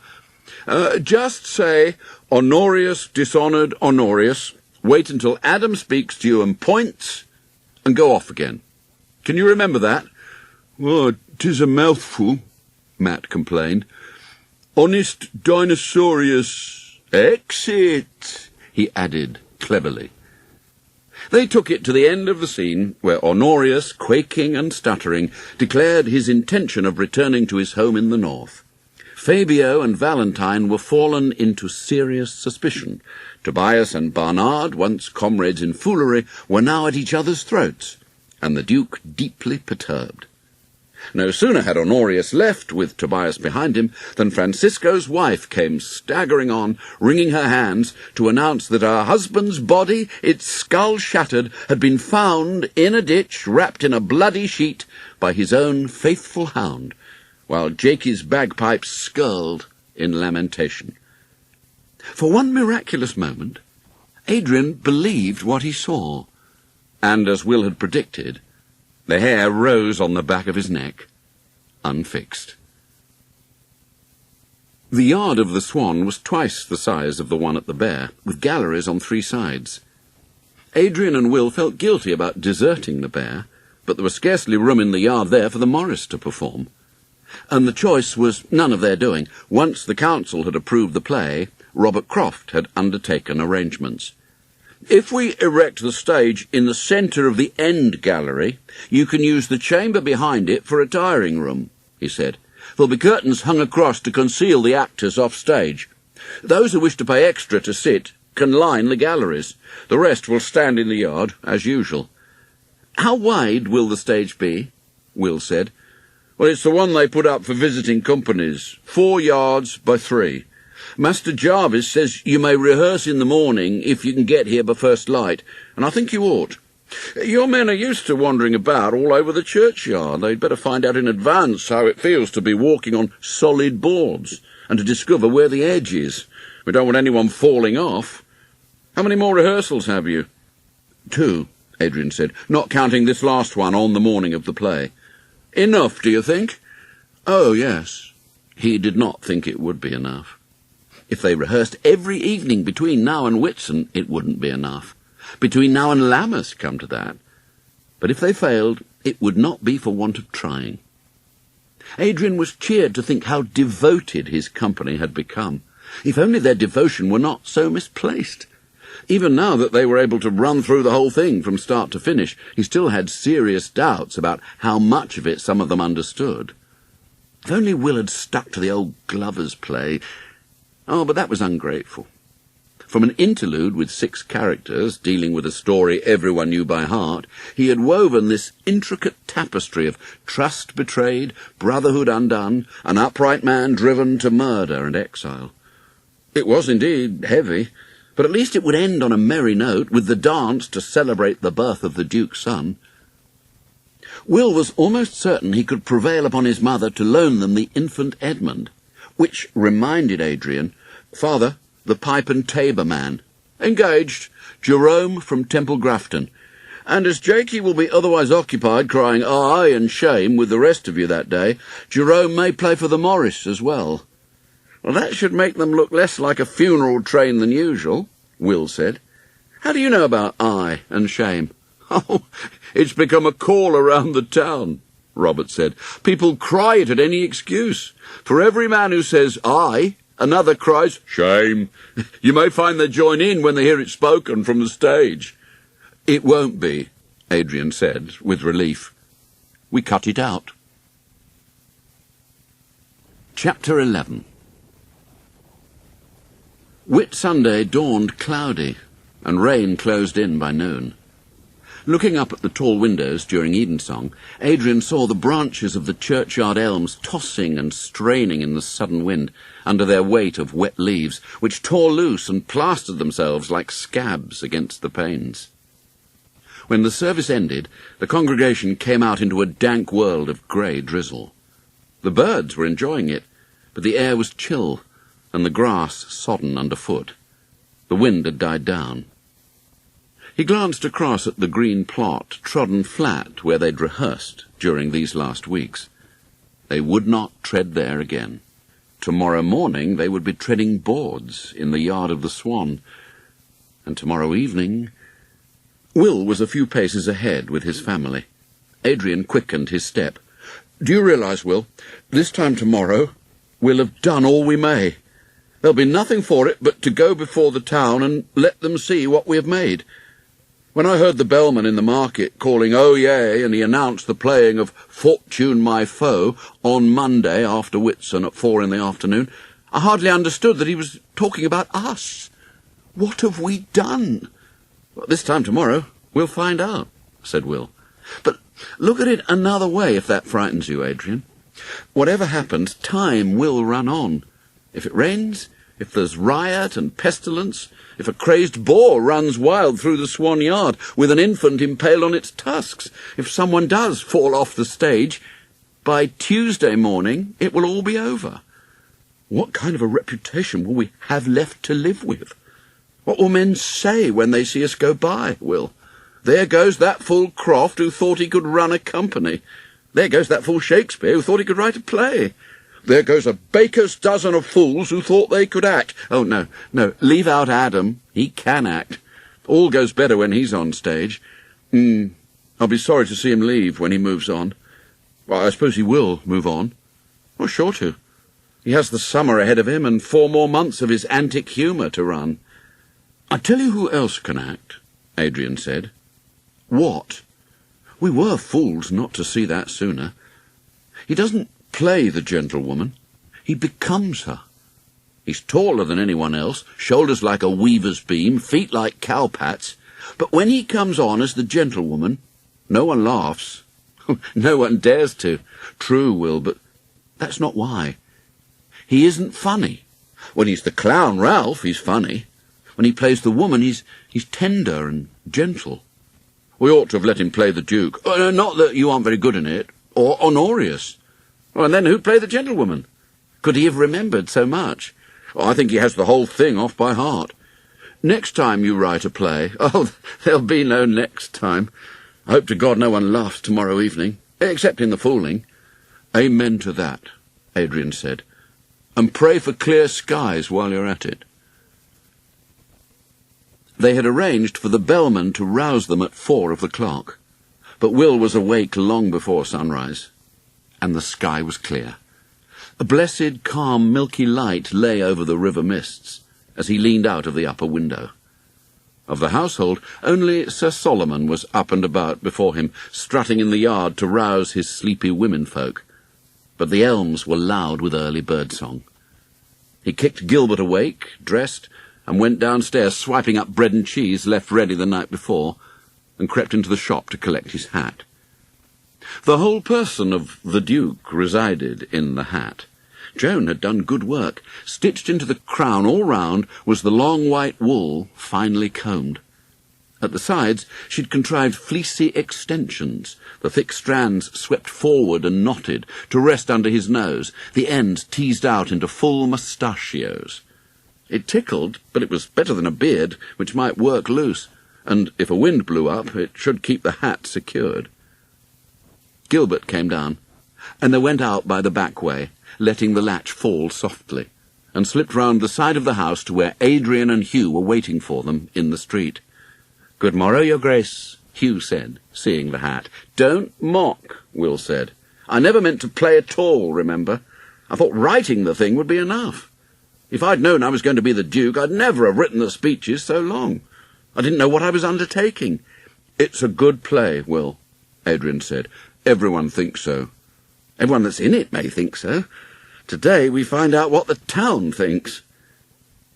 They walked down towards the Swan, and as they went, others of the company fell in with them. By the time they were in sight of the inn, the full 14 were striding in step. My men, Adrian thought with pride. My company. Our company. What had been 2 warring factions, the schoolboys and the workmen, were now united in common purpose. I did that. "I feel lucky," he said to Will. "Do you feel lucky?" "Wait till it's over," Will said. But he was beginning to feel, if not lucky, at least confident. He had made this happen, and they were all with him. In the Swan Yard the stage was up, the boards laid across hogsheads. "'Tis passing small," Richard said doubtfully. "It only looks so," Hugh said, "because we're accustomed to the churchyard. When you're up on it, it'll be as big as a room." "As big as a small room," George said. Adrian vaulted up and felt the solid, resonant thud as he landed. The spectators' heads would be at about ankle height. The walls of the inn would contain the actors' voices and amplify them, the gallery above their heads serving as a sounding board. Beneath it hung curtains. As he was about to part them and look between, a head was thrust through from the other side. It belonged to Samuel Jarvis, the host of the Swan. "Send your lads in round by the doorway, Adrian," he said. "My wife will show them through. You come down this way." Down? Then he saw what the curtains concealed. Behind them was a window, and the stage was slightly above the level of the broad sill. On the floor of the room, Samuel had positioned a stout bench, so that they could step up and down to and from the stage. "You can have this for a tiring room, and come on and off straight through." Samuel was an old hand at company productions. "Here's all your costumes in the chest. Best lay 'em out now." "I have a pipe and tabor man coming from Temple Grafton, and a bagpiper," Adrian said. "Can I station them above, in the gallery? They'll be out of the way of the players up there." "Bagpiper?" Samuel said. "Not Jakey." Jakey. "Well, there's a lot to be said for going deaf," Samuel remarked. The door opened, and Will led the company into the tiring room. Samuel eyed them. "I'll leave you to it, Adrian," he said. "Here's wishing you luck." Adrian gathered them round him and explained how they were to get out onto the stage. "And if any man overturns that bench, I'll do him a mortal hurt. Best there's always two of us sitting on it," Matt said. "One each end to keep it steady." "Good idea. Now, the costumes were sent along last night. Put them on, and then everyone come out on stage." The stage seemed hopelessly inadequate when they were all standing on it. The four women in their skirts had expanded alarmingly. Henry's train was immediately whipped from his shoulders when somebody stepped on it. "This won't do," Matt said, teetering on the edge. "We shall all be falling to our deaths." "No, you won't," Adrian soothed him. He could comprehend the injured Thatcher's fear. "There's never a time when you're all on stage together, except at the end when you come on and bow. This afternoon I'll be in the tiring room to direct you on and off, but for now I must stand out here in front to see what's going on. So I want no fooling there at the back. You must pay attention and listen so you can hear your cues. When you know that your part's coming, step up on the bench so you're ready to walk on. We're going to run straight through. I want all over and done with before people start wandering in off the street to watch. Now, save your questions till we're finished, and we'll meet in the tiring room to answer them. Now, go off and wait for me to clap my hands, and then Valentine walks on from the left." "My left or your left?" Anthony said. "My left, the way you've always done it. Nothing's changed. You are reading a scroll. Have you got the scroll? Then enter Fabio right. Ready?" Adrian retreated to the middle of the yard, while the company took themselves off. The stage lay before him absurdly small and bare. They were all so accustomed to the spacious turf beneath their feet, the familiar stones of the church at their backs, the elms, the birds in the branches, waterfowl on the river, the cuckoos calling in flight, and they were accustomed to playing to each other. What would happen when they were faced for the first time with an audience? Hundreds of expectant faces staring up at them, waiting to be transported from the yard of the Swan in Bridge Street, Stratford, to the ducal palace of Hungary, as Adam had described so long ago. Well, as Will had said, ready or not, time would run on. He would find out what was going to happen soon enough, and if things fell out badly, at least it would be all over by sunset. He clapped his hands. Anthony came through the curtains, treading gravely across the stage, head bent over his scroll. Giles appeared from the other side. "How now, Fred Valentine, tell me how things stand between the Duke and his two noble sons." Whether or not he'd taken Watt's advice, his voice had dropped half an octave. Adrian stepped back a dozen paces, another 6. He could still hear them. "Where are you going?" Giles demanded. "Don't do that," Adrian yelled. I have to be sure you can be heard from all corners. Whatever I do, you keep going, understand? Tell the others, even if they can't see me, keep going. This must be finished in good time, otherwise we'll have half the town in here to see what's happening, and it'll spoil the performance. And they won't have paid, he added meaningly. They kept going. Everyone knew his words. No one fell off the stage. The curtain came down only once, when Richard tripped over it, revealing a row of open-mouthed faces. But at least he could see that they were following his instructions, listening and ready to walk on. The only thing that seemed to fall flat, to his surprise, was the fooling. George and Richard and Watt went through their paces, spoke their parts, executed intricate manoeuvres with the ladder, but it was all woefully unfunny. Still, he observed his own rule and said nothing, making a mental note to have a word with Watt afterwards. But what could he say? What? You just aren't funny? Watt would knock him cold. Adam was magnificent, the tortured hero falling from grace, embittered by his father's duplicity, betrayed by his brother, maddened to murder, finally fleeing an anguished fugitive. Even the flatulent interventions of Jakey's bagpipe sounded appropriately dismal. Had Will known what he was making, when he took cane and fashioned Honorius, like a weaver with a skein of plain white yarn, creating a subtle textured damask? More to the point, did he know how he had done it? Could he do it again? They were coming to the end now. The Duke, and in spite of the white mustachios, Will didn't look a day over 16, stood with Fabio and Valentine, lamenting the terrible outcome of his devious plan. One son dead, the other exiled. One wife a widow, the other abandoned. There was a moment's silence. 2 moments. What had happened? Then Watt burst through the curtains, bearing a cushion aloft. "Your Grace, prepare to arm yourself with joy. The Duchess is delivered of a boy. Put off all grief, this doleful night is run. Salute the morn of our new-risen son." This was supposed to be the cue for the pipe and tabor man, who'd not yet arrived. The dance was to be performed by 6, Anthony, Giles and Adam, partnered by Gilbert, Stephen and Henry, out of character, but still in their skirts and crowned with flowers. He must make sure the Butcher sisters had the wreaths ready in time. Jakey obliged on the bagpipe, so that the gay galliard sounded like a Spanish pavan. Adrian wasn't at all sure what a galliard was supposed to sound like, and nor, he suspected, was Will. He'd simply liked the idea of it. Adrian began to have doubts about the dance. Sure, they were all delighted by the arrival of the baby, but given what had gone before, would they be quite so ready to cast care aside? Perhaps Will could dash off an epilogue. But they had got through it, and now the others were filing through the curtains to join them at the front of the stage for the final bow. Would they be met this evening with clapping or rotten eggs? Behind him a clatter of applause broke out.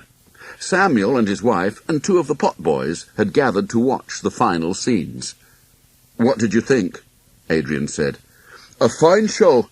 I don't understand above 1 word in 5, mind you, but it was well done, for all that." "Don't understand?" How could he tell Will? "The echo, man." I didn't hear the echo." "Oh, you didn't notice it? Well, you know what all the words are, I dare say, but don't fret. There'll be no echo this evening with the yard full to bursting. Now, look to your company. They're all waiting to be told they played like angels. There's cakes and ale in the tiring room." Adrian waved to them to go in and got up on the stage to follow. But women were already divesting themselves with unwonted urgency. "Take care," Adrian called from the windowsill. "Fold those clothes and lay them neatly. You have to wear them again. Now look, Samuel has brought us refreshment. When you're ready, let's sit down and I'll tell you what needs amending." "Hadn't you better tell them something else first?" Adam said. "They've sweated blood for you." "Oh, yes." How graceless of him. "It was well done," he said, looking at them with pride. "It was very well done." They settled round him. "There's not much amiss. Now you have the feel of the boards beneath your feet, you'll stop stamping, I've no doubt. That's you, Matt. A ghost should make no noise at all, and you sound like an army coming on. Twice I heard a terrible crash. Now, what was that? The bench went over, Hugh said. The first time I sat down just as Watt stood up. The second time Richard and George sat down on the same end together, and over it went. Well, we can't have that, Adrian said. I know it wasn't done on purpose, but the audience will think it's meant for Jove's thunderbolts or the roof falling in. Best we move this great table over and enter from that, Adam said.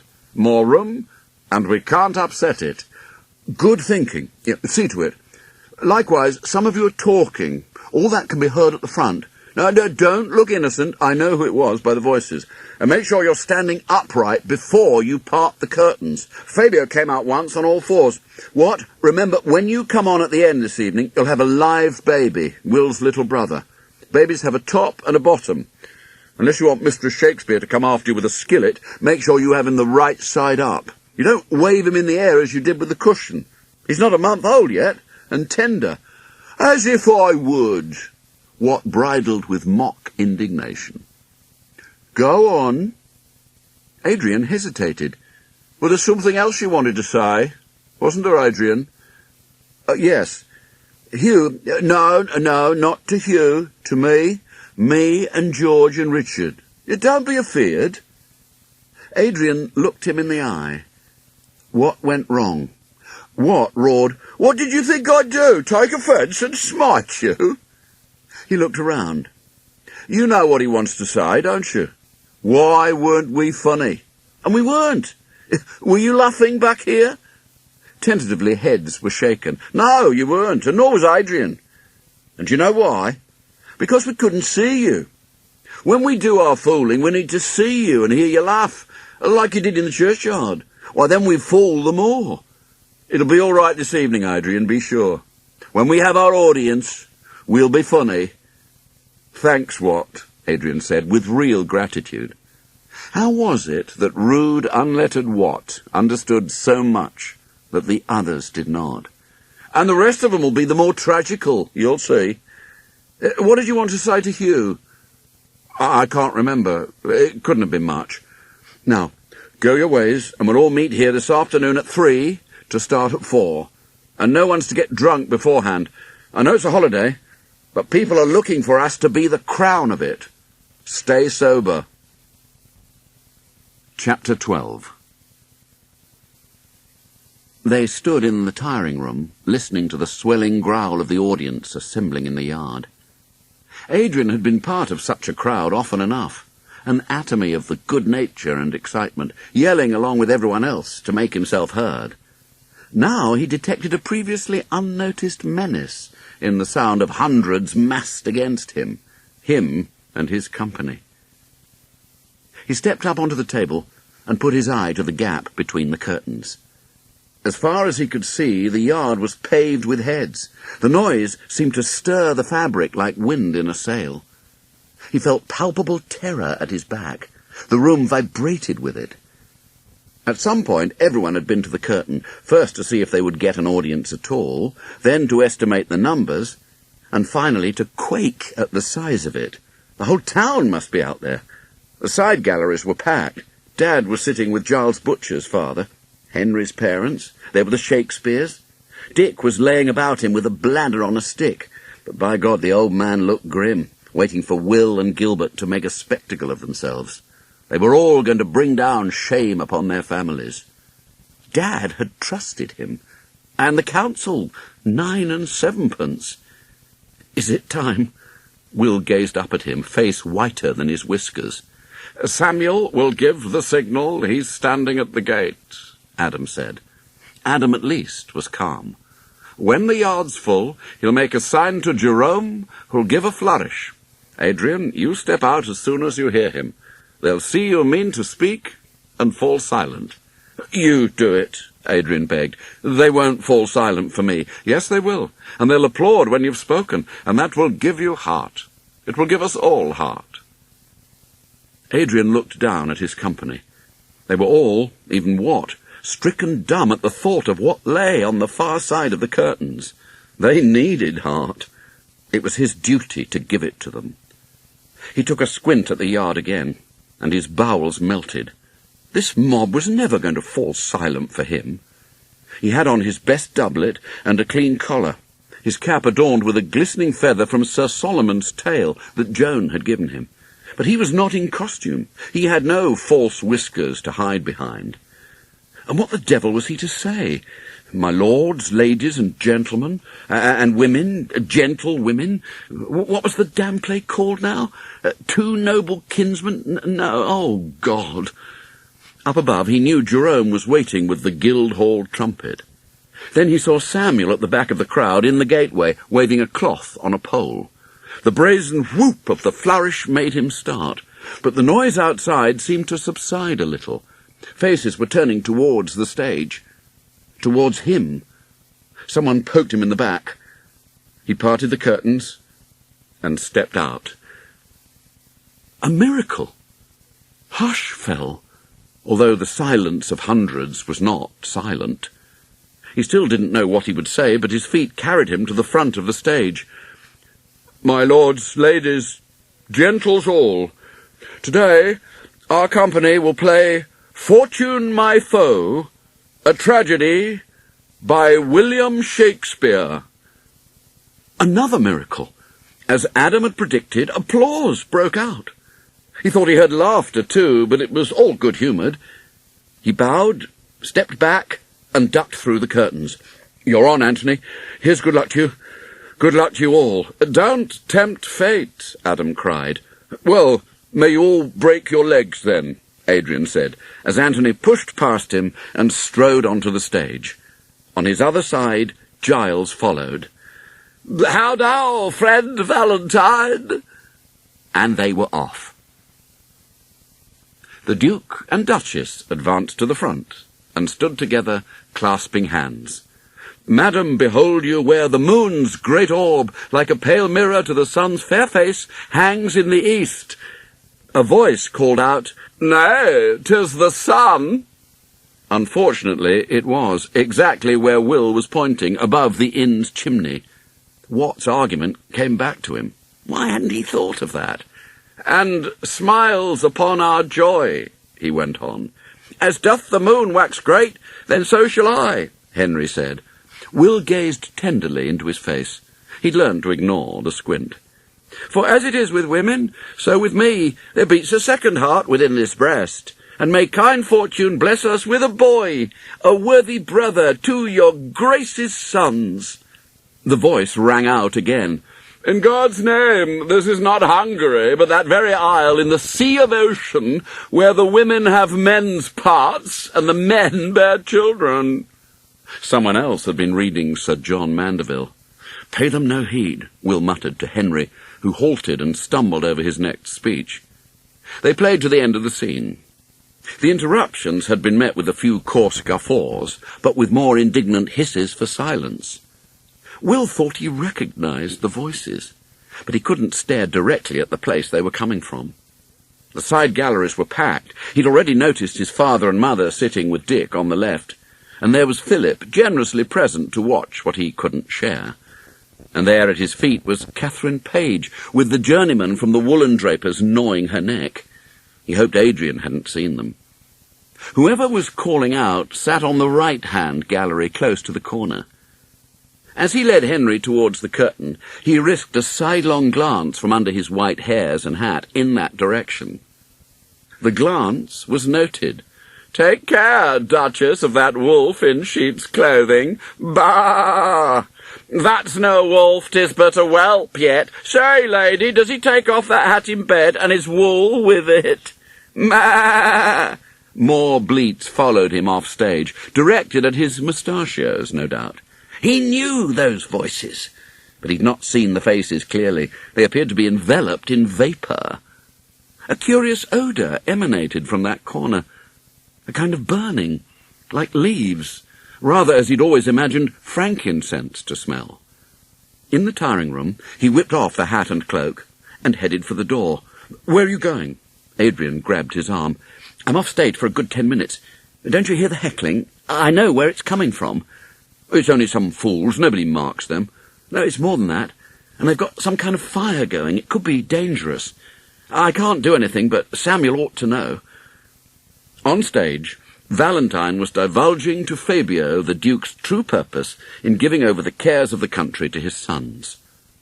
Will slipped outside, sprinted up the stairs and out onto the gallery where Jakey and Jerome from Temple Grafton were leaning over the balustrade, watching the proceedings below. The view was severely foreshortened, but they seemed to be enjoying themselves. He couldn't walk upright for fear of distracting the audience, who might think his presence there was part of the action. Instead, he went down on hands and knees and crawled behind the gallery rail. Jakey saw him coming without surprise. Anything might happen in a play, he had learned. "It goes well," he remarked. "Jerome here is watching it." Jerome nodded.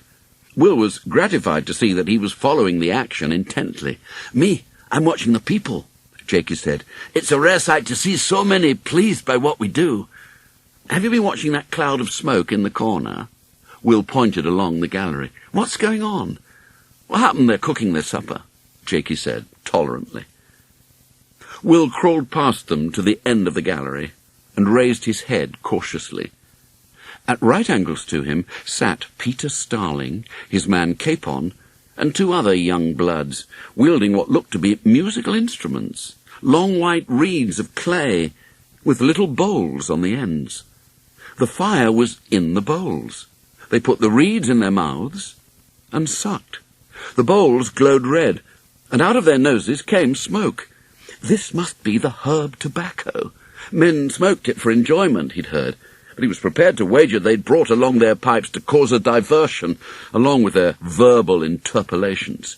He wanted to climb over and smash their faces in, and their pipes, let them swallow their foul weed and choke. Did they seek only to annoy? Or did they hope that someone would shout, "Fire!" and start a panic? People could be killed in the press to escape. Was there no law against smoking tobacco pipes in a public place? There was nothing he could do that might not start an altercation. Asking them politely to desist would have the opposite effect.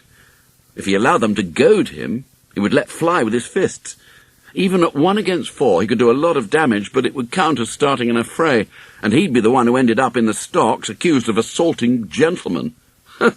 Gentle! He could only pray that the company would rise above the insults and play on, which reminded him that the scene below was almost played out. He must go down, put on his hat and mustachios, and be the Duke again. At ground level he ran into Watt, who was lounging in the doorway with his ladder. "Been to put out the fire?" he inquired. "My ladder would have been a quicker way." "It's not a fire, Watt. They're smoking tobacco." "It smells like a fire in a turnip clamp," Watt said. "It's on purpose to spoil our play, I'll warrant you." "Have you met 'em before?" "Do you know their names?" Watt said, casually. "I've met them before. Peter Starling and his man Capon." Watt's smile underwent an ungodly transfiguration. Capon and Starling. Hoo-hoo! A gift, a gift. Will raced indoors, clutched up the hat, and sprang onto the stage in time for Francisco, now apprised of his father's plan, to speak poison in his ear against Honorius. When Honorius came to bid the Duke farewell, he was received coolly and sent on his way coldly. The audience booed and hissed with relish, but the boos were mixed with bleats, and Will heard nothing else. Honorius and Francisco prepared to leave the Duke's palace, one bound for the north, the other for the south. Their servants, Tobias and Barnard, were packing for the journeys. As they came out on stage, they carried a large wicker basket between them. Adrian watched nervously. It was their entrance that had brought down the curtains this morning. "Where's Watt? He's supposed to follow them on." He had a sudden good idea," Adam said. "He's coming in through the crowd." "Why? I wish he wouldn't do things like this." "Well, the ladder. He pushes his way through, sets up the ladder, and climbs onto the stage." "Well, it's meant to be a stable yard." "No one will mind about that. Here he comes." A huge wave of laughter announced that Watt was approaching. The ladder clove a path through the standing spectators, and Adrian saw his grin appear above the edge of the stage. He pulled up the ladder behind him, hoisting it across his shoulder, caught first Richard, then George with the ends of it, and they swung into their routine. The laughter became continuous. The ladder was set up against the gallery. Richard climbed it and fell off. Watt knocked it down and caught George's head between the rungs. They set it across the basket and sat down, George on one end, Watt on the other, seesawing. Watt stood up, George fell off. That's new, too. It's what happened this morning with the bench, said Adam. Watt began to extemporise. I do hear that in England there be men who breathe fire and smoke, like the dragons of old time. What, out of their noses? Richard said, catching on. Nay, out of their arses, right fiery farts, Watt said. But when there are ladies present, they do put pipes in their mouths to draw out the sparks more seemly. The audience also caught on, and hands began pointing at the right-hand corner of the gallery. What are you pointing at? Watt demanded. There's nothing up there but birds, capons and starlings, one fit for the table and the other fit for nothing. He leaned the ladder against the gallery and swarmed up it for a closer look. Starling and his party saw him coming and prudently withdrew. Oh, vanished in a puff of smoke, Watt observed, descending. They'll make us pay for that, Will said. Afterwards, perhaps, said Adrian. They dare do nothing now. It's afterwards I'm worried about. We're only halfway through.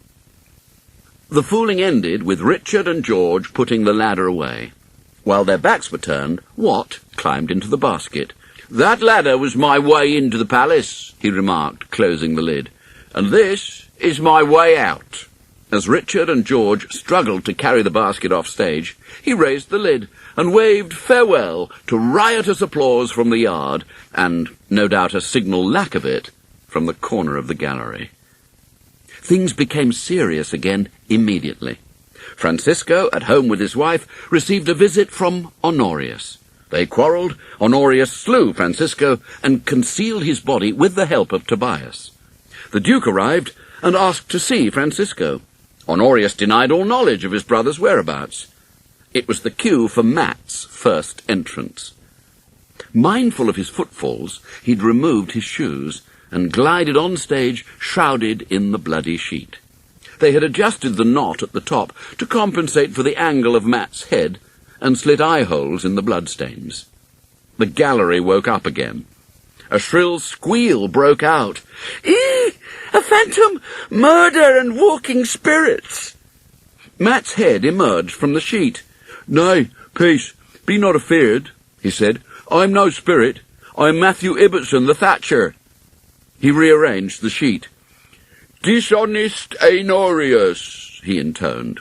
"God damn it," Adrian swore. In spite of themselves, the crowd had laughed. The effect was ruined. He could see Will, centre stage, losing his temper. If he lost all control of it, he might undo them all. Now they were being paid back for Watt's fooling. Damn them for gentlemen! Their conduct was not gentle, but none here dare touch them. The company could do nothing but endure the barracking from their betters. But the crowd thought differently. As the ladylike shriek rose again at Mat's second appearance, they began to growl threateningly, safe in the knowledge that they were collectively faceless plebeians. Some had brought along rotten vegetables in case the play displeased them. Having positioned themselves conveniently near the front, they were well placed to lob a few towards the gallery.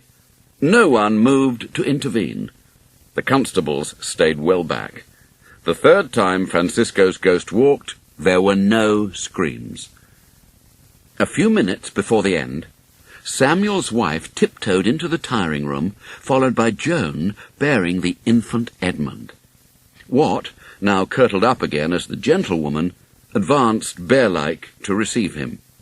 Joan's eyes widened in alarm. What hairy nurse was this? "Don't worry, darling. I'm to carry him on," Watt whispered, "and I'll handle him as tenderly as any suckling pig." His huge hands closed around the sleeping baby. "Wake up, lambkin. You're supposed to wave." "Get on now," Adrian said, plucking his sleeve. "Is my wimple straight?" Wat said. Yes, yes, get on. He held back the curtain, and Wat sailed out. Your Grace, prepare to arm yourself with joy. The Duchess is delivered of a boy. He raised Edmund aloft, as though he were indeed serving a piglet at dinner. Will grabbed his brother and hurriedly hugged him close before he could start screaming. Then he faced the audience for the last time. Put off all grief. This doleful night is run. Salute the morn of our new-risen sun. He stepped back, aware of delighted cooing from the crowd. This was their masterstroke, a real live baby. As he turned to leave the stage, Edmund woke up in time to grip hold of the mustachios. The Duke's facial hair came away in a fistful, leaving him clean-shaven. Jerome struck up on his pipe and tabor, the dancers came out, and he slipped back between the curtains where Joan was waiting anxiously. He's leaking, Joan. Take him to Mother. We'll make an actor of you yet, Chook, Wat crooned. On stage, the dance was ending. Adrian marshalled his company and ushered them out through the curtains. Go on, Will. And you, Will said. They linked arms and followed the others lining up at the front of the stage to bow acknowledgment of the applause. It was an enormous sound, hundreds of clapping hands, voices cheering, calling out names of their favourite players, sons, brothers, and sweethearts. Most voices were raised for Wat, but Adrian saw only Catherine fling off the woolen draper's journeyman with an Amazonian shrug and hold out her arms to him. And why wouldn't they applaud us, he thought, bowing and bowing again. We gave them a good time. That's what they came for, and we saw they got it. There was no sound from the corner of the gallery. Whoever had sat there had left discreetly. A deliquescent cabbage dripped from the eaves. Beside him, Will was bowing in time with the others. He thought they liked the play, but they don't care who wrote it. They've probably forgotten it was me. But they liked it. It played well. It wasn't bad for a first effort. No, it was good. We didn't disgrace ourselves. Even Father was pleased, standing up to acknowledge his eldest sons, with Mother beside him, and Dick waving a bladder on a stick. That old Glover of the North Country would never have recognised his play, but without it, they wouldn't be standing here now, cheered and applauded. In a way, as he had hoped, they had made it live on after him, and Father, Will knew, was thanking him for it. Father, of course, never read it. Beneath the uproar, he heard a still, small voice. They think you've done well, but you know better. It was not well done. Parts of it were passing shameful. If it hadn't been for Adam, we'd have been laughed off the stage in places. If it hadn't been for Wat, the fooling would have fallen flat. Next time, remember how... Next time. He had never thought of writing another play. He had done what he set out to do, given the town its wits and pastime, and now it was over. Tomorrow he'd be back in the glove shop, learning his trade. But the happy faces of his company, his comrades, lightened his heart, and the applause was sweet to his ears.